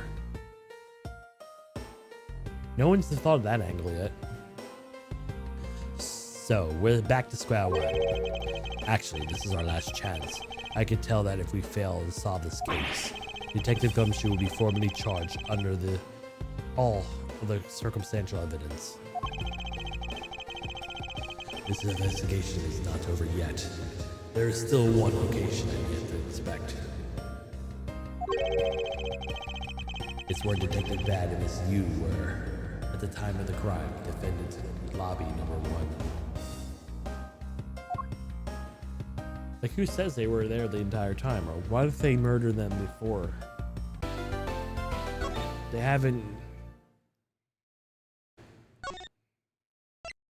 like gone with that angle yet. Am I crazy? I don't know. Alright guys, I'll be right back. I gotta use the bathroom. Use this time to grab some popcorn or pet your cat, do some stretches, walk around for a little bit, and please enjoy the show. Alright, I'll be right back. Okay, give me like a couple minutes here. Alright, beeper bee.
Alrighty.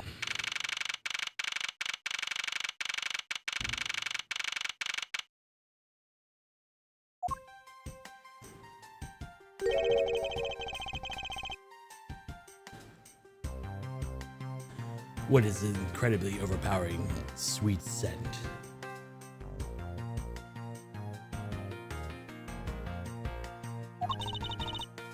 It smells like flowers.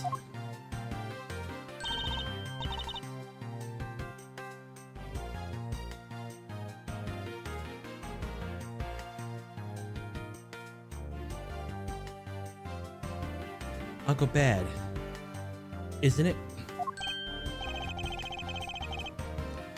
Isn't Detective Bad and Kay over there? It looks like she's managed to escape the bailiff.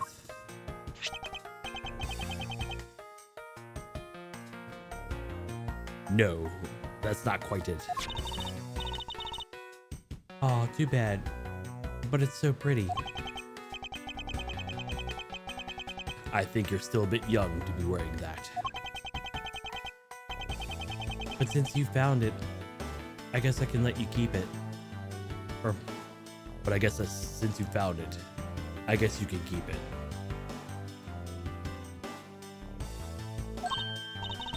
Thanks, I'll treasure it always. Those two seem to get along rather well. Oh, here. I've got something else for you.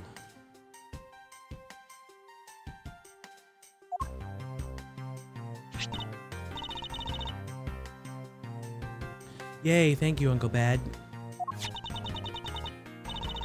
Earlier I ate one of those with Gummy. Gummy? Oh, you mean Gumshoe? Gummy is Sniffle. He's trying to be nice to me because I was going to get in trouble. And then he got in trouble because he lied to protect me. Gummy. You know, he didn't kill Daddy. I know he didn't kill Daddy. Don't cry, Faraday. It would be sad if he saw you crying.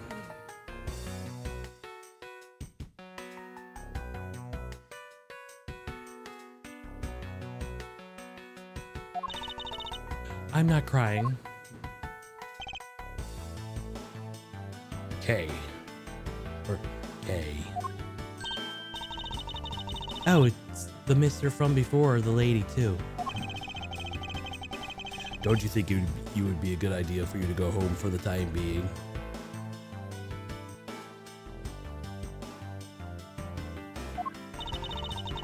You're not involved with the investigation, so the best if you do.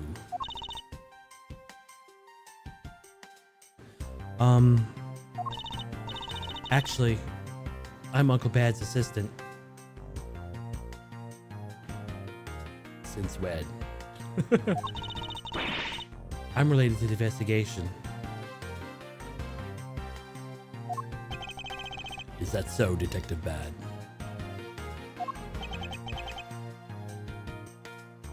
Yeah, I guess.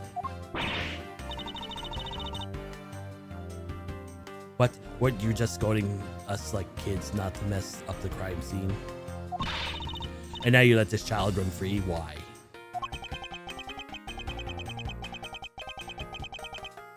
People are free to investigate things outside of an actual crime scene. You also had a few things she wanted to look into. Got a problem with that?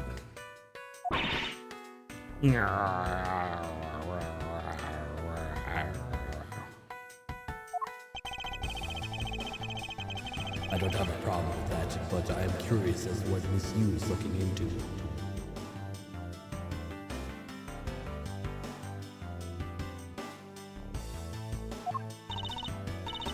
Uncle Bad, I'm going to look somewhere else now, okay?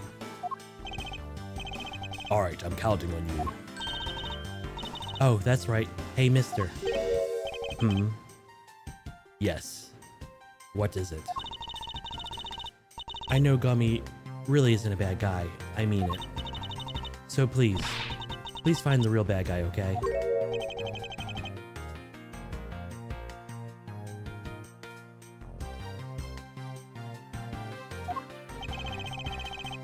I won't forgive. I won't forgive whoever did this. But in his absence of the perfect piece of testimony and evidence,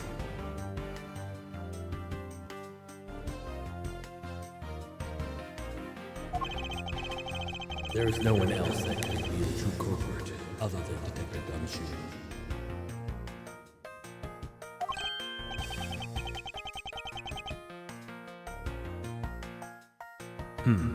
She wandered off while I was pondering.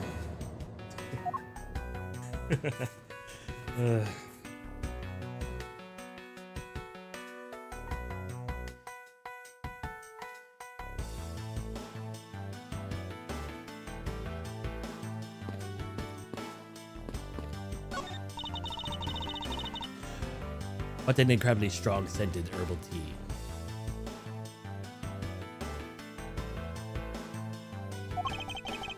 I fear that more than being relaxing is this scent may been one bit heady instead.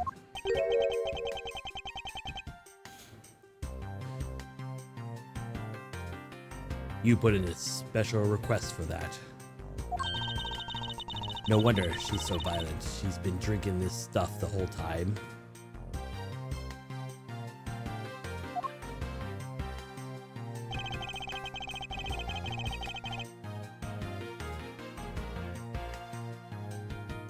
Neither woman should be allowed to comment on this particular topic, however. Okay. No! It's a chair? No.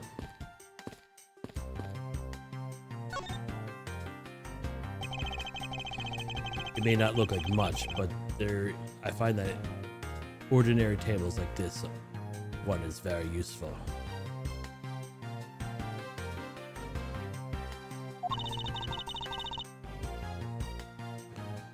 I think it's time they brought in a new one.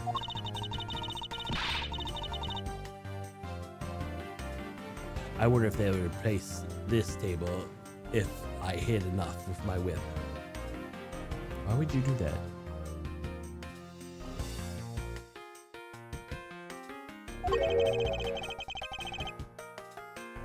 A much too heavy-handed method if I ever saw one.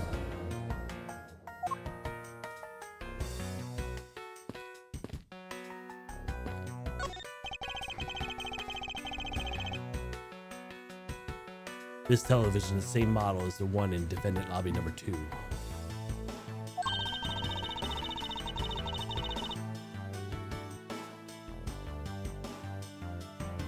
Looks like the same two rooms are basically the same in the terms of layout and supplies.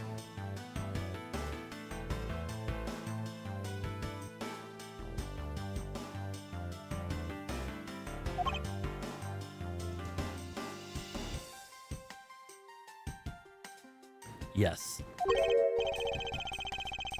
The two rooms are basically the same, huh?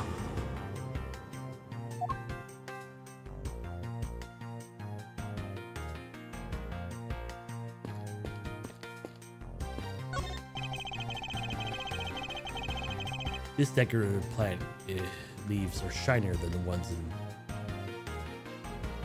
the plant in lobby number 2. That's probably because they're next to the windows, where it's easier to photosynthesize.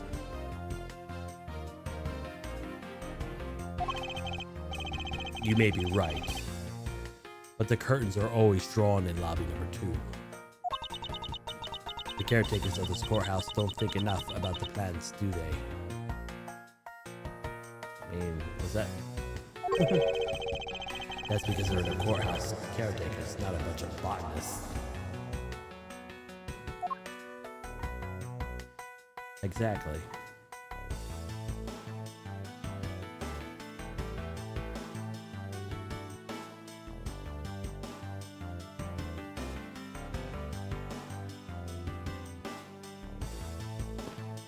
Alrighty. Oh, okay.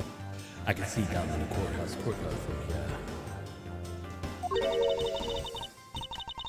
What is that mess supposed to be? It's like an optical illusion.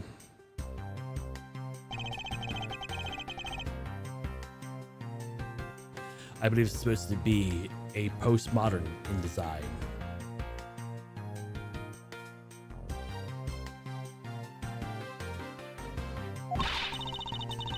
More like thoughtlessness in design.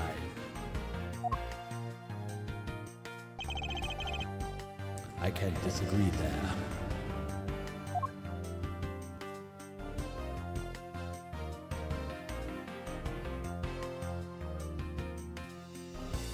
Alright, Bad. Thank you. Detective Bad, what exactly was Kay searching for? Nothing that concerns you, boy. Oh, and I suppose that has something to do with Kay.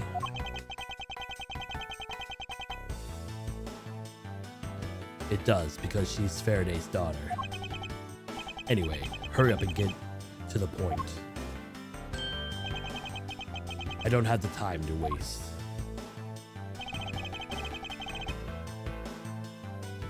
It sounds like he'd rather be left alone.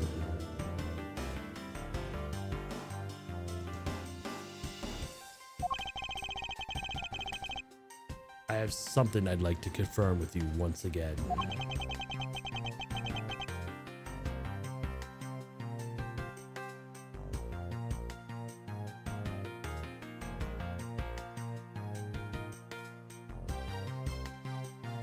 I don't have anything to say to you.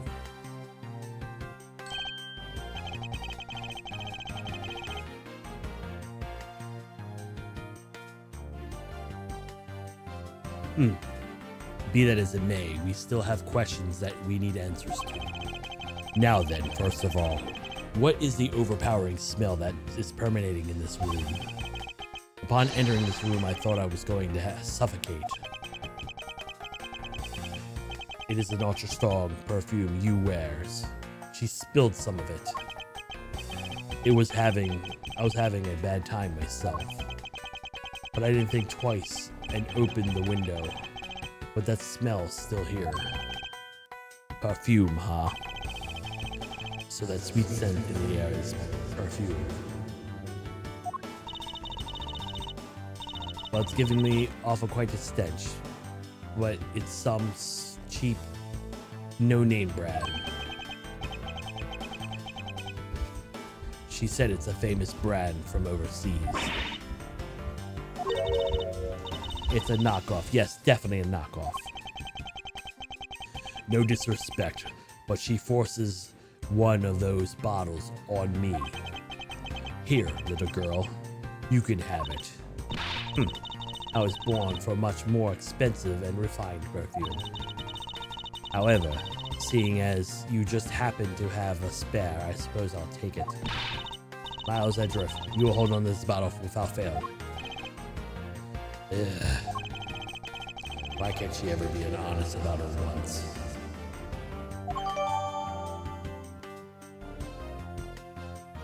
And jelly?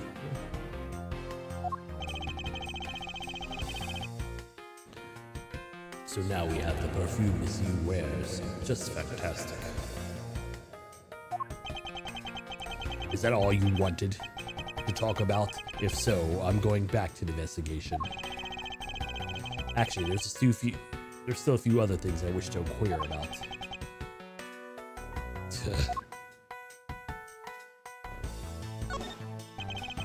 So you were in this room the entire recess.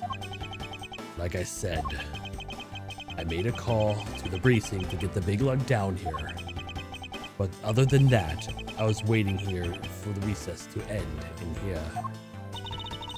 At least the story is consistent. Earlier, you stated that you were in this lobby with Miss Yu. Yeah, I ran into her in the hallway. She said she wanted to talk to me about something, so I came in here. Then what were you saying about until Detective Gumshoe's arrival? You said you and Miss Yu were in different locations. I guess I am. Interesting.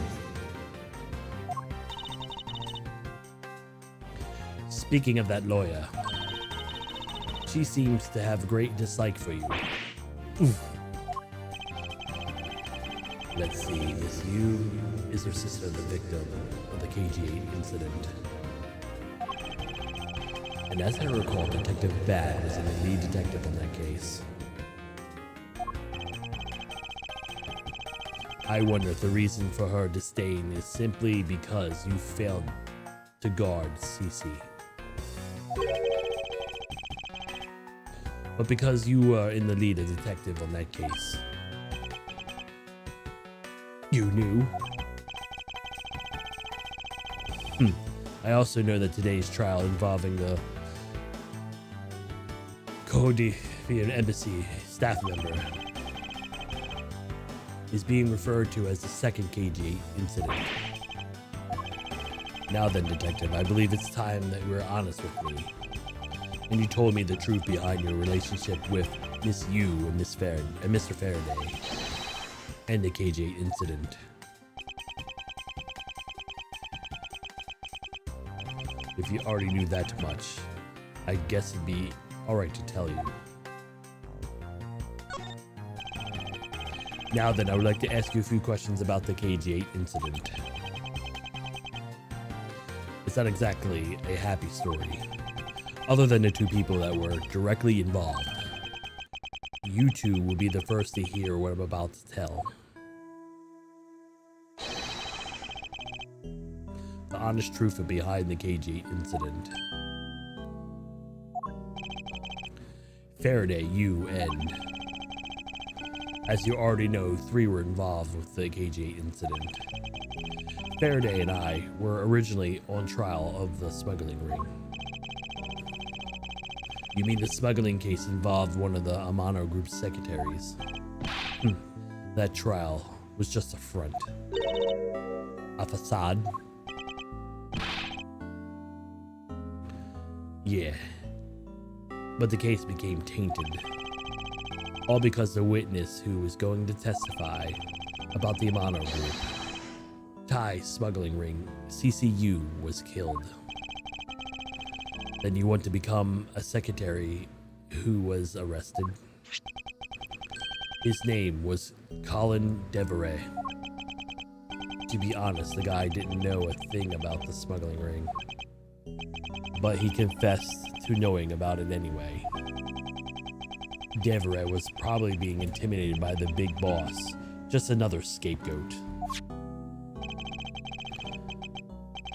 The boss man of the Amano Group. He can't be seriously mean Mr. Ernest Amano.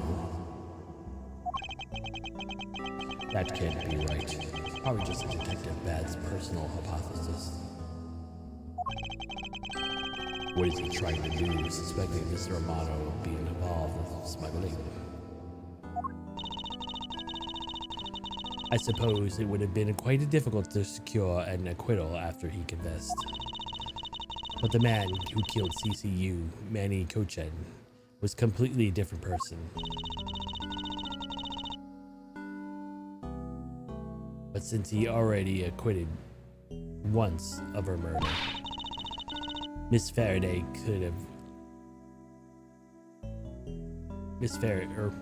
how could you let him go? If I remember correctly, I heard that Mr. Faraday had an important piece of evidence stolen from him. That wasn't Faraday's fault. It was mine. I wasn't diligent enough. Faraday, Cece, I suppose to protect them both. Miss Yu did mention that as well. About how Detective Bad was supposed to guard her sister. But even I, who was supposed to protect him, I fell into their trap. What kind of trap? The holes in this jacket are a testament to that trap. You mean you were fired upon? You were shot that many times in one gunfight? No. But about half of these are from that case. But the reason I continue to wear this jacket is to remind myself of the lessons I learned from the KG8 incident. I see. I couldn't protect CCU, and the suspect was found not guilty.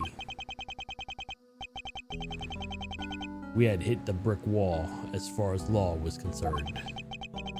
And that's when I came to the courtroom, the victim's sister. That's when I first met Callisto Yu. About when you first met Miss Yu. It was on that day the verdict of the KG8 incident was handed down, was it not? Yes, Faraday and I apologize to her from the bottom of our hearts. It was all we could do, but just saying you're sorry won't bring your sister back, she said. And she gave me a hard slap across the face. Well, she certainly had a lot of control to stop at that, just a slap. If it was me, not even 100 lashes would have been punishment enough. I suppose not. You said it herself. She never wanted to see either of us again. But after that, you've seen her many times over, correct? Yeah, Faraday and I. Even the KG8 incident had to come to a close. Even we continued to hunt down the smuggling ring and got involved in a variety of cases. But it was no use. We cracked so many different cases. But in result, it was always the same. We couldn't find the real mastermind behind the ring.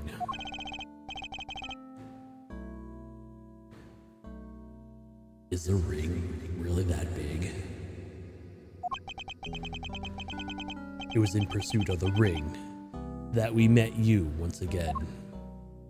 It was during another trial related to the smuggling ring.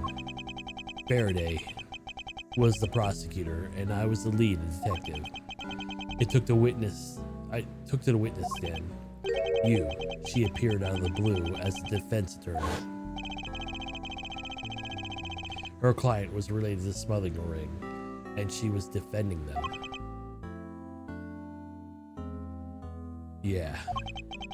You was pursuing the ring the best she could as a lawyer.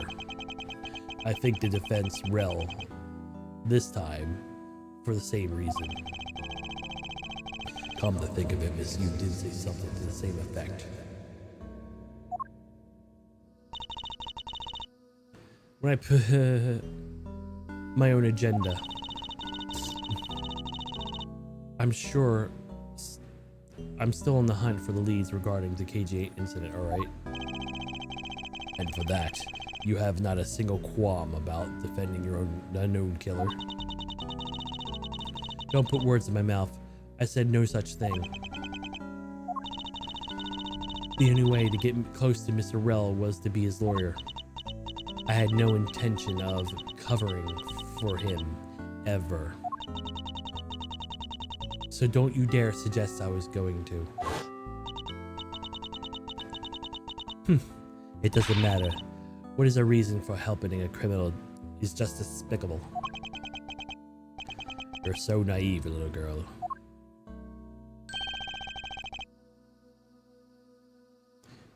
I could have stolen this lollipop from you. That's how naive you are.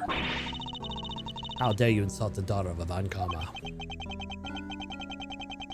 Just like us, you felt that she had to hit the limit of what the law could do. That's all. The law is merely a tool. There is no limit to it, only the skill of a craftsman. You two are still young, but one day you'll know what I mean. But enough sidetracking. What matters is what we met you again in pursuit of smuggling ring. That's all.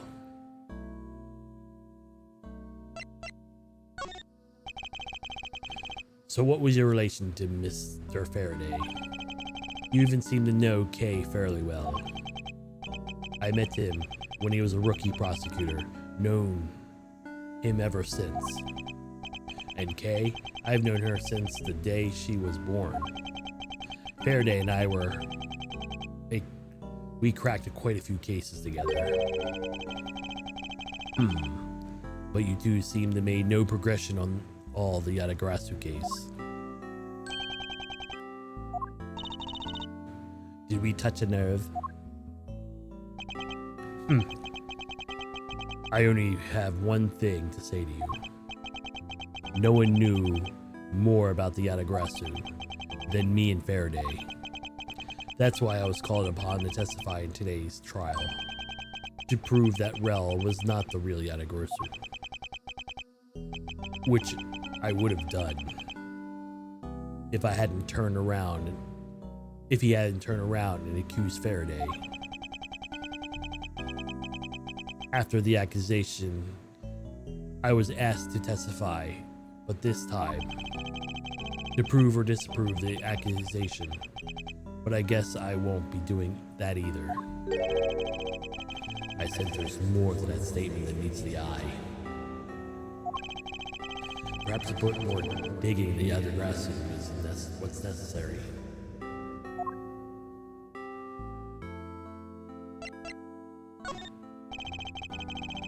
You claim to know much about the Yatagrasu. Would you care to share what you know with me? What is you two should be looking right now is proof of the murderous intent of Faraday and Rel. I agree, which is exactly why I'm asking about Yatagrasu. What?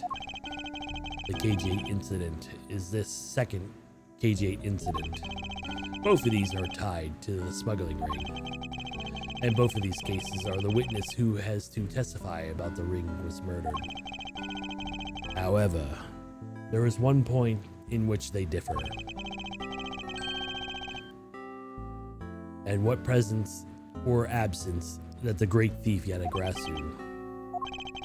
Mr. Rel claimed to be the Yatagrasu, however, in the middle of the trial, he suddenly declared to Mr. Faraday be the real Yatagrasu.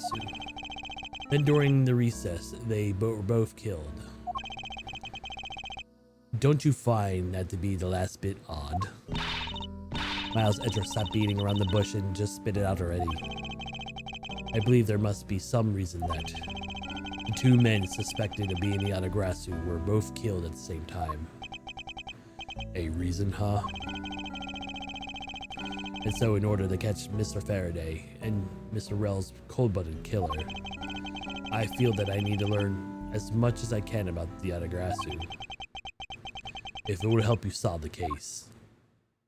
But I'll tell you the reason that we're never caught the Yatagrasu. What does all a sudden outburst for? You almost made me whip you by accident. It still accidentally whips me anyway. There are three main reasons why the Yatagrasu will always be one step ahead. First, Yatagrasu always knows the exact location of the target object. Second, Yatagrasu always knows exactly how to disarm the security system. Third, Yatagrasu doesn't leave a single shred of evidence behind ever. I see, so the Yatagrasu special traits. Sounds like an incredibly elusive thief. Yatagrasu has never been caught on tape, never tries to draw anyone's attention, and would never do something as lowbrow as commit murder. That's how I knew Rel wasn't the real Yatagrasu right away. But can't you use this sort of logic on its own to prove he wasn't? Listen, little girl. I'm not done talking yet. Nyark. What's different about this time? That the evidence was related to smuggling ring. Was sent to the police. And the sender was no other than the one who infiltrated the Kofedian embassy.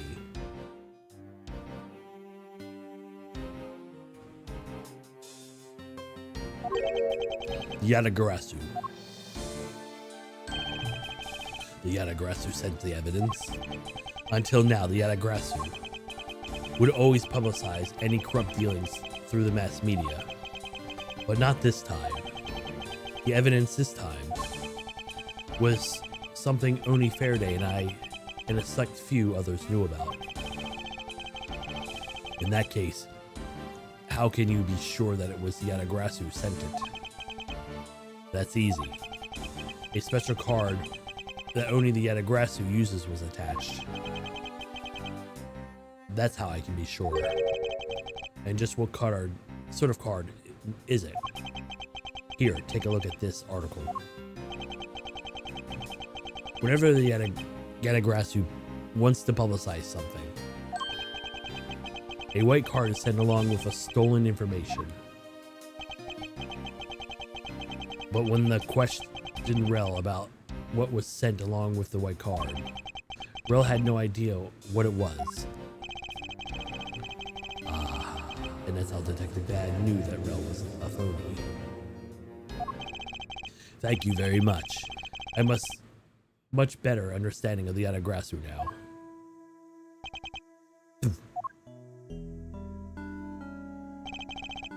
Excuse me, Mr. Edgeworth. Yes. His Honor would like you to transfer the evidence from today's trial over to you. So if you could please bring your head over to the courtroom, I'd much appreciate it, sir. Understood. I'll be there shortly.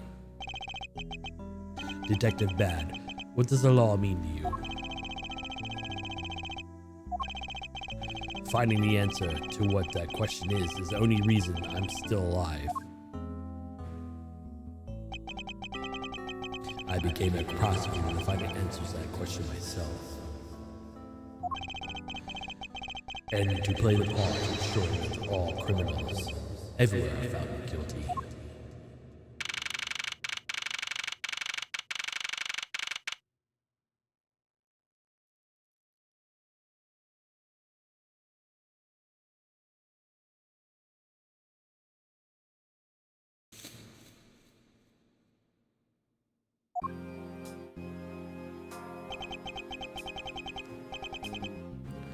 Oh, it's you, Mr. Edgeworth.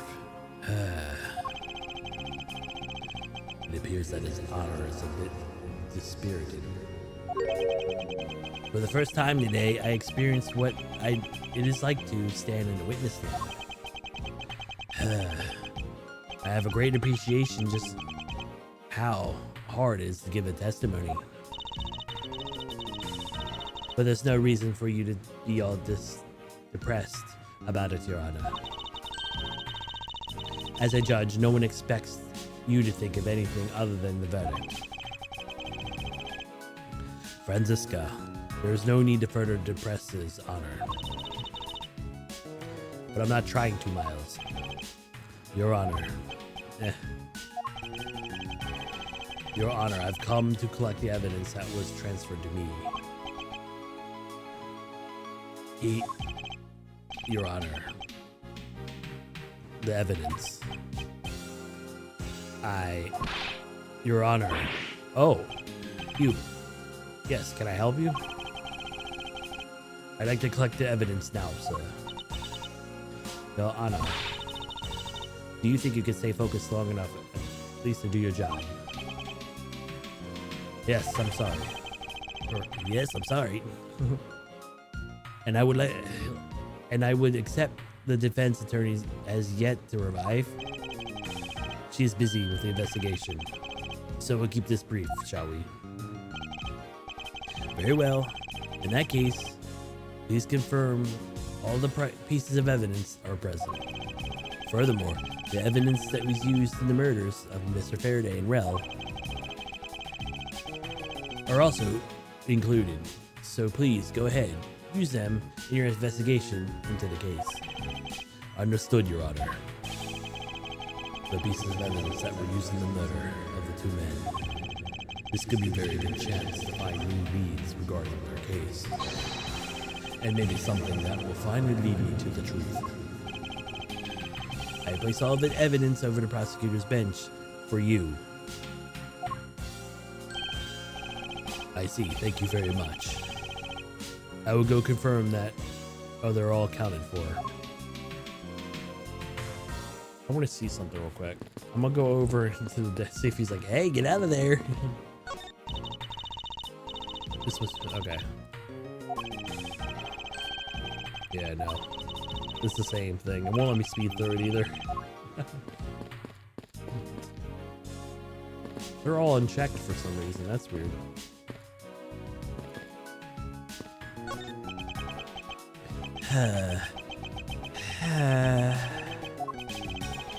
It would appear that the judge is still a bit dispirited. Stop that. You're being so depressing. Whoa. You should listen to her, Your Honor, before she goes from bad to worse. Although I can't really get much worse for him, other than being whipped by her. Okay.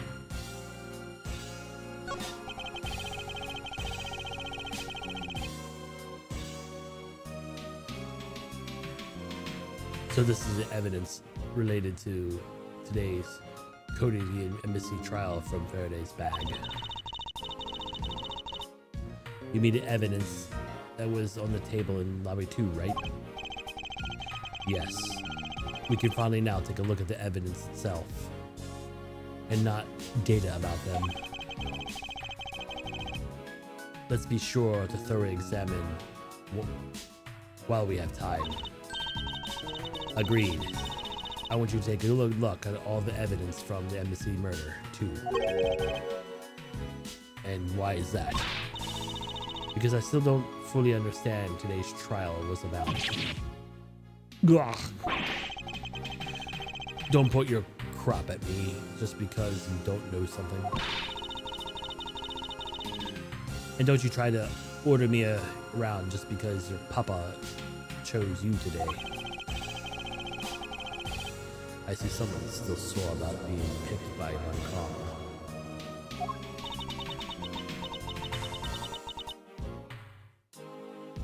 It is also so real to see the knife up close. So we have the knife, the gun, and the envelope, and the organizer. And this organizer, yeah. Oh, that's right. I completely forgot to tell you. About what, Your Honor? They found Mr. Faraday's personal organizer inside an evidence bag of his. Detective Bad requested it be passed along to you. He said it would help the investigation. Detective Bad said that? What a strange stroke of luck. Well, never look a gift horse in the mouth. We might as well flip it through it, too. I won't rest until I have inspected every suspicious nook or cranny.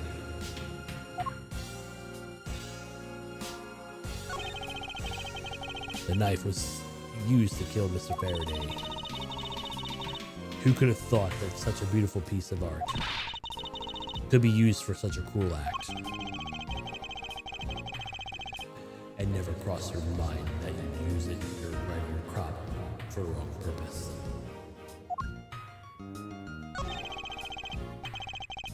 Mr. Faraday's organizer appears that it was the habit of using it. It looks like he wrote his strategy for getting Mr. Rell convicted down here.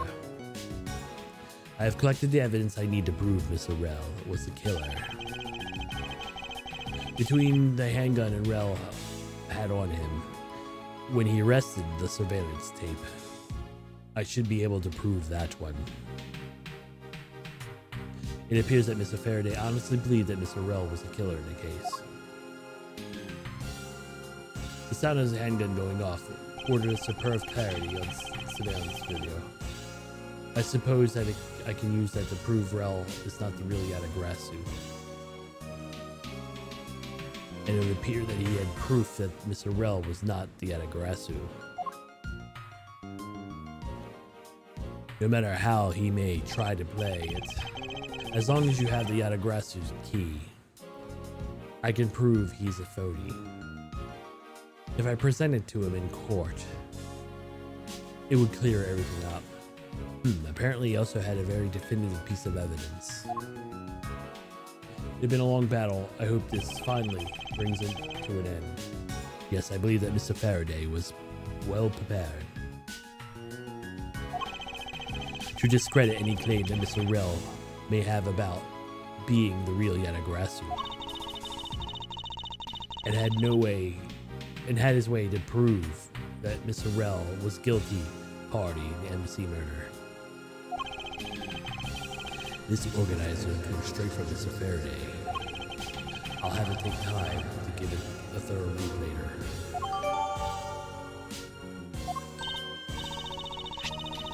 Look, there's a picture stuck between the pages here.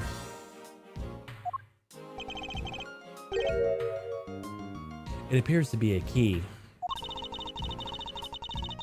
A rather ornate one at that. Just look at the design on the handle. The craftsmanship, it's superb. Could it be the Yatagrasu's key Mr. Faraday mentioned in this organizer? The Yatagrasu's key? Detective Bad said something about it earlier. What's different about this time? The evidence relates to the smuggler brain. It was sent to the police. It was sent under none other than the one who infiltrated the Kohodivi embassy, Yatagrasu. The Yatagrasu sent the evidence. Until now, the Yatagrasu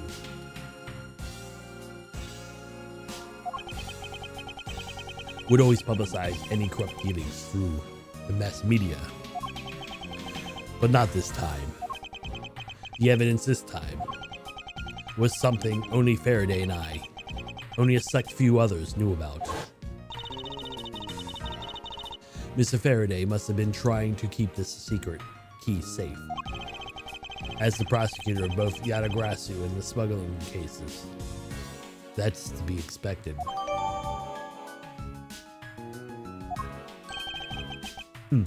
That's odd. What is it? Mr. Faraday didn't mention anything about a knife in this organizer.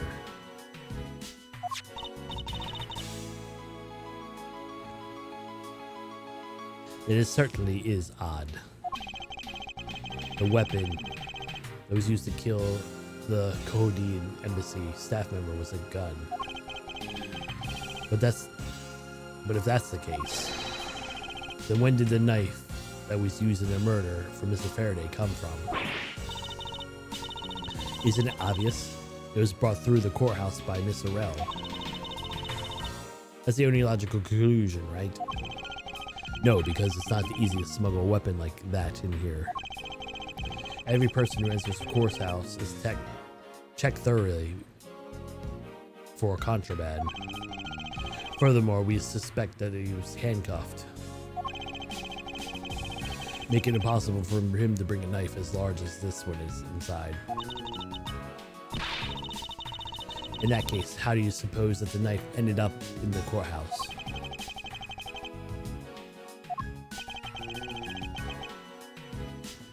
I need to think carefully here. There is nothing related to the knife written anywhere in Mr. Faraday's organizer. However, the fact that this knife came from Mr. Faraday's evidence bag.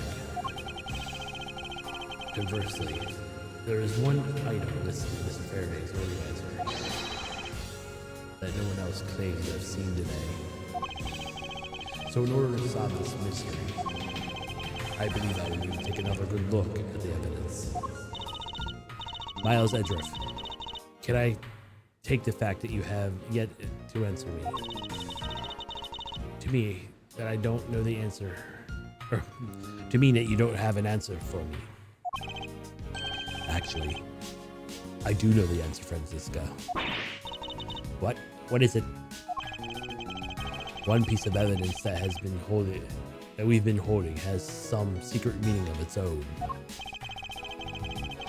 And it was through this piece of evidence the knife was brought here into the courthouse.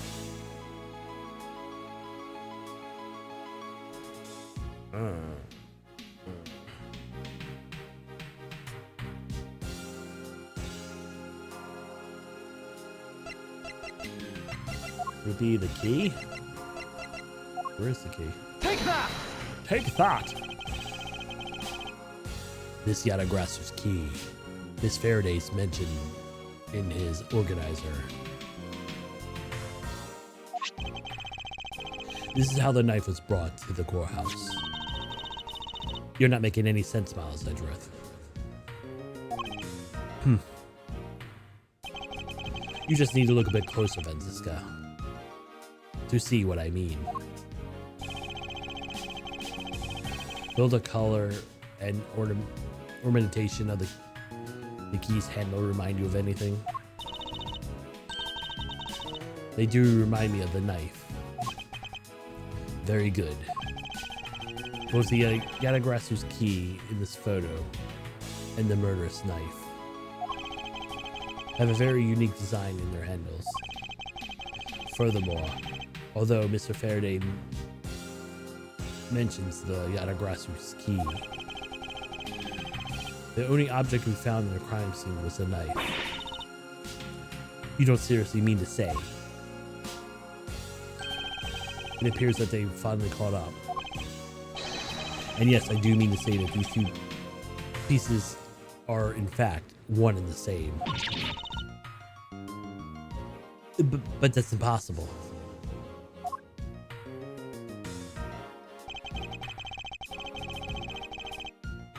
Even if that's what you believe, we should still investigate its possibility.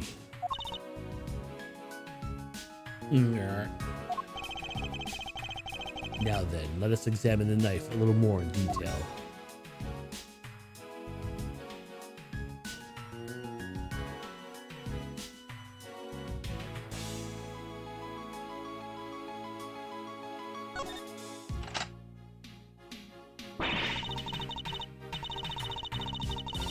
It can't be. It turned into a key. To think this was such a trick to this thing.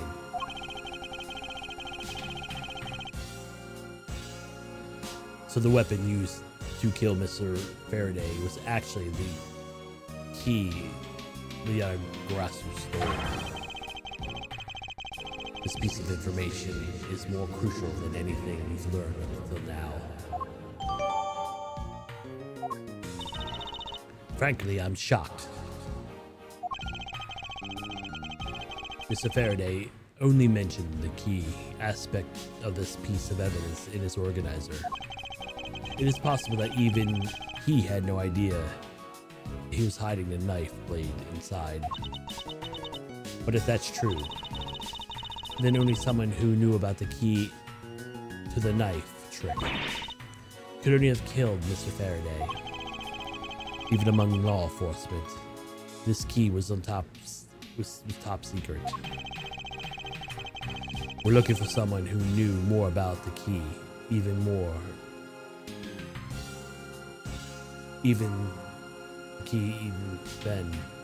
Mr. Faraday. Meaning that the only person who could have been the one who sent the key in the first place was the great thief Yadagrasser. Then maybe Rel really was the Yadagrasser. And then the one who killed Mr. Faraday isn't that one possible scenario. No, not really. Especially since Mr. Faraday was absolutely convinced that Mr. Rel was not the Yadagrasser. Besides, as Detective Bad said earlier. But then we questioned Rel about what was sent along with the white card. Rel had no idea what it was. I see. Then I guess the person who knows the trick behind this key is someone else than the person who really Yadagrasser. It would seem that the key is truly to solving this case.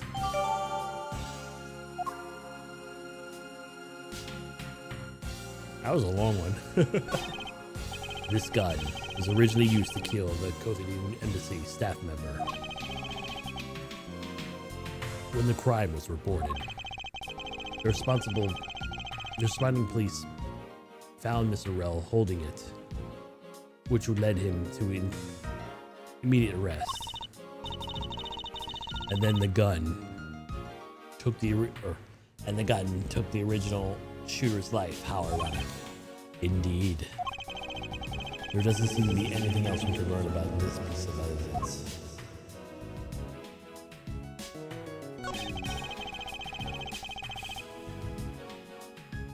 I'll take a quick look through these documents before the trial started. But I wasn't even afforded the opportunity to skim it. I suppose we should examine it, explain it to you then. Yes, you should, perfectly. And its entirety, if you please. On the night of September 8th, the embassy staff member was killed right in front of the emissary. The staff member died in shock due to being shot in the heart. Mackerel was brought into the night, as expected, and thoroughly questioned. Because of the murder weapon was found on him, for which he was arrested on the spot. A simpleton of a man. That's what he was. Perhaps he was. For the weapon wasn't the only incriminating evidence we had. Mr. Rell was caught in the act of film by the security camera. He was even bigger simpleton than I thought. I can't believe he didn't notice the security camera. The Covidian embassy security system is supposedly very well designed. He may have simply not been aware that there was a camera in that area. So we have seen contents of the video for yourself.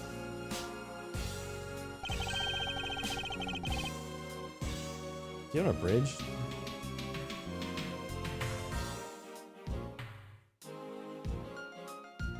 Yes, the surveillance video the security camera took was played during the trial by Mr. Faraday. You can clearly see that Mr. Rell on it. Even the sound of the gunshot was crystal clear. The footage included the sound, huh? I don't think I ever want to see the moment of someone's death in your life. Me either. That's odd. We're short one piece of evidence. The piece that is missing is a surveillance video that was played in court. The surveillance video? How could that piece of evidence disappear? Where did it go? The video showed the moment when Mr. Rell's committed the murder. Where could it have gone to indeed?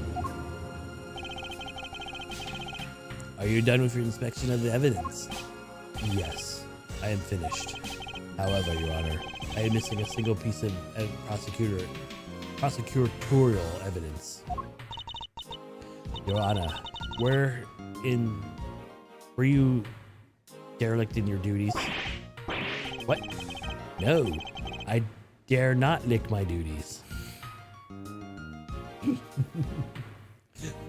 What do you take me for?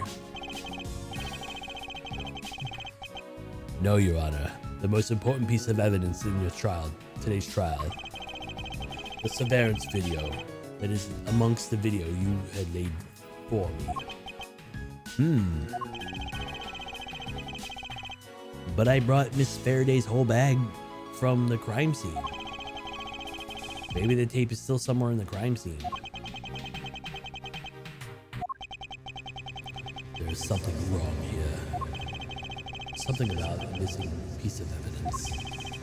It would appear that for me to find answers, I see.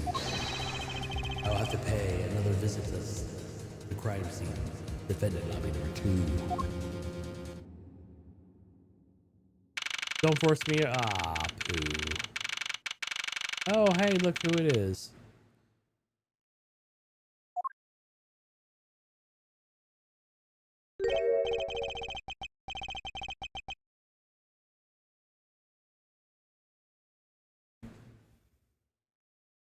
That's Detective Bad, but who is he with? I've never seen that officer before. So, did you find it? No, not yet. And I've looked everywhere. I see. Well, please continue with your search. Understood. I'll continue with the search. So you're the one running this show. Prosecutors like you shouldn't even be allowed at crime scenes. How dare you? Just who do you think you are? That's Officer Lang, my dude. Can I go back? There's one. I want to look at that other piece of. What was that about? And who was that man just now? Whoever it was, I never seen a more impudent officer in my life. No, no, stop going to bed. Does he even know we're standing right here behind him? I know you're standing right behind me. What do you want, kids? It looks like you're paying attention after all. Of course I was. I have eyes in the back of my head. So that mirror isn't for vanity's sake. It's for him to keep an eye on who or what is behind him at all times. So tell me, Detective Bad, who was that rude man just now? That guy came here from the Republic of Zangfa to study. He's Agent Lang. He's trying everything he can to receive the lost honor of his family. He's traveling the world to study different philosophies and determine attainment from scratch. By visiting various police departments around the world, he has a lot of dedication. He's just a rookie cop, but I sense a struggle or a strong grudge for some sort from him. The guy's more useful than Gumshoe, even if he's rude. Well, if you're sure, I got a lot of guts coming from this country and give prosecutors a hard time. I agree, however, I can think of one young lady that statement also applies to. Anyway, what is the agent looking for, Detective Bad? Earlier, the little girl was poking around the lobby, number 1 as well. Like I said before, it ain't got nothing to do with two of you. I highly doubt that it has nothing to do with me. Fine. If it's a game I must play, then I'll take this opportunity to draw out what's been hiding and what's in this room straight from him. Alright, I'll be back. One thing I want to check.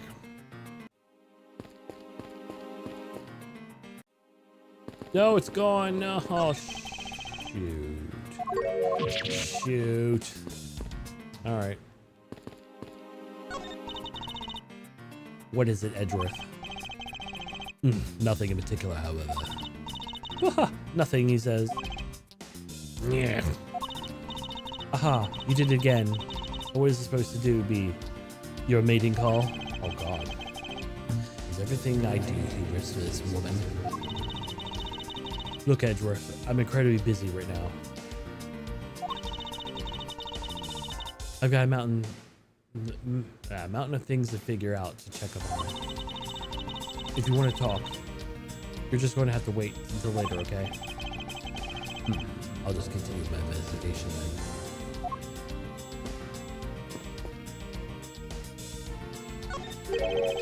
It appears I won't be drinking from this fountain that is being repaired.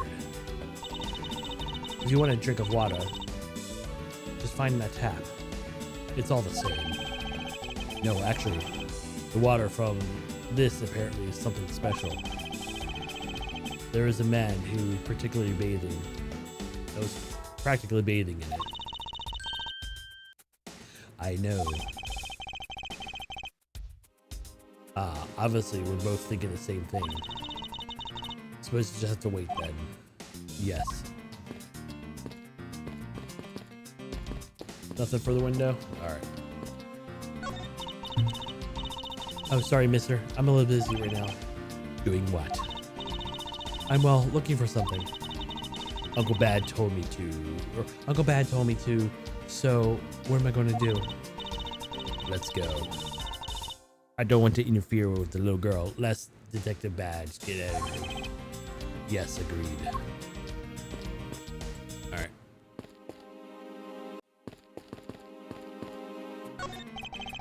This television, same model as the one in the event lobby there too. It looks like the two rooms are basically the same in terms of spies layout. Yes. The two rooms are basically the same, huh? Okay. Nothing with that. I was just wondering if I could, like, check the VCR first.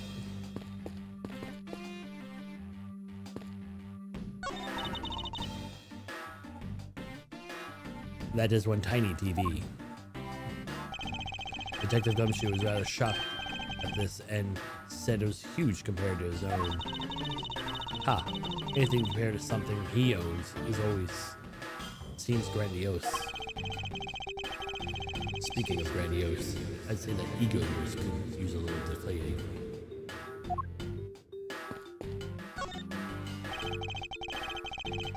Earlier you're in lobby number 1 and now you're here in lobby number 2.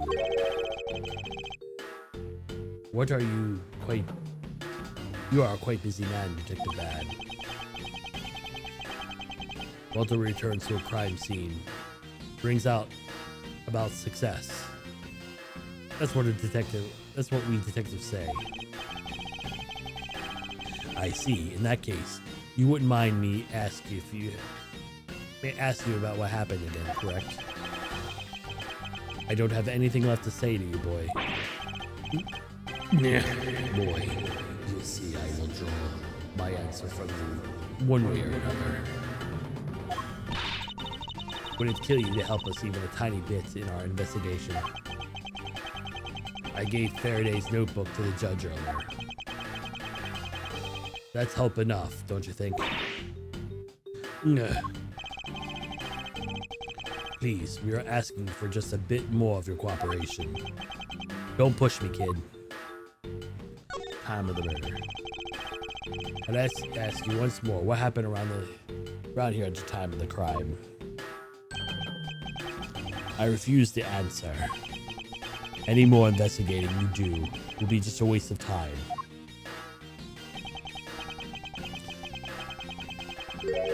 Besides, how am I supposed to answer a question about things I don't know about? Things you don't know about? But aren't you supposed to know everything? He should. Wait, is it possible? Maybe he doesn't know the trick behind that piece of evidence.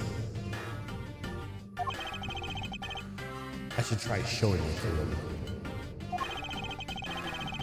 It may prove to be the key to getting some of the answers from Detective Bad.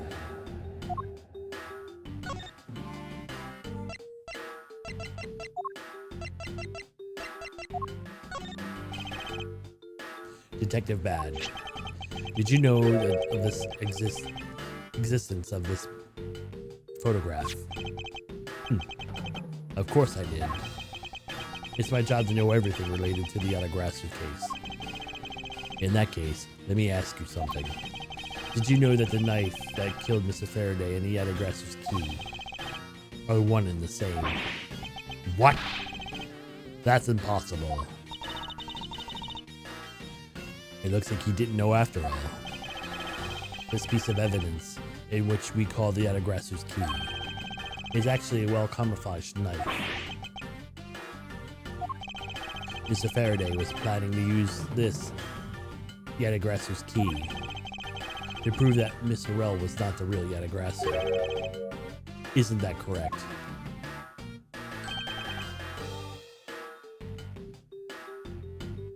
I guess so. However, Mr. Faraday had no idea that it was in fact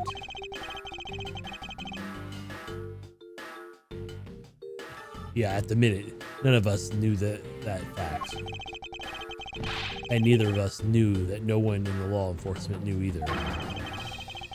How did we miss something as big as this? I noticed that since a little while ago, you appeared to be searching for something. I presume that this key is what you were searching for. Yeah, that's right. And you were searching for it because I promised Faraday. I promised that I would protect the key with my life. But after he was killed, the key disappeared from Faraday's evidence bag. Who would have thought that the key is what took Faraday's life?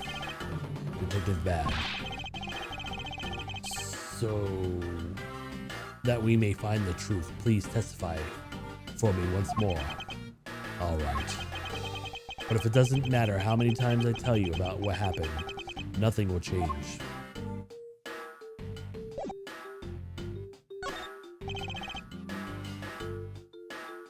Detective Bad, I ask you, please testify once more about what happened in lobby number 2 and what experienced in lobby number 1.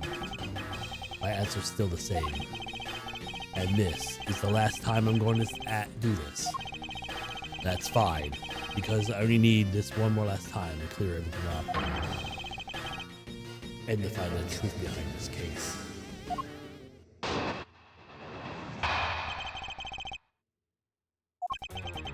I was in lobby number 1 talking with you.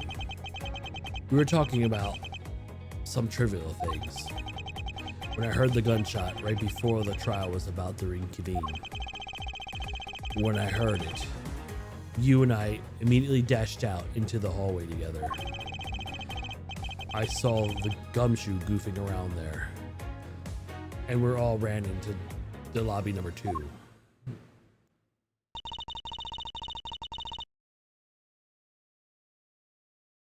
It sounds like the same exact story he told us before. Indeed. However, I feel that we have yet to draw out the information that we can.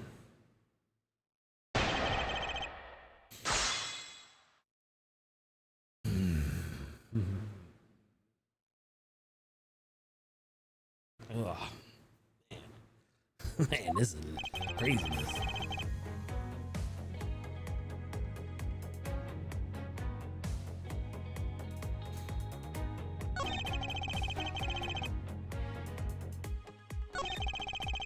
Gunshot right before the trial was about to go. Hold it! Chris. Until you heard the gunshot, did you notice anything else was out of the ordinary? I didn't hear any other strange sounds until that gunshot. If the gunshot was the bad heard was really the one from the murder, that would give us another piece of evidence entirely different meaning. I ask you, please amend your testimony with that statement just now. Sure.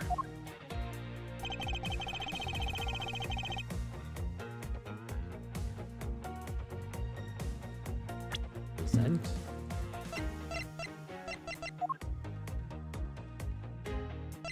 Objection!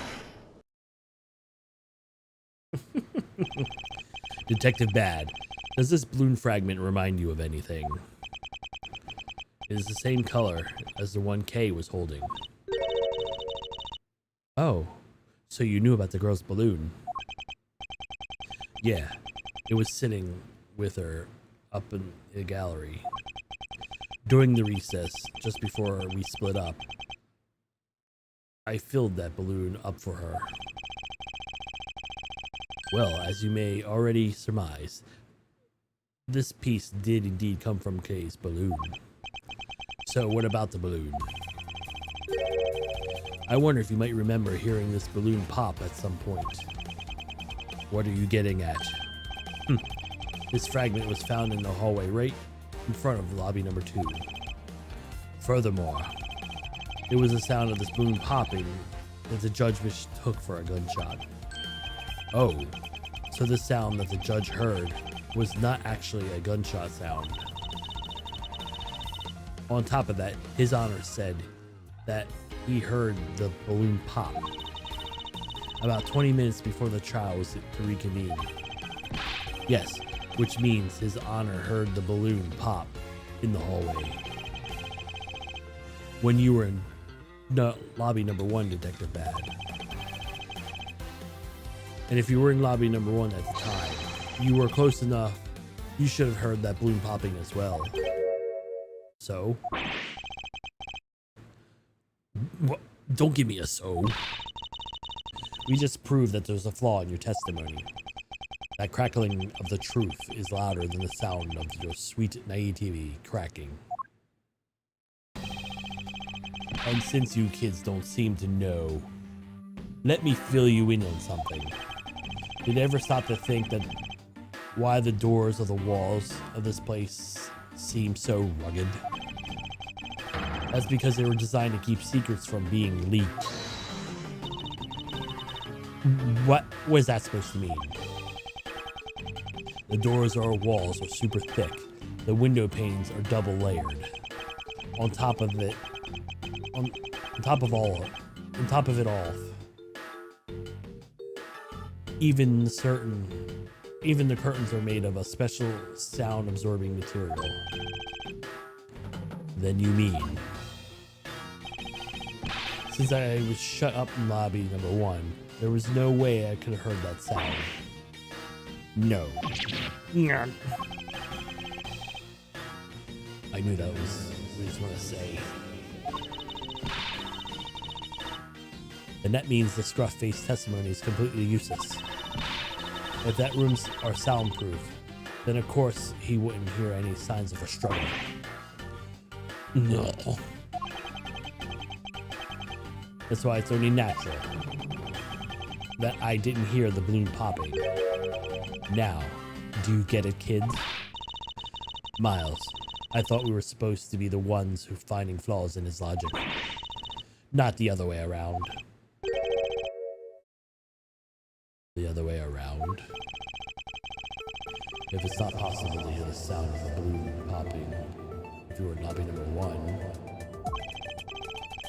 However, if we examine the situation in reverse, a person standing in the hallway should not be able to hear the sound, gunshot sound either.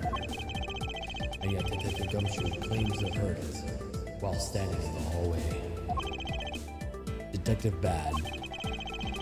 If that were the case, then how exactly would you hear the gunshot? What do you mean, how? I just did. It would appear that you have yet to realize the contradiction in your own words. Oh, how so? If the rooms were soundproof as you say they are, then how did you hear the sound of a gunshot enter your ears? I see what you mean. I guess it's more out of it from Faraday's murder than I thought. Which is what exactly, Miles? In the end, what does it all boil down to? It boils down to this. There must be a reason. As how Detective Bad and Gumshoe heard the gunshot theoretically couldn't have. It looks like we need to examine the state of the crime scene again, huh? The state of the crime scene? Wait, can't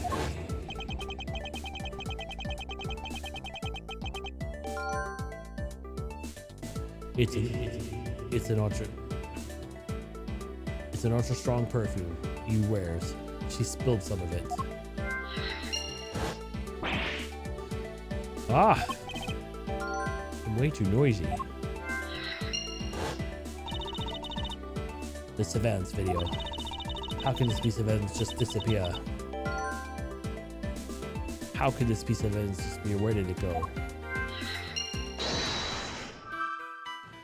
Logic puzzle! Oh, they forced me into it. Oh boy.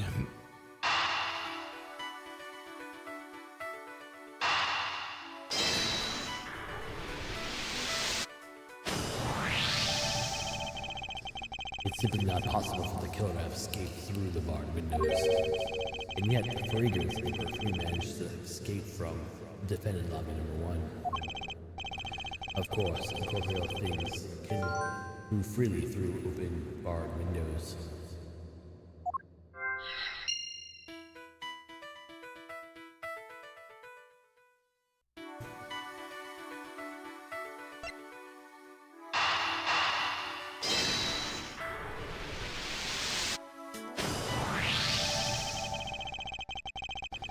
Now then, what else besides the smell can go both in and out an open barred window? The answer is sound. No matter how careful the killer was, if the windows were open, the jig would be up. Since the windows of both the defendant's lobby number 1 and the hallway were open, that explains how the sound of a gunshot could be heard in both locations.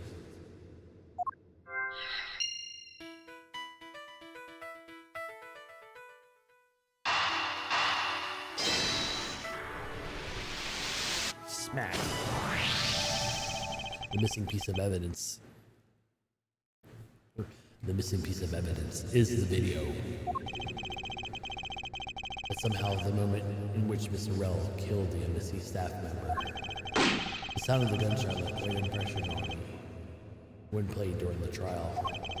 The video should have been returned to Mr. Faraday's evidence bag for the recess and brought back here. If it disappeared at that time, then it's possible for that tape to be here in this room. Eureka! The evidence is missing. Evidence created for me. It's a gunshot sound that no one should have been able to hear in the first place. Miles, what have you been thinking about? Stop wasting time. Let's start looking again. It's not a waste of time to think I figured it out. Where we should have looked. Where and where would that be? I believe we should examine the television. The TV? Well, you kids have fun. Go ahead and examine it. Whatever you like.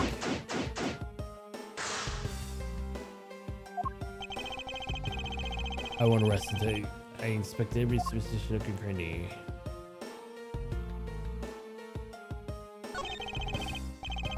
It's a video player, and there seems to be a videotape inside. It looks like it. The tape must have stopped on its own when it reached the end. This tape. Could it not be the missing surveillance tape? I suppose, but...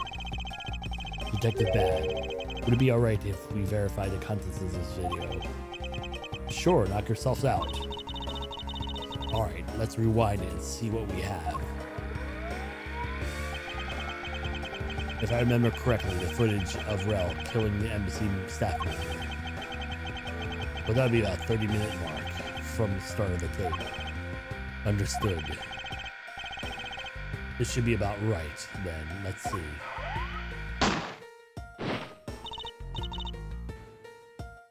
This is the footage of Miss Rell shooting the embassy staff member. I knew it. This missing piece of evidence of surveillance was here all along. The sound. What is the meaning of this? It appears that Detective Bad figured out the true source of the gunshot he heard. With this, I think I can figure out the trick behind the double murder. Do you mean if you figured it out then? Yes.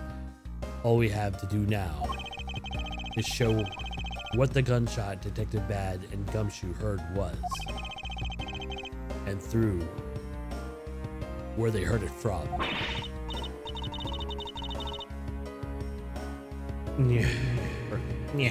Fine. In that case, show me what you've deduced.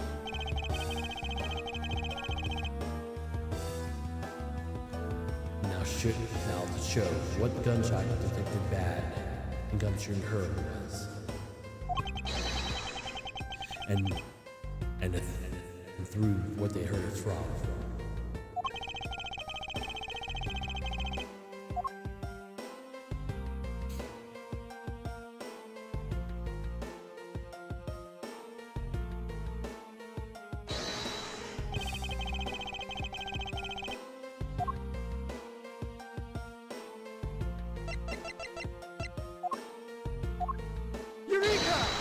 Eureka! If the door and windows of the crime scene, namely this room, were in here were closed, then the killer could have used the gun and no one would have been the wiser. That's true. If this courthouse does seem to be well designed for such a thing, as it were. However, what happened to the reality? Well, what happened in reality was Detective Gumshoe, Detective Bad, and Miss Yu. All three of them heard the gunshot. Well, the windows of lobby 1 and 2 and the hallway were open, so naturally the people in those locations could hear it. But what if then would the criminal open the window in the first place? To allow the gunshot to be heard, I suppose. Correct. That's the only logical conclusion we can draw from this. But why was that necessary in the first place? I want a real answer, Miles. I demand satisfaction. Very well. I believe that the real killer wanted to manipulate our perception of the certain facts. What was the killer the one to manipulate our perception of?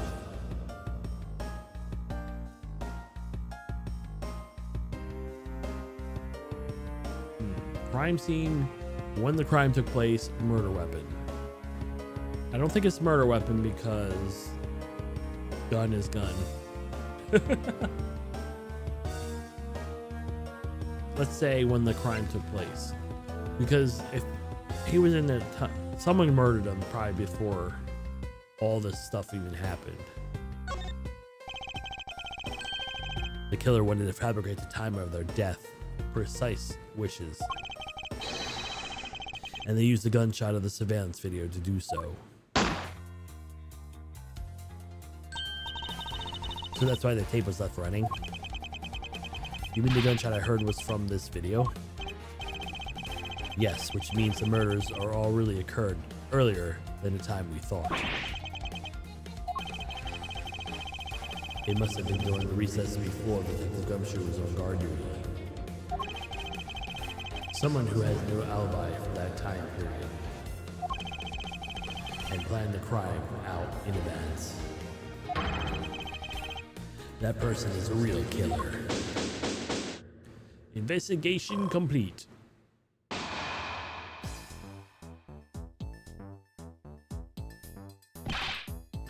Mr. Edgeworth. Yes, what is it? Miss Yu is asking for you. She's in the courtroom. She says she has identified the murderer, but that she wants to clarify something. It looks like Miss Yu is still investigating something. Understood. Please tell her I'll be right over there. I'll come along. I want to hear what she has to say. It would appear that the time has come to uncover the truth.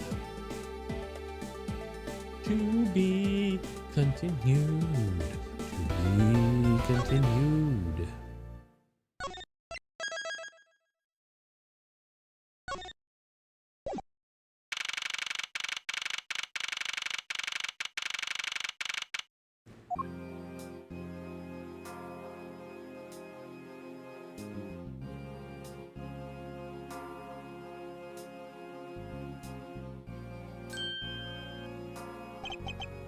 Okay, what are you doing here?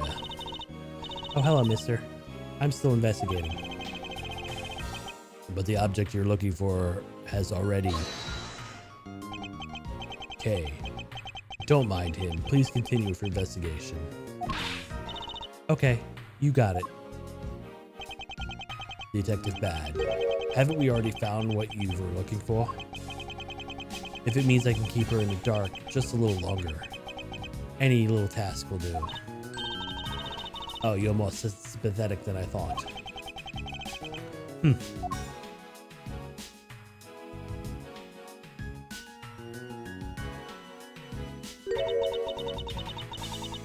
I've been waiting for you, Edgeworth. I've also been waiting for the moment in which we could finally lay a case to rest. The moment in which we could finally lay the case to rest. That wasn't even when the place to defend detective. That wasn't even when we placed the Wasn't that when we placed Detective Gumshoe under arrest? I think more than we solved the case already. Do you? We'll see. It is all depends on whether or not your logic holds. Oh, I see. Even if a viewer in the gallery. And why even Mr. Bad's here?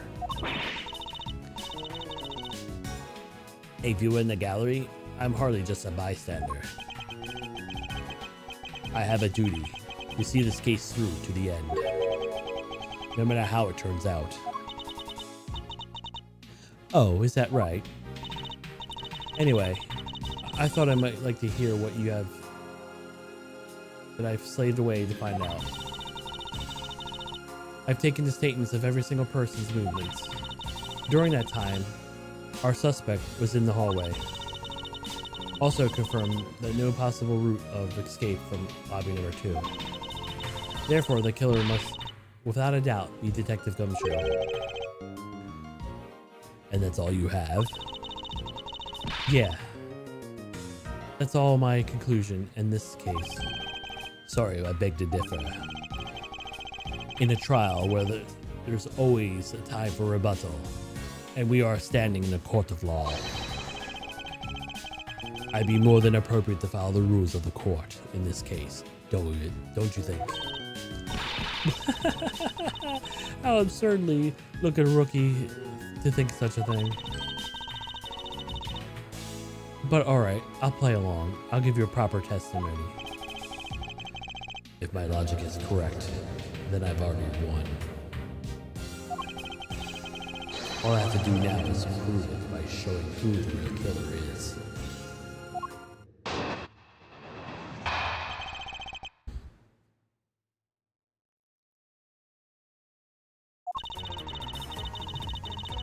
Everyone stands the suspect has an alibi for when the gun went off. Furthermore, the area around the crime scene have been thoroughly investigated, right? They also confirmed that there is no possibility or no possible escape route in lobby number 2, which leaves us with one unshakable conclusion: the Detective Gumshoe is the killer. Whew. Now that you have your testimony, I expect a good rebuttal, Edgeworth. But of course, there's no need to confront her logic head on right now. But I shouldn't say focus on drawing out any trump cards she has up her sleeve.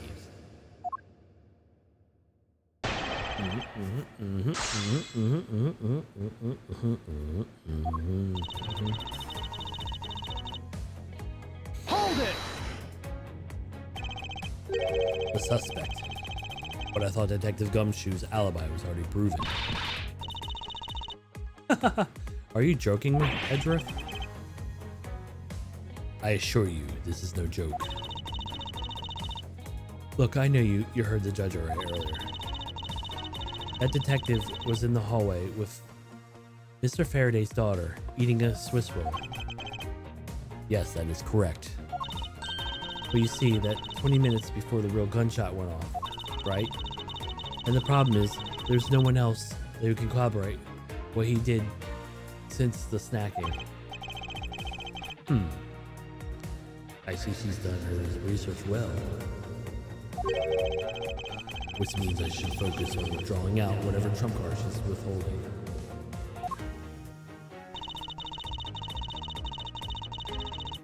Hold it!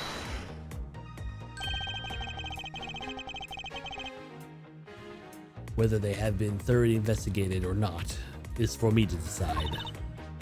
The scrunched eyebrow and lines on your forehead are back.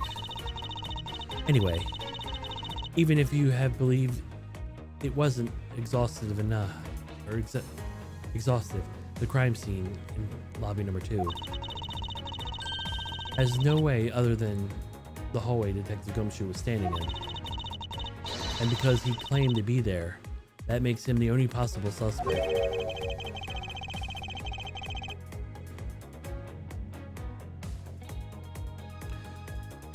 But is it also possible that someone escaped through the window into the garden? That's the first place everyone looks, silly. The police aren't a bunch of lazy bums. They looked into every possibility, you know. Isn't that right, Mr. Bad? Yeah. There wasn't a scrap of evidence to suggest someone used one of those windows. There also weren't any footprints or anything in the courtyard garden.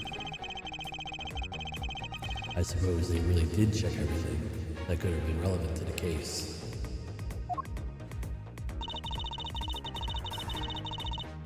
Hold it! Are you absolutely positive that there's no possible routes of escape? Of course I'm sure. And why are you so certain? This is a courthouse, in place where criminals are brought to be judged. If there was an escape route, I'm sure every criminal would have been using it to escape. This is common sense. Miles Edgeworth, I suggest you use a bit more in it in the future. Grr.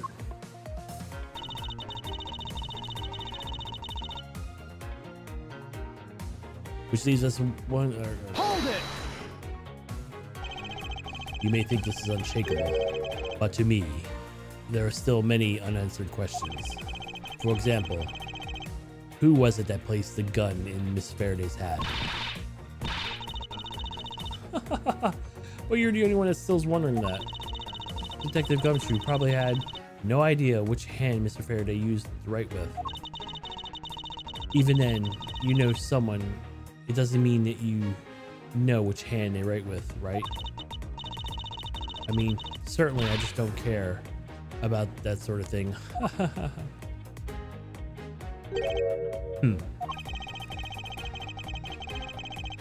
I'm not about to let her get a rise on me in such a flippant statement. I suppose I really searched to the end now. I already have my trump card ready. All that remains is to play it. But before I do, I think I should inquire into something about her arguments. You said earlier that you confirmed the alibis of every person other than the suspect. However, I don't recall you either Francisca or myself speaking with you about that subject. But there were witnesses for you. They're your mentor who gave me an alibi. I see. As for you, little missy, she came to the courthouse during the recess and was stopped by a security guard at the door to the hallway. She gave him quite a whipping for that, so I heard. I'm the daughter of men from Red Common, and I would not be forcibly stopped by a guard, or a bailiff, or anybody else. Wait, so basically the only reason Francisca bothered to show up today was because she found out that I was able to be a replacement prosecutor. By the way, Miss Yu, what about everyone's alibis before Detective Gumshoe was assigned to guard duty? What about them? Have you looked into the people we're doing during the span of time? What kind of idiot do you take me for? It doesn't matter when the killer went into lobby number 2. From the time we heard the gunshot, to the time Mr. Bad and I revised the scene, we dashed from lobby number 1, and the only person that could have committed the crime was Detective Gumshoe. Yes, let's talk about when you, Detective Bad, heard the gunshot, shall we? I suppose that if we go by your logic, then Detective Gumshoe is the only one. However, what if the crime occurred at an entirely different time when the gunshot you heard went off. What then? That gunshot. Objection! Oh. Sadly, your explanation is very lacking, Miss Edgeworth. The gunshot we heard in lobby number 1. Care to explain how we could have been fabricated?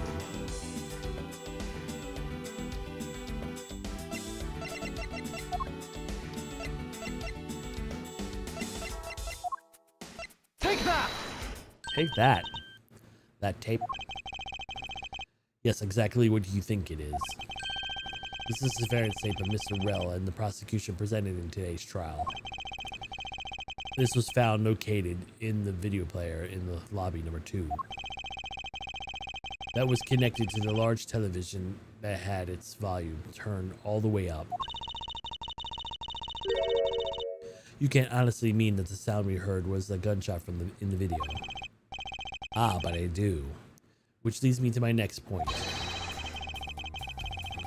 The murders occurred much earlier than anyone heard the gunshots. That's the only thing I can think of too.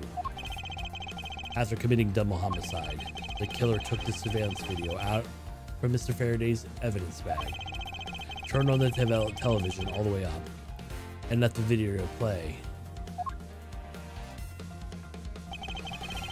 If it played from the beginning, it would take 30 minutes for the gunshot to come on.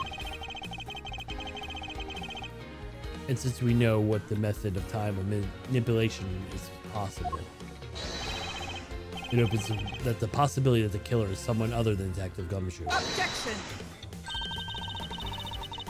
Sounds from the television doesn't amount to much here. But of course, Mr. Prosecutor Edgeworth and the little Miss Von Karma. You already knew much from the very beginning, right? Of course, we knew. Didn't we, Miles? Yes, of course. We know about the soundproof quality of the courtrooms. Of course, I'm not about to admit that we had no idea until a little while ago. That's right. And the rooms are soundproof. Then we should have not been able to hear it. And yet we heard the gunshot clear as day. And that's it. End of story.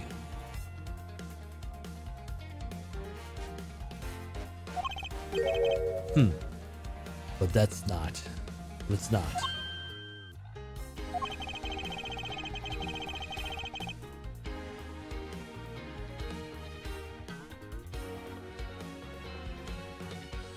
How would I explain why she was able to hear the gunshot from the soundproof room?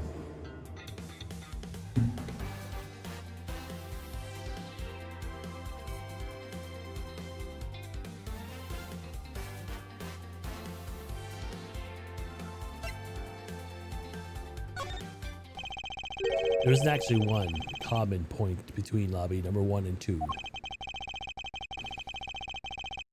And it was despite the fact that both rooms have air conditioners installed.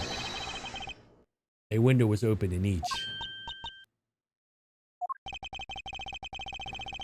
Now, we know what the window in lobby 2 was opened by the killer. However, the window in lobby number 1 was also open. Objection! Probably just a coincidence that they were both open at the time. Objection!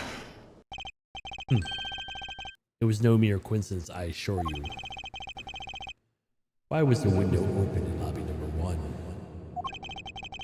The answer is that a certain person did something to cause the window to be opened.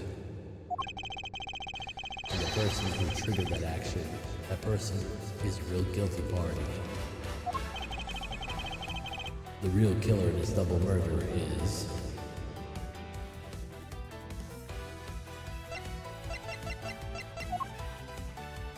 Take that! Callisto Yu. Miss Callisto Yu, I hereby formally indict you of the murder of Mr. Faraday and Mr. Rell. What? You indict me?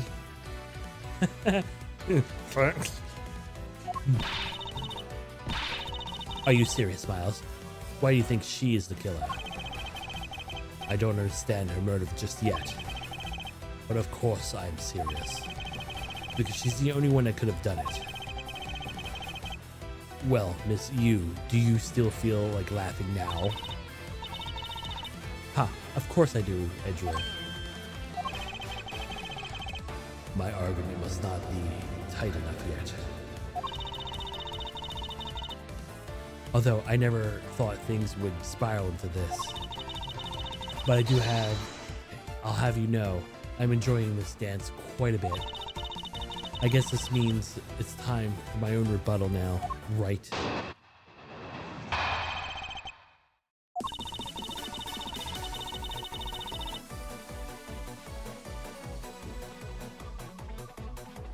You argue that the window was open, however, do you have proof that it was I who did that? Furthermore, do you have proof that the tape was used committing the crime? Frankly, I'm shocked that you are going around accusing people for murder like this, especially with logic as fool's holes as yours. This is where it really starts. I must not let my guard down even for a second, or the truth will blow away. Now it's time to put the patented von Karma perfect proof to the test.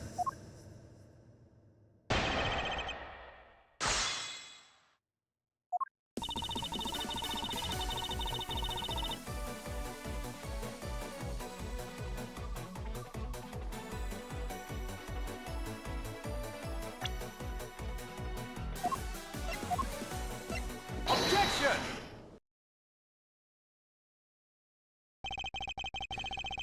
I'm sure you've seen this before, haven't you, Miss Yu? Ah, Edgeworth, I never knew you were wearing that kind of perfume. It's not exactly what I recommend for boys, you know. What? This is mine? That's right, it's mine, and I received it from Detective Bad, you see. Miss Yu, you can pretend all you like, but you know at least this much for sure. That you're the one who gave the bottle of perfume to Detective Bad. And you're the one super easy to rile up. So, what about the perfume? You were in lobby number 1 and you made a big show of spilling some of the perfume. That's according to Detective Bad. Whew. Oh, I know. You also knew that if you spilled it, it would naturally move to an open window. Objection! Come now, I've already told you, that's one big coincidence. After we opened the window to lobby number 1, I just left it open, you know? So maybe it's just dumb luck that we heard the gunshot through the window. Objection! And the timing when you were going to spill the perfume is something you could control. And the most important fact about the case is when the people were made to hear the shot. Furthermore, it would have been pointless if you didn't have an alibi for yourself at the time. You mean, Miss Yu, you were the one who called Detective Bad into lobby number 1. When you saw him, Detective Gumshoe, into the hallway. Is that correct? All of today's premeditated events could have only been thought of by you, Miss Yu.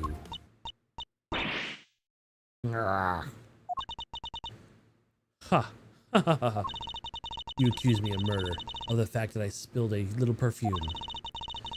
Well, allow me to say this much. I couldn't have killed Mr. Faraday. Would you care to testify why? Haha, look. I've had a lot of fun today, really. But I grow very weary of this game of cat and mouse. Let's make at least this last testimony and wrap this up. This absurd case once and for all.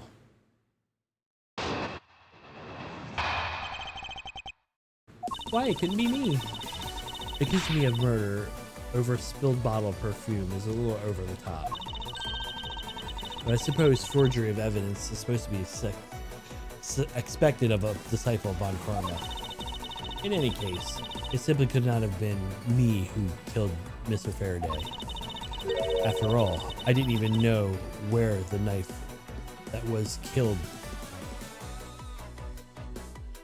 I didn't know where the knife that was used to kill him came from. Miles, her testimony is flawless. Yes, but no matter what the sort of trick she may try to pull, she won't escape me. And if I'm lacking information, I'll just draw it out of her.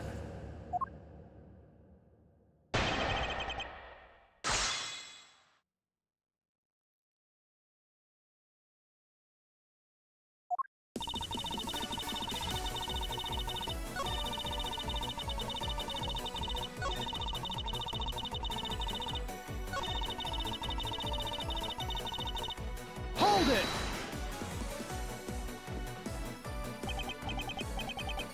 At this rate, she'll never escape.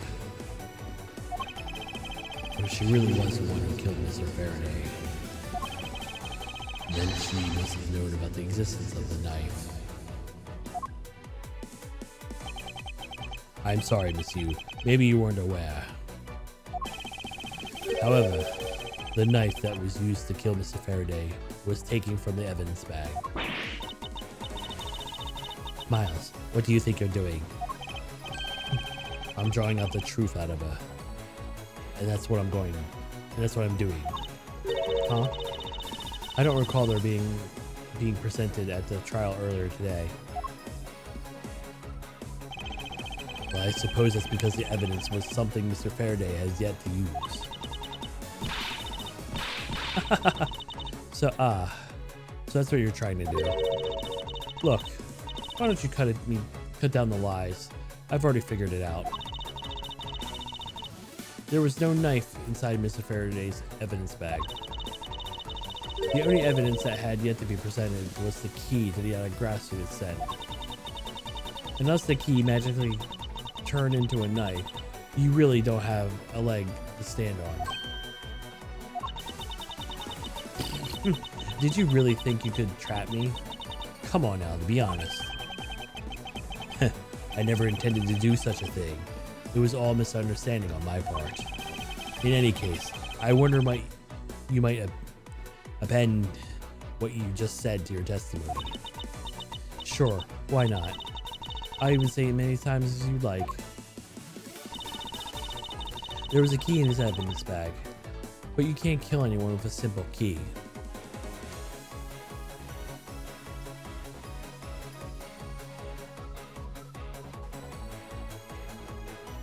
Okay. What if I present this to you? Objection! Miss Yu, I wonder if you might take a look at this photo for me. This is a picture of the key that the Yatagarasu sent to the police. However, while it may look like a key at first glance, it is in fact a secret ability to transform into a knife, which means that it was inside Mr. Faraday's bag was both the Yatagarasu's key and the murderous knife. You knew the key inside the Faraday's bag, did you not? Yes. But with the Yatagarasu's key alone, it is more than possible to kill Mr. Faraday. Do you understand now? Ah.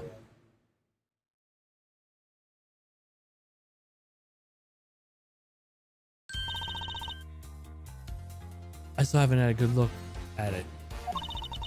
Showing it to me that far away, you could be lying for all I know. You would even now still feign ignorance. I'm not feigning anything. But we can't have you accusing me of the crime with false evidence, now can we? I mean, Mr. Von Karma.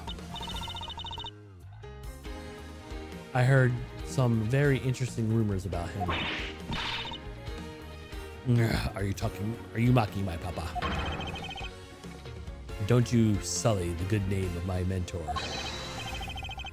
Now, take a good look. This piece of evidence is more than real.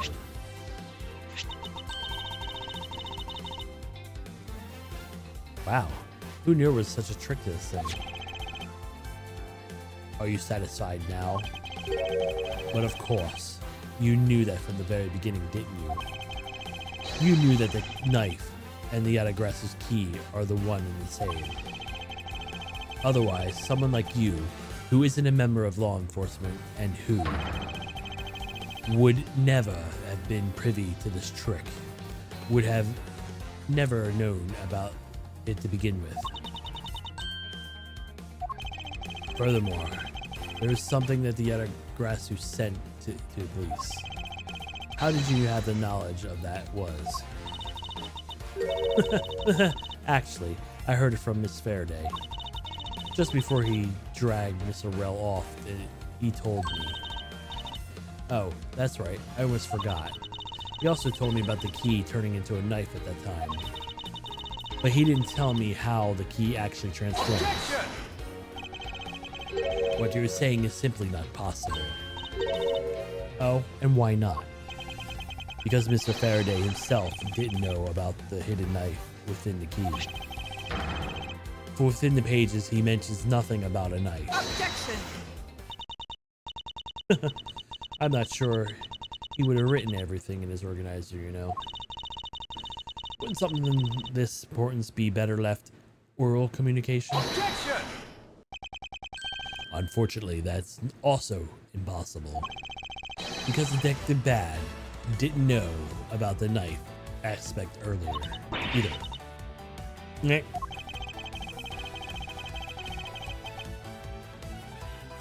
What would have been highly classified information, even the police force, and something that even the lead detective on the case didn't know.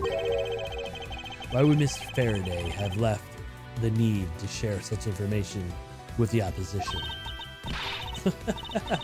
Yeah, I guess he wouldn't have much of a reason. Look, he gave me a pretty lame excuse, huh? How can you laugh at a time like this? She probably just realized her flaw in her logic. And that's actually in panic over it. But that's something that we need to concern ourselves with. I suppose you're right. Miss Yu, I'd like you to state that I also know how the real nature of this knife.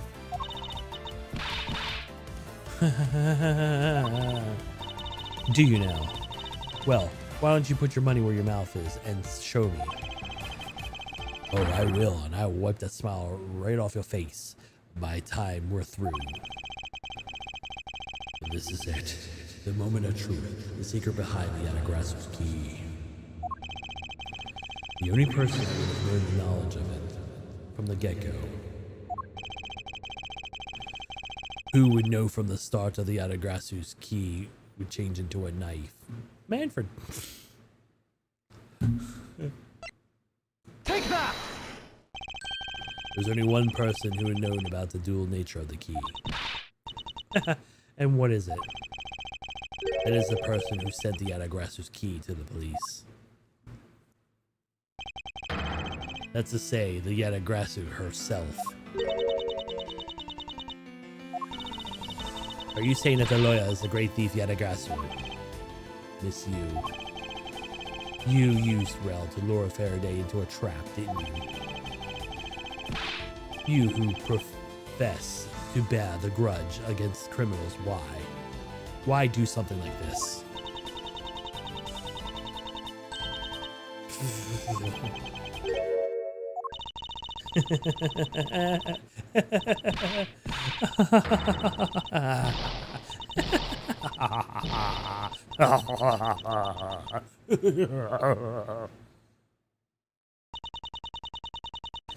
Who would have thought that you, stupid rookie prosecutor, would see through me? You're sending the biggest chill down my spine right now, Edgeworth. This feeling of thrill, even the greater than I sneak into someplace. You killed Faraday?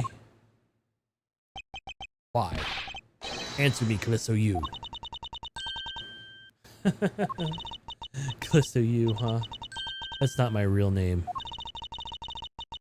Because my real identity is, yes, the great thief, Yadagrasu.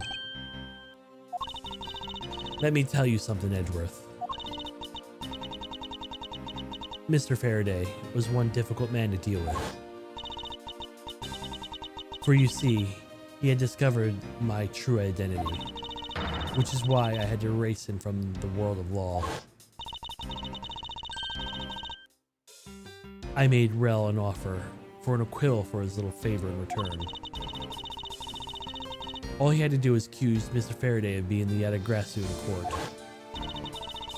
But once we entered the recess, Rel was dragged off by Mr. Faraday, which threw my plan into a complete mess. I chased after them and eavesdropped on them through the crack in the door. That Rel caves into only two things, money and authority, just like all things do. I fear my plan was going to be ruined by Mr. Faraday held onto Rel any longer. Plus, I had to let him continue on the way they were. I could have been found out. That's why I had no choice. I had to kill them both. But didn't you say that you despise criminals? But I do really. You. Have you forgotten about the KJ incident too? Maybe. What sort of woman would? So then, what was your plan to kill Mr. Faraday with? The very evidence that you sent? Well, I had a good idea of what Mr. Faraday was going to do. I anticipated what Mr. Faraday was going to prove that Mr. Rel wasn't the Yadagrasu. By using their Yadagrasu's key as evidence, and that would have bring it to him. Which is why I thought the knife portion of the weapon was well designed, as no one would be the wiser. Because who in their right mind would think something like that could be a weapon?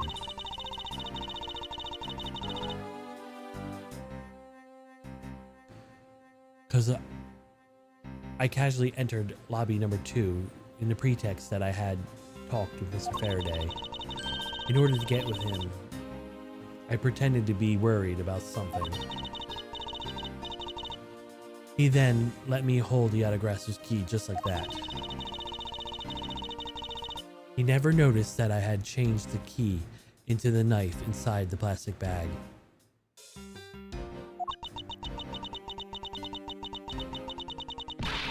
And he didn't have a chance to take note of the knife that took his life. How could you kill him? I knew him for long enough, for a long time, you know. At the very least, I thought I could give him a quick and painless death. But you killed Mr. Faraday first. There was no reason to need you To kill Mr. Rel as well. I believe you mentioned why you were placing Detective Gumshoe on the rest. Something about having an accidentally created an eyewitness. And that's how I led the killer to think about something. Sending them up through they've killed each other. Then the trick with the surveillance tape. Yes, I didn't actually plan to use a gun. The risk was too high to be caught. However, that's when I remembered the existence of a surveillance tape, which is why I had Rel help me set up the crime scene. After all that was said and done, I warned him all of his hard work with a bullet. You're a defense attorney, aren't you? How could you? How could you betray the client? A client. If you want to talk about who was the client of who's first, it was me. I was the client in the murder of the Codian Embassy staff member, Dean Mann. You ordered a hit job? You still haven't figured it out, Mr. Bad. I had Deed Man killed because he was about to give away info about the smuggling ring. Now, who exactly do you think would benefit from such an assassination? It can't be. You're... That's right. I'm a member of the smuggling ring. How could this... You don't mean you're working with Manny Cochin too, do you? Maybe not. Guess you'll never know. The Yadagrasu claims to be noble, but you're just another cold-blooded murderer. That's right, little girl. Yadagrasu is just another killer. Be quiet, you. Yadagrasu. You can run from the law, but you'll never escape it. So just humbly accept the judgment of this court. Hey, Edgeworth. Do you know the Yadagrasu has 3 legs? Do you know why that is? No. Let me tell you. It means that the Yadagrasu has more than one razor-sharp way to do her work.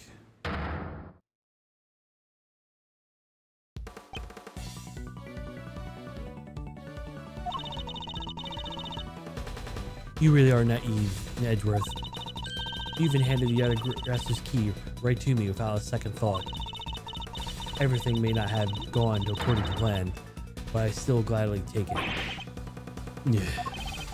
You mean the key was your real target? And even after I gave you such great advice, didn't I tell you that you always keep good one eye on a criminal? Or may you regret when it comes to your negligence. You two, get down. My body.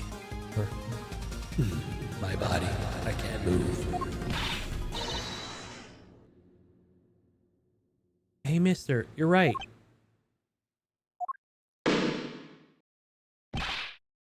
You.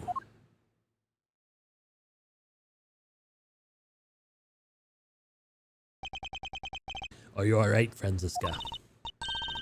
I'm perfectly fine, Miles. Her voice is shaking, but it looks like she's unharmed. Where did Kay go? That gunshot.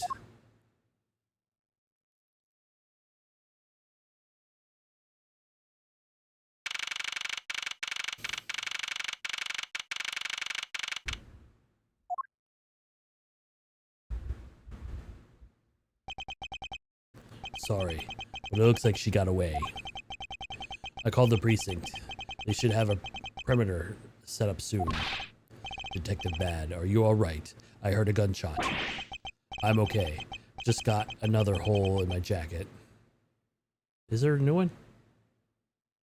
I don't know. He may say he's fine, but he looks quite... he may say he's fine, but he looks quite shaken. But more importantly, boy, I mean Mr. Edgeworth, Mr. Von Karma. Are you too hurt?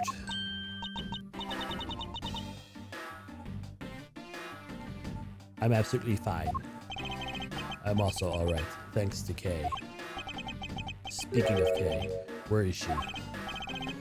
I don't know. She's sort of disappeared. I'll go look for her. Oh, and hey, Detective Gumshoe. Yes, sir. Detective Bad, sir. I'm sorry I doubted you. Don't worry, sir. It's not your fault. Well, I lied to you guys too, after all. I heard what happened from Kay. Lying while giving testimony is still unforgivable. But in this case, you were protecting Kay, with her and her feelings. Look, you just might have what it takes to be a real detective. Now, don't you ever lose the detective spirit, okay? You got it, Pops. Pops. We watched one too many detective dramas recently, have we? Way to single mind and handily destroy a cheery atmosphere with one snark in comment.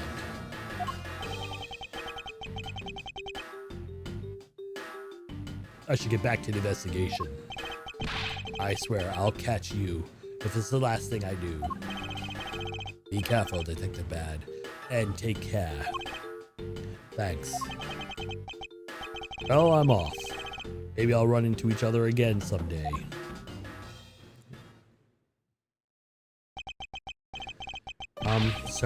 Thanks a bunch, pal. You're the best. You really did find out the truth behind everything. Yes, well, I'm glad we solved everything before you were taken to prison. Judge, it's okay. I can't believe how much trouble I caused with you, my testimony, Detective Gumshoe. It was no problem, really. I mean, I lied too, so I didn't help anything. It's really not your fault, Your Honor.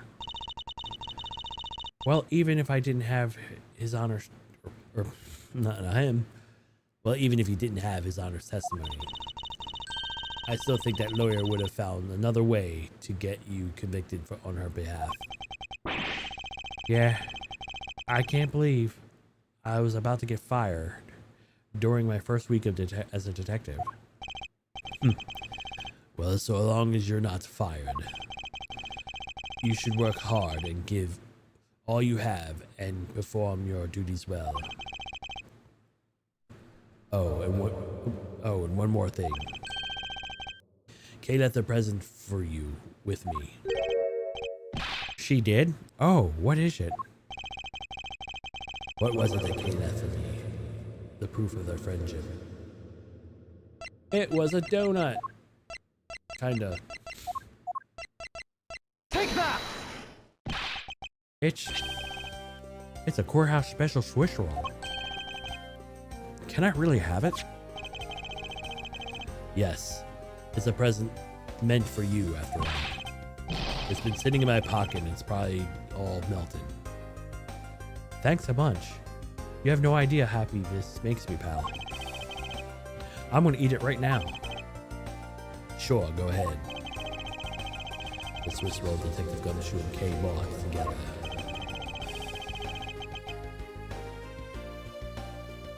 While one was saved,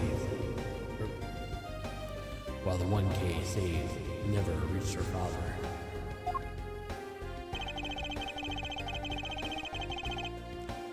It would appear that the sentiments have touched the heart of the detective. He's so happy, as long though he's welcome back to the celebration of his own. Well, it was asked by Kay to give it to him. Oop, that was good, pal. I can't believe I got to eat 2 of these delicious things in one day. It's like I'm on a Swiss roll paradise or something. I've gotten to thank Kay myself. Hey, wait. Where is she? You only noticed just now. Was his mind not present when we discussed it earlier? Detective Bad left to go search for her earlier. Maybe you should go join him. Yeah, you betcha, pal. I'm gonna help him. Oh, but first. You know what, pal? Actually, I guess I shouldn't be so rude to you anymore, huh? I'm gonna stick by you, right by your side, right now. Mr. Edgeworth, sir.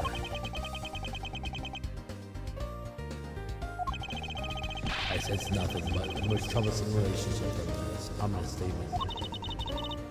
We should go too, Miles. We have to hurry and report what happened to Papa. Agreed. Well, I'm afraid we must be going now, Detective. Roger, sir. And don't you worry. I'll investigate the next case we're on real well. I'll be counting on you. The sense of trouble is definitely in the air. Thus, like a bad dream, my first outing in the court came to a disturbing end. A few moments later, I was finally able to properly stand in the court as the prosecutor. But the detective in charge of the investigation was, as I dreaded, Detective Gumshoe. After that, he became the direct subordinate.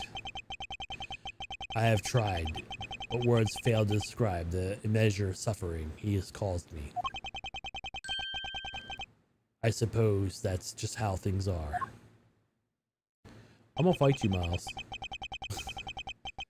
And as for the little girl who suddenly disappeared, she's now...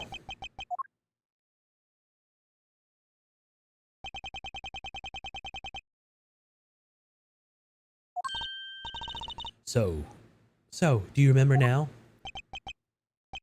Yes, I remember everything. Kay, it's been a while. Kay, you sure grew up a lot.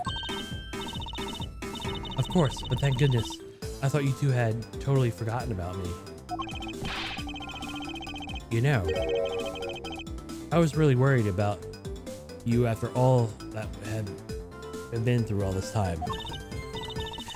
Gummy, I didn't know you cared.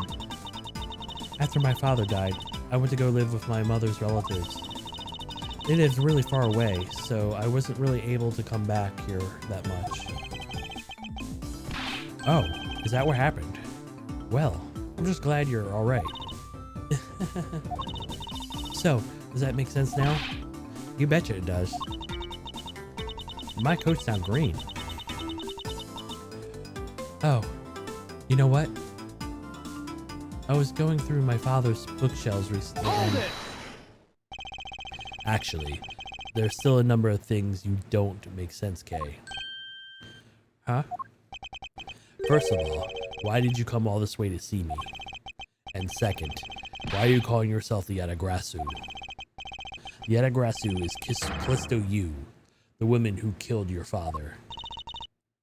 No, you're wrong. The real Yatagrasu was my father.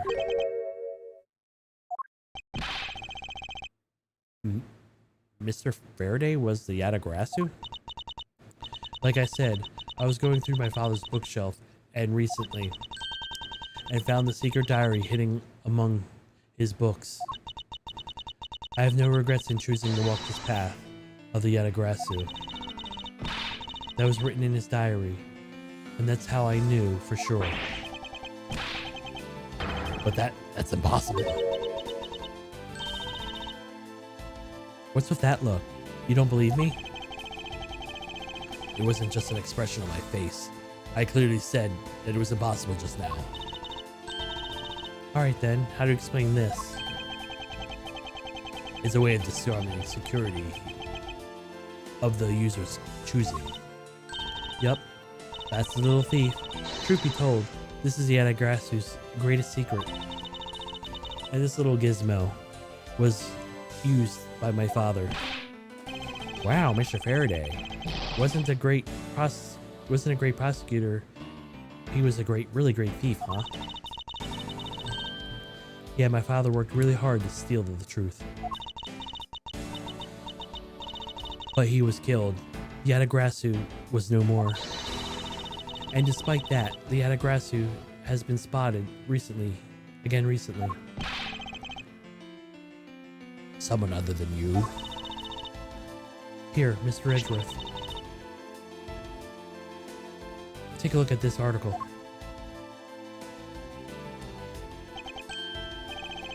Yatagrasu sent to the embassy. A calling card. Yeah, this person is a fake. I'm almost certain that Callisto Yu is the lady behind this. Because the real Yatagrasu never sent something like a gaudy card out. But the Yatagrasu did send a white card along with anything that could be publicized. That was exactly what Matt told me 7 years ago. if his memory serves.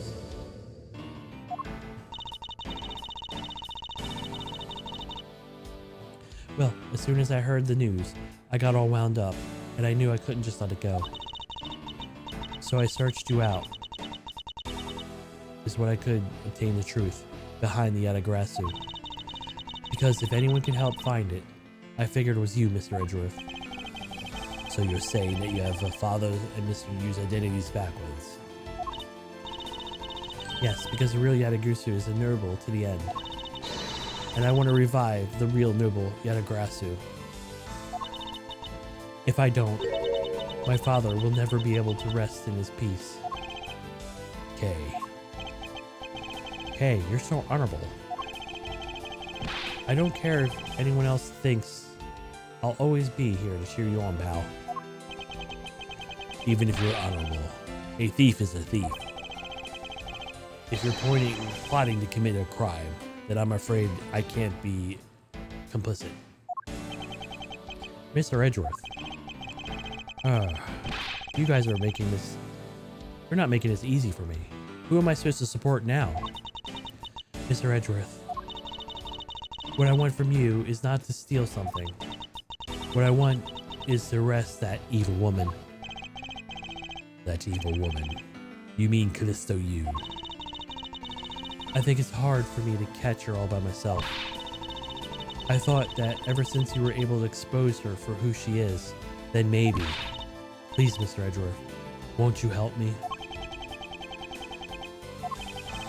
Come to think of it, I do believe I owe you. Huh? You owe me for what? When Miss Yu made her escape, it was you who saved my life. Furthermore, you helped me with the investigation today. I am not so rude to leave favors unpaid. Then you mean... Yes. This case has been weighing down my soul ever since that fateful day. Perhaps the time has come to settle things once and for all. And if you intend to sully your hands in a crime, then I believe I can help you. Mr. Edgeworth, thank you. Yay, Mr. Edgeworth, sir. Isn't that great, Kay? Yeah, I'm sure it is, Gummy. Even though I've completely forgotten about her until just now. What is with their chummy relationship? The role, man. The great thief Yatagrasu. After all of the time, the true identity of the thief sank back into the darkness. Byron Faraday, Callisto Yu, and Kay Faraday. The phantom gasmerically clinging to the identity of the great thief Yatagrasu. And the Yatagrasu's real goal. It would come to light the day I made that promise to Kay. The end.